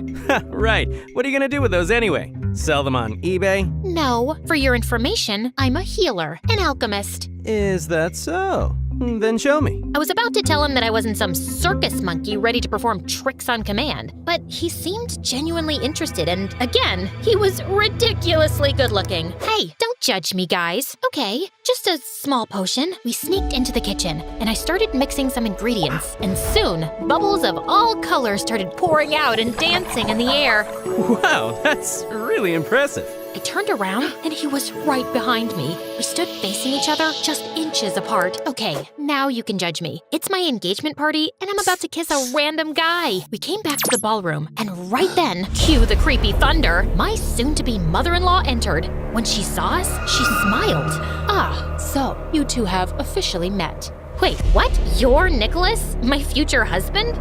Nicholas smiled, but he didn't look as surprised as me. I was expecting my future husband to be a nasty old man, but Nicholas was so dreamy. Maybe this arranged marriage isn't such a bad idea. Over the next few years, we spent all our time together. He taught me how to behave like royalty, while I showed him how to do some simple potions. Or at least how to try to do simple potions. In no time, we two fell completely in love. Once, he returned from horseback riding with a small cut near his neck from a branch. While I was applying the potion to his neck, what's the thing with the dragon tattoo? Aren't you too young to have a tattoo? A long time ago, our region was separated between 3 houses. So I got it from my father's house, the House of Draco, also known as the House of Warriors. And why does your mother have a tattoo of a crow? That's the House of Valthor, the most traditional and ambitious people. Royalty of the royalty. Right. And what about the 3rd house? Who belongs there? Nobody. That's the House of Zoria. That was the house for people of the darkness. That's why it was portrayed with an owl. But that one disappeared centuries ago. Nobody belongs to the House of Zorya anymore. I didn't say anything back then, but it was clear why his mother's house was represented with a crow, because she was as creepy and mean as one. Really, she was so controlling and overbearing. She separated me from my family after sending them a TV and some monthly tributes. It was like they had bought me. Not only could I not visit them, but I couldn't even speak to them. They favored letters. You know, the traditional way. I just want to tell her that Master Chef is on right now. This will take weeks to reach her. My house, my rules. Your rules make as much sense as your interior decor style. Zero. A big fat flashy zero with a capital Z. Babe, I know she can be difficult sometimes, but she wasn't always like this. After we lost my dad, she became scared of losing those she loves. That's why she's so controlling. Back then, we only had each other. Now, we have you too. So I really hope our love can endure this. What do you say? How can I say no to that? Of course, babe. What can I say? Love is my only weakness. Oh, and doing potions. Oh, and the truth. Oh, and those videos of dads giving their kids new puppies. Those are so emotional. Soon, I turned 18, and we had the biggest wedding of the century. I had never felt happier. But after that, things really went downhill. My mother-in-law got worse. She had servants follow me around, even when I went to the garden. Well, granted, the garden is about 1,000 acres. More than once, I tried to lose them, but there always seemed to be a pair of extra eyes on me. It was as if she was afraid that I would run away. But run away from what? From my handsome husband or from my new castle? Something is off here. The next night, I sneaked into the reading room while they did their Shakespeare reading hour. I settled under a desk. For the first 45 minutes, they just read, but I remained fully focused on my mission. Finally, they started talking. The time to do the ritual is here. Ritual? Mother, how come you are so sure that the witch is Kiara's great-great-great-grandmother? Witch? She has the necklace. My necklace? That moronic little girl is the key to lifting our curse. Moronic? I mean, curse? My head was spinning. Oh my god, these people are completely insane. I couldn't believe that Nicholas had used me like that and was planning to betray me. I felt devastated. I need to escape right away. Before I left, just to show Nicholas how angry I was, I snuck into his room, transformed his underpants into origami, and spread red chili on all of his wardrobes. Then, I jumped out of my window and tried to sneak through the garden, but one guard spotted me. Soon, I was surrounded by guards. However, I had an ace up my sleeve, my explosive powder. I just grabbed some and boom! I started running, but the guards soon caught up with me. This time, led by her. Leave me alone, you monster-in-law! At that moment, Nicholas, driving a sports car, came to my rescue. Come with me! I got in the car and we drove away, but as soon as the castle disappeared from sight, I reached into my bag to grab something to get him talking, but all I got was mint leaves. These aren't just any herbs. I just have to rub it on your head and poof! You'll go bald forever. Now start talking, you liar, coward, deceitful snake! Okay, please calm down. It turned out Nicholas believed I descended from an ancient witch who had cursed his great-great-great-grandfather after he stole her magic necklace. This one? Yes. It was supposed to make him a fair and just ruler, but he took it by force, and that unleashed a curse on my family. He tried to return it, and when that didn't work, he spread the word that your great-great-great-grandmother and her families were witches to exile them. His great-great-great-grandfather doesn't sound so great. Still, the curse stood. From then on, all the males in my family died prematurely, like my dad. So my mom groomed me all my life to marry the witch's descendant, the new necklace's owner, to break the curse. That was my whole purpose in life. But then I met you, and I completely fell in love. Everything sounded completely mental, but somehow I knew he wasn't lying. After watching how stubborn you are, my mom realized you would never give us the necklace voluntarily and planned a horrific ritual to force you to do so. I just couldn't let that happen. I'd rather have a short life with you by my side than a long one without you. Aww, trust me, these are all tales and you're not cursed. I feel it. That is an ending worthy of a romantic fantasy, right? Unfortunately, things in real life are not that simple. After escaping from there, Nicholas and I lay low for months, traveling non-stop to escape his mother. Eventually, we settled in a big city to go unnoticed and start a new life. I tried to leave the past behind, but I just couldn't. I felt Nicholas wasn't trustworthy. And when I hit a vending machine, the police got involved and seeing our fight there, they advised us to see a therapist. So that's why we're here. No matter how much I do to show her that I really love her. Nicholas, I want to believe you, I really do. But how can I trust someone who lied for years and was about to sacrifice me as a pawn? If you want my professional opinion, Nicholas is absolutely right.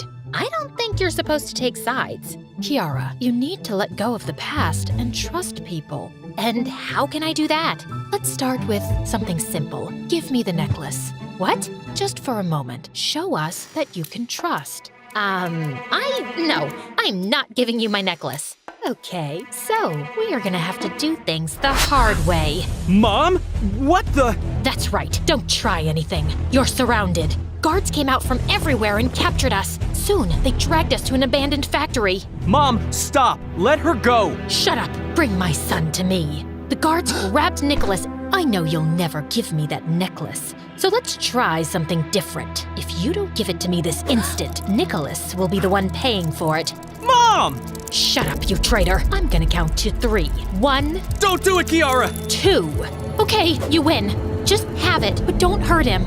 After so much time, finally, I have the necklace and his power. How could you use me like that? Would you have done it? I would do anything for supreme power. Oh wait, that's not what I wanted to say. What just happened? So there wasn't a curse to begin with? Is Kiara's ancestor a real witch? Of course not. I made that up just to control you because I couldn't take the necklace by force alone. There was no curse, and Kiara's family were not witches, but healers. Our ancestors said that to make people exile them and steal their castles and wealth. So their castle belongs to my family? And all this time we've been living in a mouse house? Why do I keep telling the truth? And that's when it hit me. The necklace has real powers, but it isn't blowing people up or firing laser beams. Oh my gosh, that is the real power of the necklace. To be a true, fair ruler, the wearer can never tell a lie. No wonder I couldn't stop telling the truth and snitching on people when I got the necklace. I'm gonna end you too, right now. She raised her arms and began to gather strength. The earth seemed to move and lightning began to fall from the sky. However, when she tried to use her powers, nothing happened. What's wrong? The legend says this should give real power to its owner. You're not the real owner of the necklace. You're right, I'm not. Not as long as you are still alive. Guards, do it yourself. So this is where we were in the beginning. The guards were everywhere, and we were completely surrounded. It seemed that all hope was lost. Then I remembered my grandma's words. Whenever you feel that there is no hope, just remember these words. Still, I couldn't remember the words. What the hell was it? I just started shouting everything that came to my mind. Carpe diem, Avada Kedavra, Hakuna Matata, say hello to my little friend. Nothing worked, and the guards were almost on us. Nicholas put himself in front of me to protect me. The thought of losing him opened something inside me, and as if I was possessed, I screamed, Agape Facilive! After that, everything went haywire. The necklace flew off my mother-in-law's neck into mine. When I had it with me again, I felt a violent current of energy run through my body. It's hard to explain, but it was as if I was part of the earth, part of the air, and I could control it. As the guards lunged at us, a mere flick of my wrists sent them hurling through the air.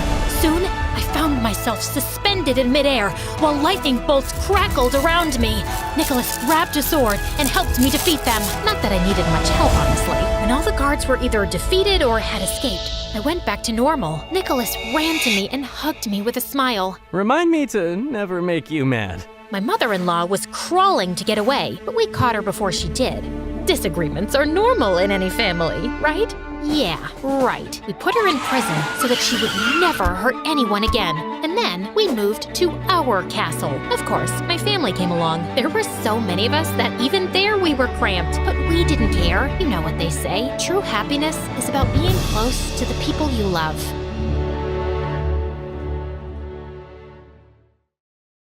Hi, I'm Alice from Sweden, and my story is really crazy.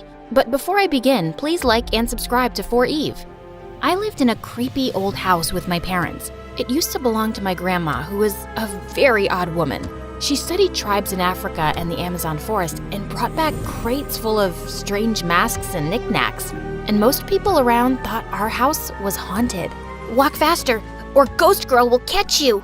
Just then, I leapt out from behind a bush wearing a scary mask. Ah! I was just trying to be funny, but people thought I was the weird girl who lived in the scary house, and no one wanted to be my friend.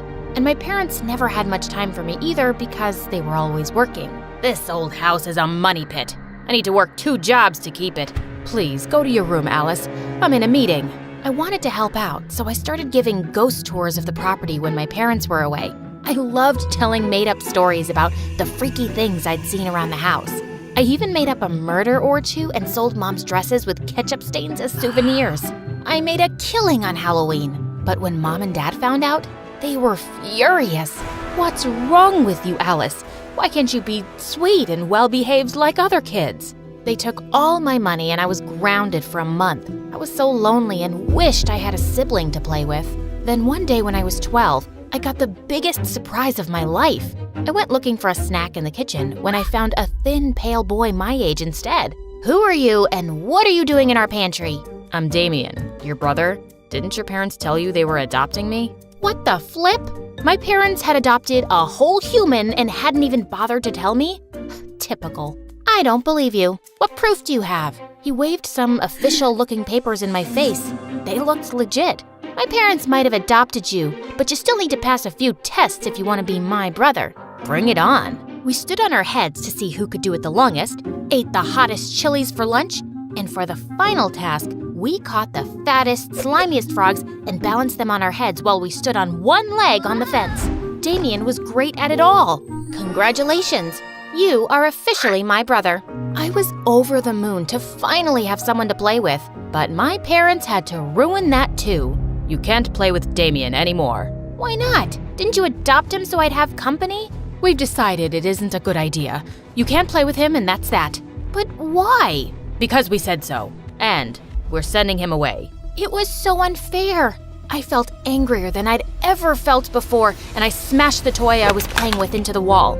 But suddenly I felt dizzy, and moments later I blacked out. When I opened my eyes, I was in a hospital bed with a bald doctor and my worried-looking parents next to me. Alice's blood pressure shot up suddenly and she fainted. She's fine for now, but try to keep her as calm as possible. I'd also suggest you homeschool her for now. Mom and Dad took me home. They were being very nice to me, which was suspicious. Now they said I could play with Damien as much as I wanted. But when I ran to his room to tell him the good news, he was glaring at me angrily. What's wrong? Aren't you happy we can be friends again? Friends? I just found out that your parents didn't adopt me because they wanted to love me or give me a nice home. They just brought me here for you, like I'm some kind of toy. And they might just send me away at any time. I hate you, and I'm gonna make your parents hate you too. They'll realize they're better off having me as a kid. Trust me, I'm not going anywhere. Damien, don't be like that. I've always wanted a brother. I'm not your brother. I was both angry and heartbroken by his changed attitude, but I hoped he'd change over time. But it was the complete opposite. Damien kept messing with my parents. He dropped the pearl earrings I borrowed from Mom down the drain, smashed Dad's laptop, and put dye in their body wash. They had shocking pink skin for weeks. And somehow, my parents were always upset with me and thought I was acting out. They never seemed convinced when I said it was all Damien. Was he really turning my parents against me? Stop being a jerk. These things cost money and Mom and Dad work really hard. And stop making them think I'm doing all this. Then just give up and go away yourself. There's only space for one of us here. I'm not going anywhere, pal. But then, the most terrible thing happened. A few days after my 13th birthday, we were visited by some people from the museum. They wanted to use Grandma's tribal masks and vases for a display, and they said they'd pay us a lot of money if we allowed them to borrow it for a few weeks. Mom and Dad were over the moon that the dirty junk around the house was worth something. We can buy a new car and replace the laptop Alice trashed. We can pay off the mortgage and finally be debt-free. This could change our lives for the better. But minutes before the people from the museum arrived to collect the things, I heard a huge crash from the basement. I went running to see all the masks and clay pots smashed and broken on the floor, and Damien standing in the middle with a stick. Oops, I'm so sorry. I was just looking at them. This time, he had gone too far. I slapped him hard. You did that on purpose, you jerk! Just then, my parents came running in and looked at the mess in horror. And then they looked at me like I was the crazy one. Why are you looking at me like I did this? He's ruined everything and you're still gonna have him around? Why don't you send him away? You want us to send your brother away? You got so upset before. I was wrong about him, okay? He's not my brother. He's crazy and he's dangerous. Mom and Dad exchanged a weird, long glance and nodded. Fine, we'll send him to a special facility so he can get better. That night, I locked my door, but I could still hear Damien screaming and crying in his room. The next day, he was gone. Mom and Dad looked sad and broken. They tried to be nice to me, but I saw right through them. They were sad because Damien had left, and I could never make them happy. In the fall, the doctor said it would be good for me to restart regular high school. Things were going really well on my first day until... Hey, watch out, it's Ghost Girl. I'm so scared. Dude, grow up. That wasn't all. In my very first class, I met the most bonkers girl. I heard you were the Ghost Girl. What's it to you? I'm Tara. I just moved here from Ireland. Is it true your house is haunted? I'd love to meet a real-life ghost. I've dreamed of it my whole life. Are you nuts? Who has creepy dreams like that? You haven't read Dead Love Doesn't Die? It's the most romantic book ever. Are there handsome ghosts in your house? Are they single? Girl, you need help. No, I need a ghostly boyfriend with ice-cold lips and dreamy eyes who can transport me to his time and give me a million ghostly kisses, and he'll take me away to... Was there something wrong with me? First Damien and now Tara? Was I a weirdo magnet? For the next few weeks, she stuck to me like glue. At first, I acted indifferent because I wasn't sure she'd even stick around for too long. But she did, and I slowly started to enjoy having a friend. Look, there's Ghost Girl and her vampire girlfriend. What in the twilight? Tara hissed and bit the jerk on his arm. You're absolutely crazy. Hey, no one messes with my friend. Yuck, he tasted disgusting. Let's go get candy. How about I make you a sandwich at my place? You mean it? Tara instantly fell in love with the place. This place is fantastic. Can you imagine the paranormal romances that could take place here? I just laughed and went to the kitchen to get the sandwiches. But there was already someone in there. Damien, what are you doing here? I'm back. Of course, Mom and Dad didn't tell you. You would have forced them to keep me away. It would be for their own good after the mess you made last time. What kind of facility allows home visits? Ha! I'm not at a facility. They sent me on vacation to Bali to prove how much they loved me and wanted me in the family. I'm back now, and I'll make sure you end up in the facility soon. I couldn't believe this was happening. I made some excuse and sent Tara home before Damien did something to her. When my parents got home, I confronted them. You lied to me. He's dangerous and out to get me, but you still allowed him in our home? Mom started to cry and Dad glared at me. You're upsetting your mother, Alice. How long will this go on? You don't even care that I'm upset too? You guys are the most selfish parents ever. I'm going to stay at my friend's house because I don't feel safe here. You can't leave. We should call the doctor. I told you we shouldn't have sent her back to school. Dad locked me in my room. I could hear Damien laughing under my door. He was evil. I had to get out of here. I called Tara and told her what was up. Within minutes, she was outside my window. Come on, Ghost Girl. Let's get you to safety. Tara's house was so normal. It was awesome. She pulled out a mattress for me to sleep in her room, then brushed my hair to calm me down as I told her everything. Wow, your parents sound like a piece of work, and I finally get why you're so weird about being friends. I can't trust anyone. My parents ignored me for so long and thought things would be different for me once Damien came, but he's the worst. And ever since he came, my parents treat me like I'm some lunatic when he's the crazy one. He really scares me, Tara. Don't worry, you're safe here. I'll punch his lights out if he tries to mess with you.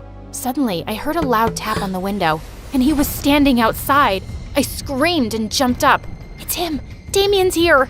He was holding rocks in his hand and wore the evilest grin. Where? I don't see anything. Damien threw the first rock. It slammed against the window hard, leaving a deep crack. Are you blind? He's right there. Alice? Are you sure you don't, see ghosts or something? Because I can't see anyone. Didn't you hear the rock hit the window? Look, it's left a crack. What are you talking about? What? Why was Tara suddenly lying to me? Suddenly, the door slammed open and my parents were standing there looking worried. How did you find me? Did you tell them I was here, Tara? I thought you were my friend. No, Alice. Tara didn't tell us. We saw you sneaking out of the house and followed you. Let's go home. No, you're just gonna lock me up in my room again. What's going on? Tara says she can't see Damien. Is she lying? Or am I crazy? The saddest look crossed my mom's face, and she broke down crying and hugged me. No, Alice, you're not crazy. That's when they told me how they'd never adopted a boy named Damien. We thought he was just a harmless imaginary friend, but when you started seeing him all the time, we tried to stop it by saying we'd send him away. The doctor said you had created Damien to help with your feelings of being alone and we should play along, so we agreed. But then you started acting out and blaming it on Damien. We were so glad when you finally sent him away yourself. We thought things were gonna be okay now, but then you said you saw him again and we just can't see you like this, sweetie. And it's all our fault. We should have given you more time when you were a kid. I was in utter shock. So, everything Damien did, the earrings, the laptop, the masks, it was all you. But we weren't mad about any of it. We were just worried about you. But if Damien was the friend I made up, why was he suddenly so mean to me? Your doctor said you suffered from low self-esteem. In your mind, no one wants to be friends with you for long. Oh yeah, it took me ages to get her to call me a friend. Are you real? Can you guys see Tara? I could pinch you. Ouch! Okay, you're real. Don't worry, dear. We talked to your doctor and he says we can start therapy sessions now. You'll be fine. And we'll be with you all the way. Me too. They all took me in a big bear hug, and suddenly, I didn't feel alone at all.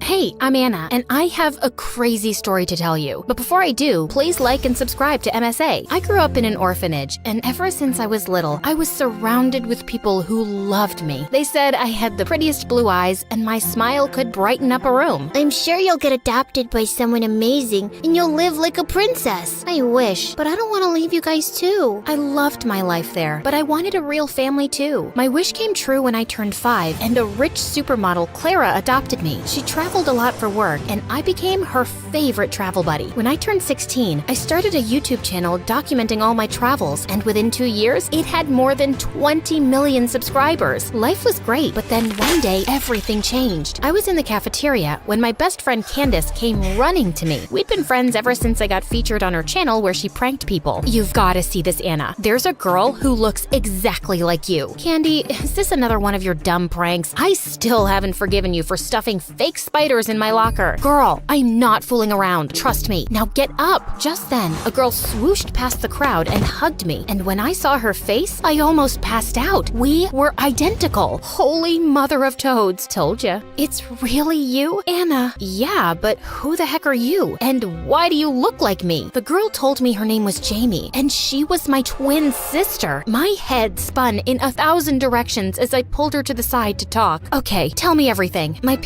Our parents are from Hawaii, and that's where I grew up. It's a beautiful place. You should visit. Oh, wait, I'm sure you've already been there since you've been everywhere. Get to the point, Jamie. Sorry. So I didn't know I had a sister till I saw your videos. I am so happy to have found you. How are you so sure I'm your sister? Maybe we're just two people who look exactly like each other. When I saw you, I confronted our parents, and they told me that they gave you up because they couldn't afford 2 kids. That makes no sense. Listen, I get it.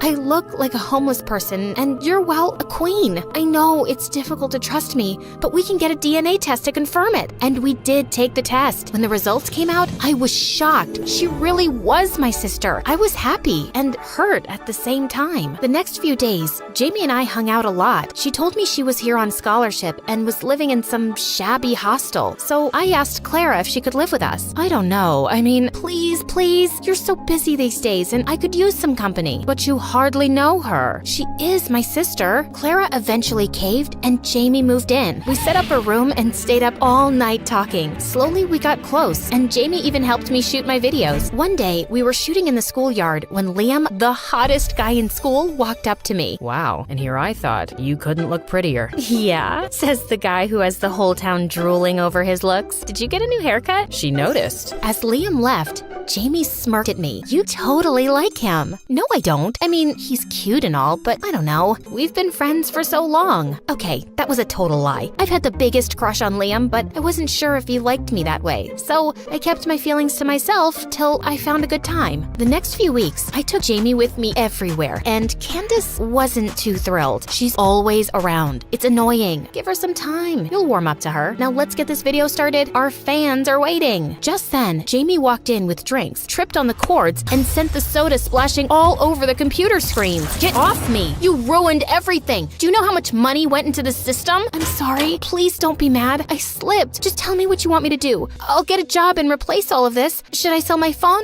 I'll even sell my hair. Oh shoot, Jeez, Jamie, chill out. Accidents happen. Candy, I'll replace your stuff. Let's not make a big deal out of this. Candace left angrily, and Jamie cried all day until I took her out for ice cream, and she finally shut up. We even decided to stay home that weekend because Jamie was so bummed out. But then Liam invited me for a party, and I couldn't say no. I asked Jamie to tag along, and she reluctantly agreed. But my jaw dropped when I saw her dressed up. Wow, you look, well, like me. It's nice, right? I wanted to make an impression as your sister. Can't let your reputation stink just because I do. Don't say that. You look great. We were having a blast at the party, and thankfully, Candace was in a good mood, and she and Jamie made up. I was getting some drinks when Liam tapped on my shoulder. I'm glad you showed up. How could I not? It's your party. Listen, I've been wanting to tell you something, but I was waiting for the right time. I like you, Anna. Like, a lot. And something tells me you like me too. Liam, Anna, we have to— Oh my god, I'm interrupting something, right? I'm so stupid. Are you mad at me? I think you are. Maybe I should leave. Or no, wait, I don't have a car or money for a cab.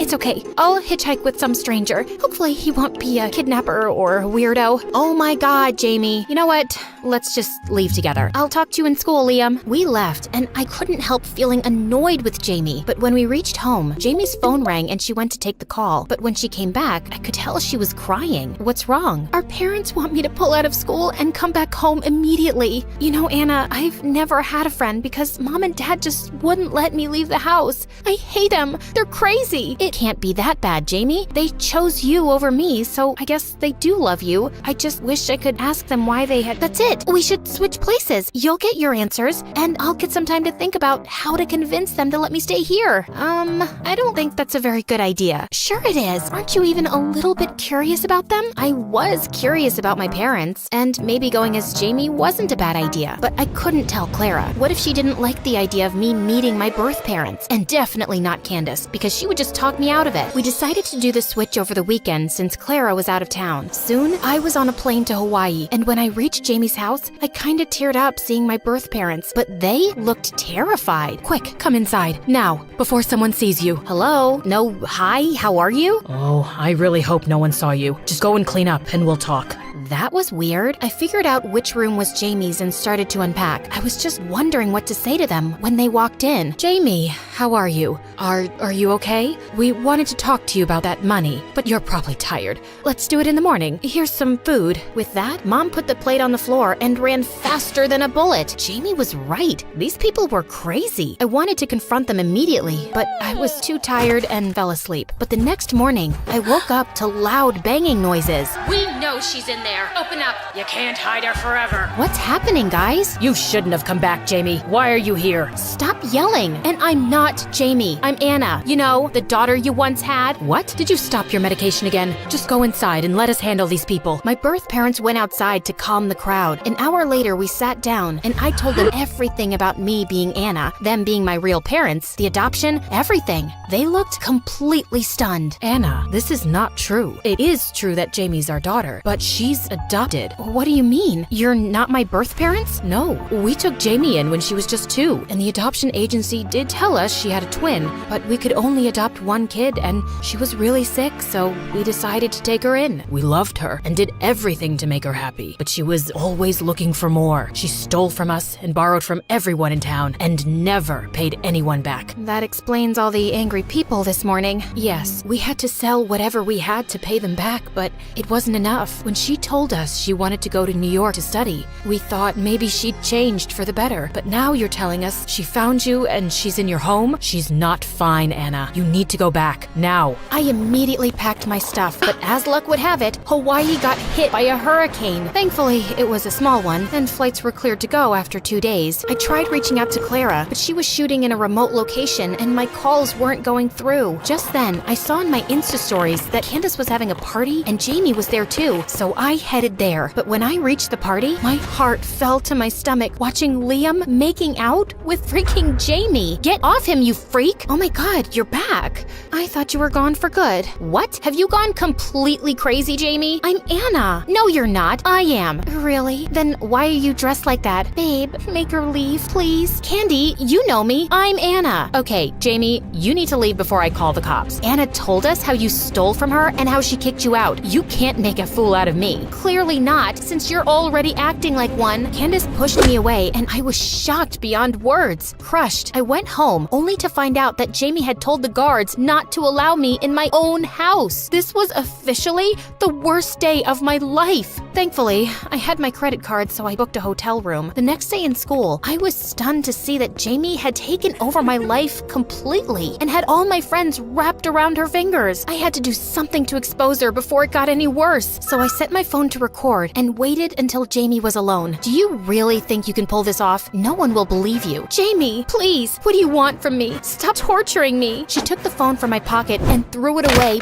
breaking it to pieces. Don't act smart with me, or I'll be your worst nightmare. Jamie smirked and left. I had to outwit her. But how? No one believed me. I skipped school for the day and went back to the hotel. Just as I put my bag down, someone knocked on my door. Clara! Anna, thank God you're okay. I just landed and tried to call you, but I couldn't get through. Then I saw you'd used your credit card and booked a place here. I'm sorry, Mom. I should have listened to you and not trusted Jamie at all. Clara calmed me down and I told her everything. I thought she'd scold me, but instead she hugged me and took me home. She even told the guards not to allow Jamie in and informed Jamie's parents. Obviously, that didn't go down well with Jamie. What is happening? You! I did you a favor by not throwing you in jail for robbing me, but after this? What? You'll tell everyone that I'm you and you're me? You can fool my friends, but you cannot fool my mom or your own parents. Suddenly, Jamie saw her parents walk in and turned white as a sheet. Is this some kind of joke? Who are these poor people? Get off me! Jamie, let's go home, honey. Enough of this. What home? This is my home. Listen, girl, you're not my daughter, so pack your stuff and leave, or I'll call the police. Jamie tried to protest, but she knew it was pointless. She left soon after, and I didn't press charges. I only wanted my life back, and jail time would have ruined Jamie's life. She was a witch, but she was still my sister. A week later,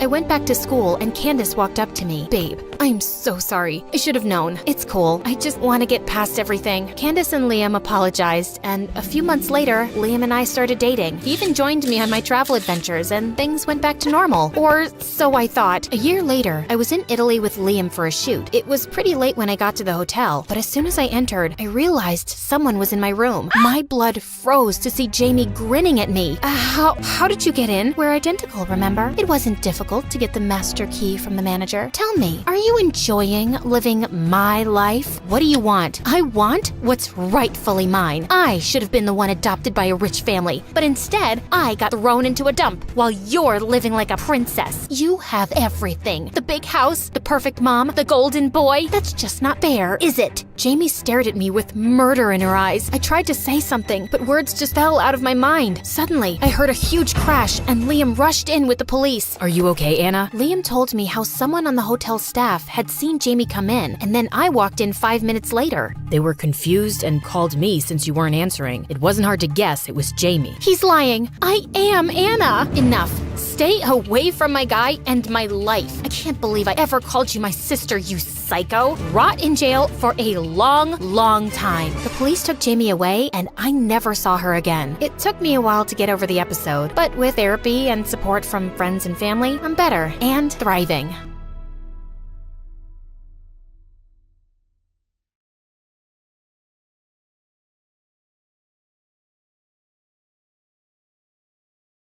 Hi, my name is Mia, and my story begins with a lot of missing things. For starters, my teeth and my parents.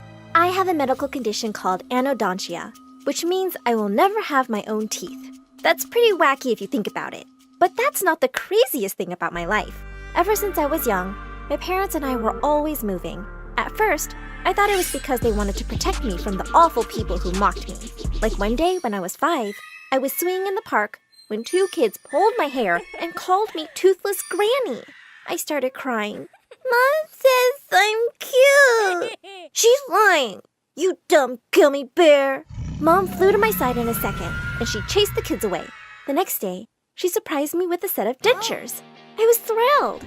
We were moving to a new place, and I was starting school soon. Finally, my life was perfect, and no one would ever know my little secret.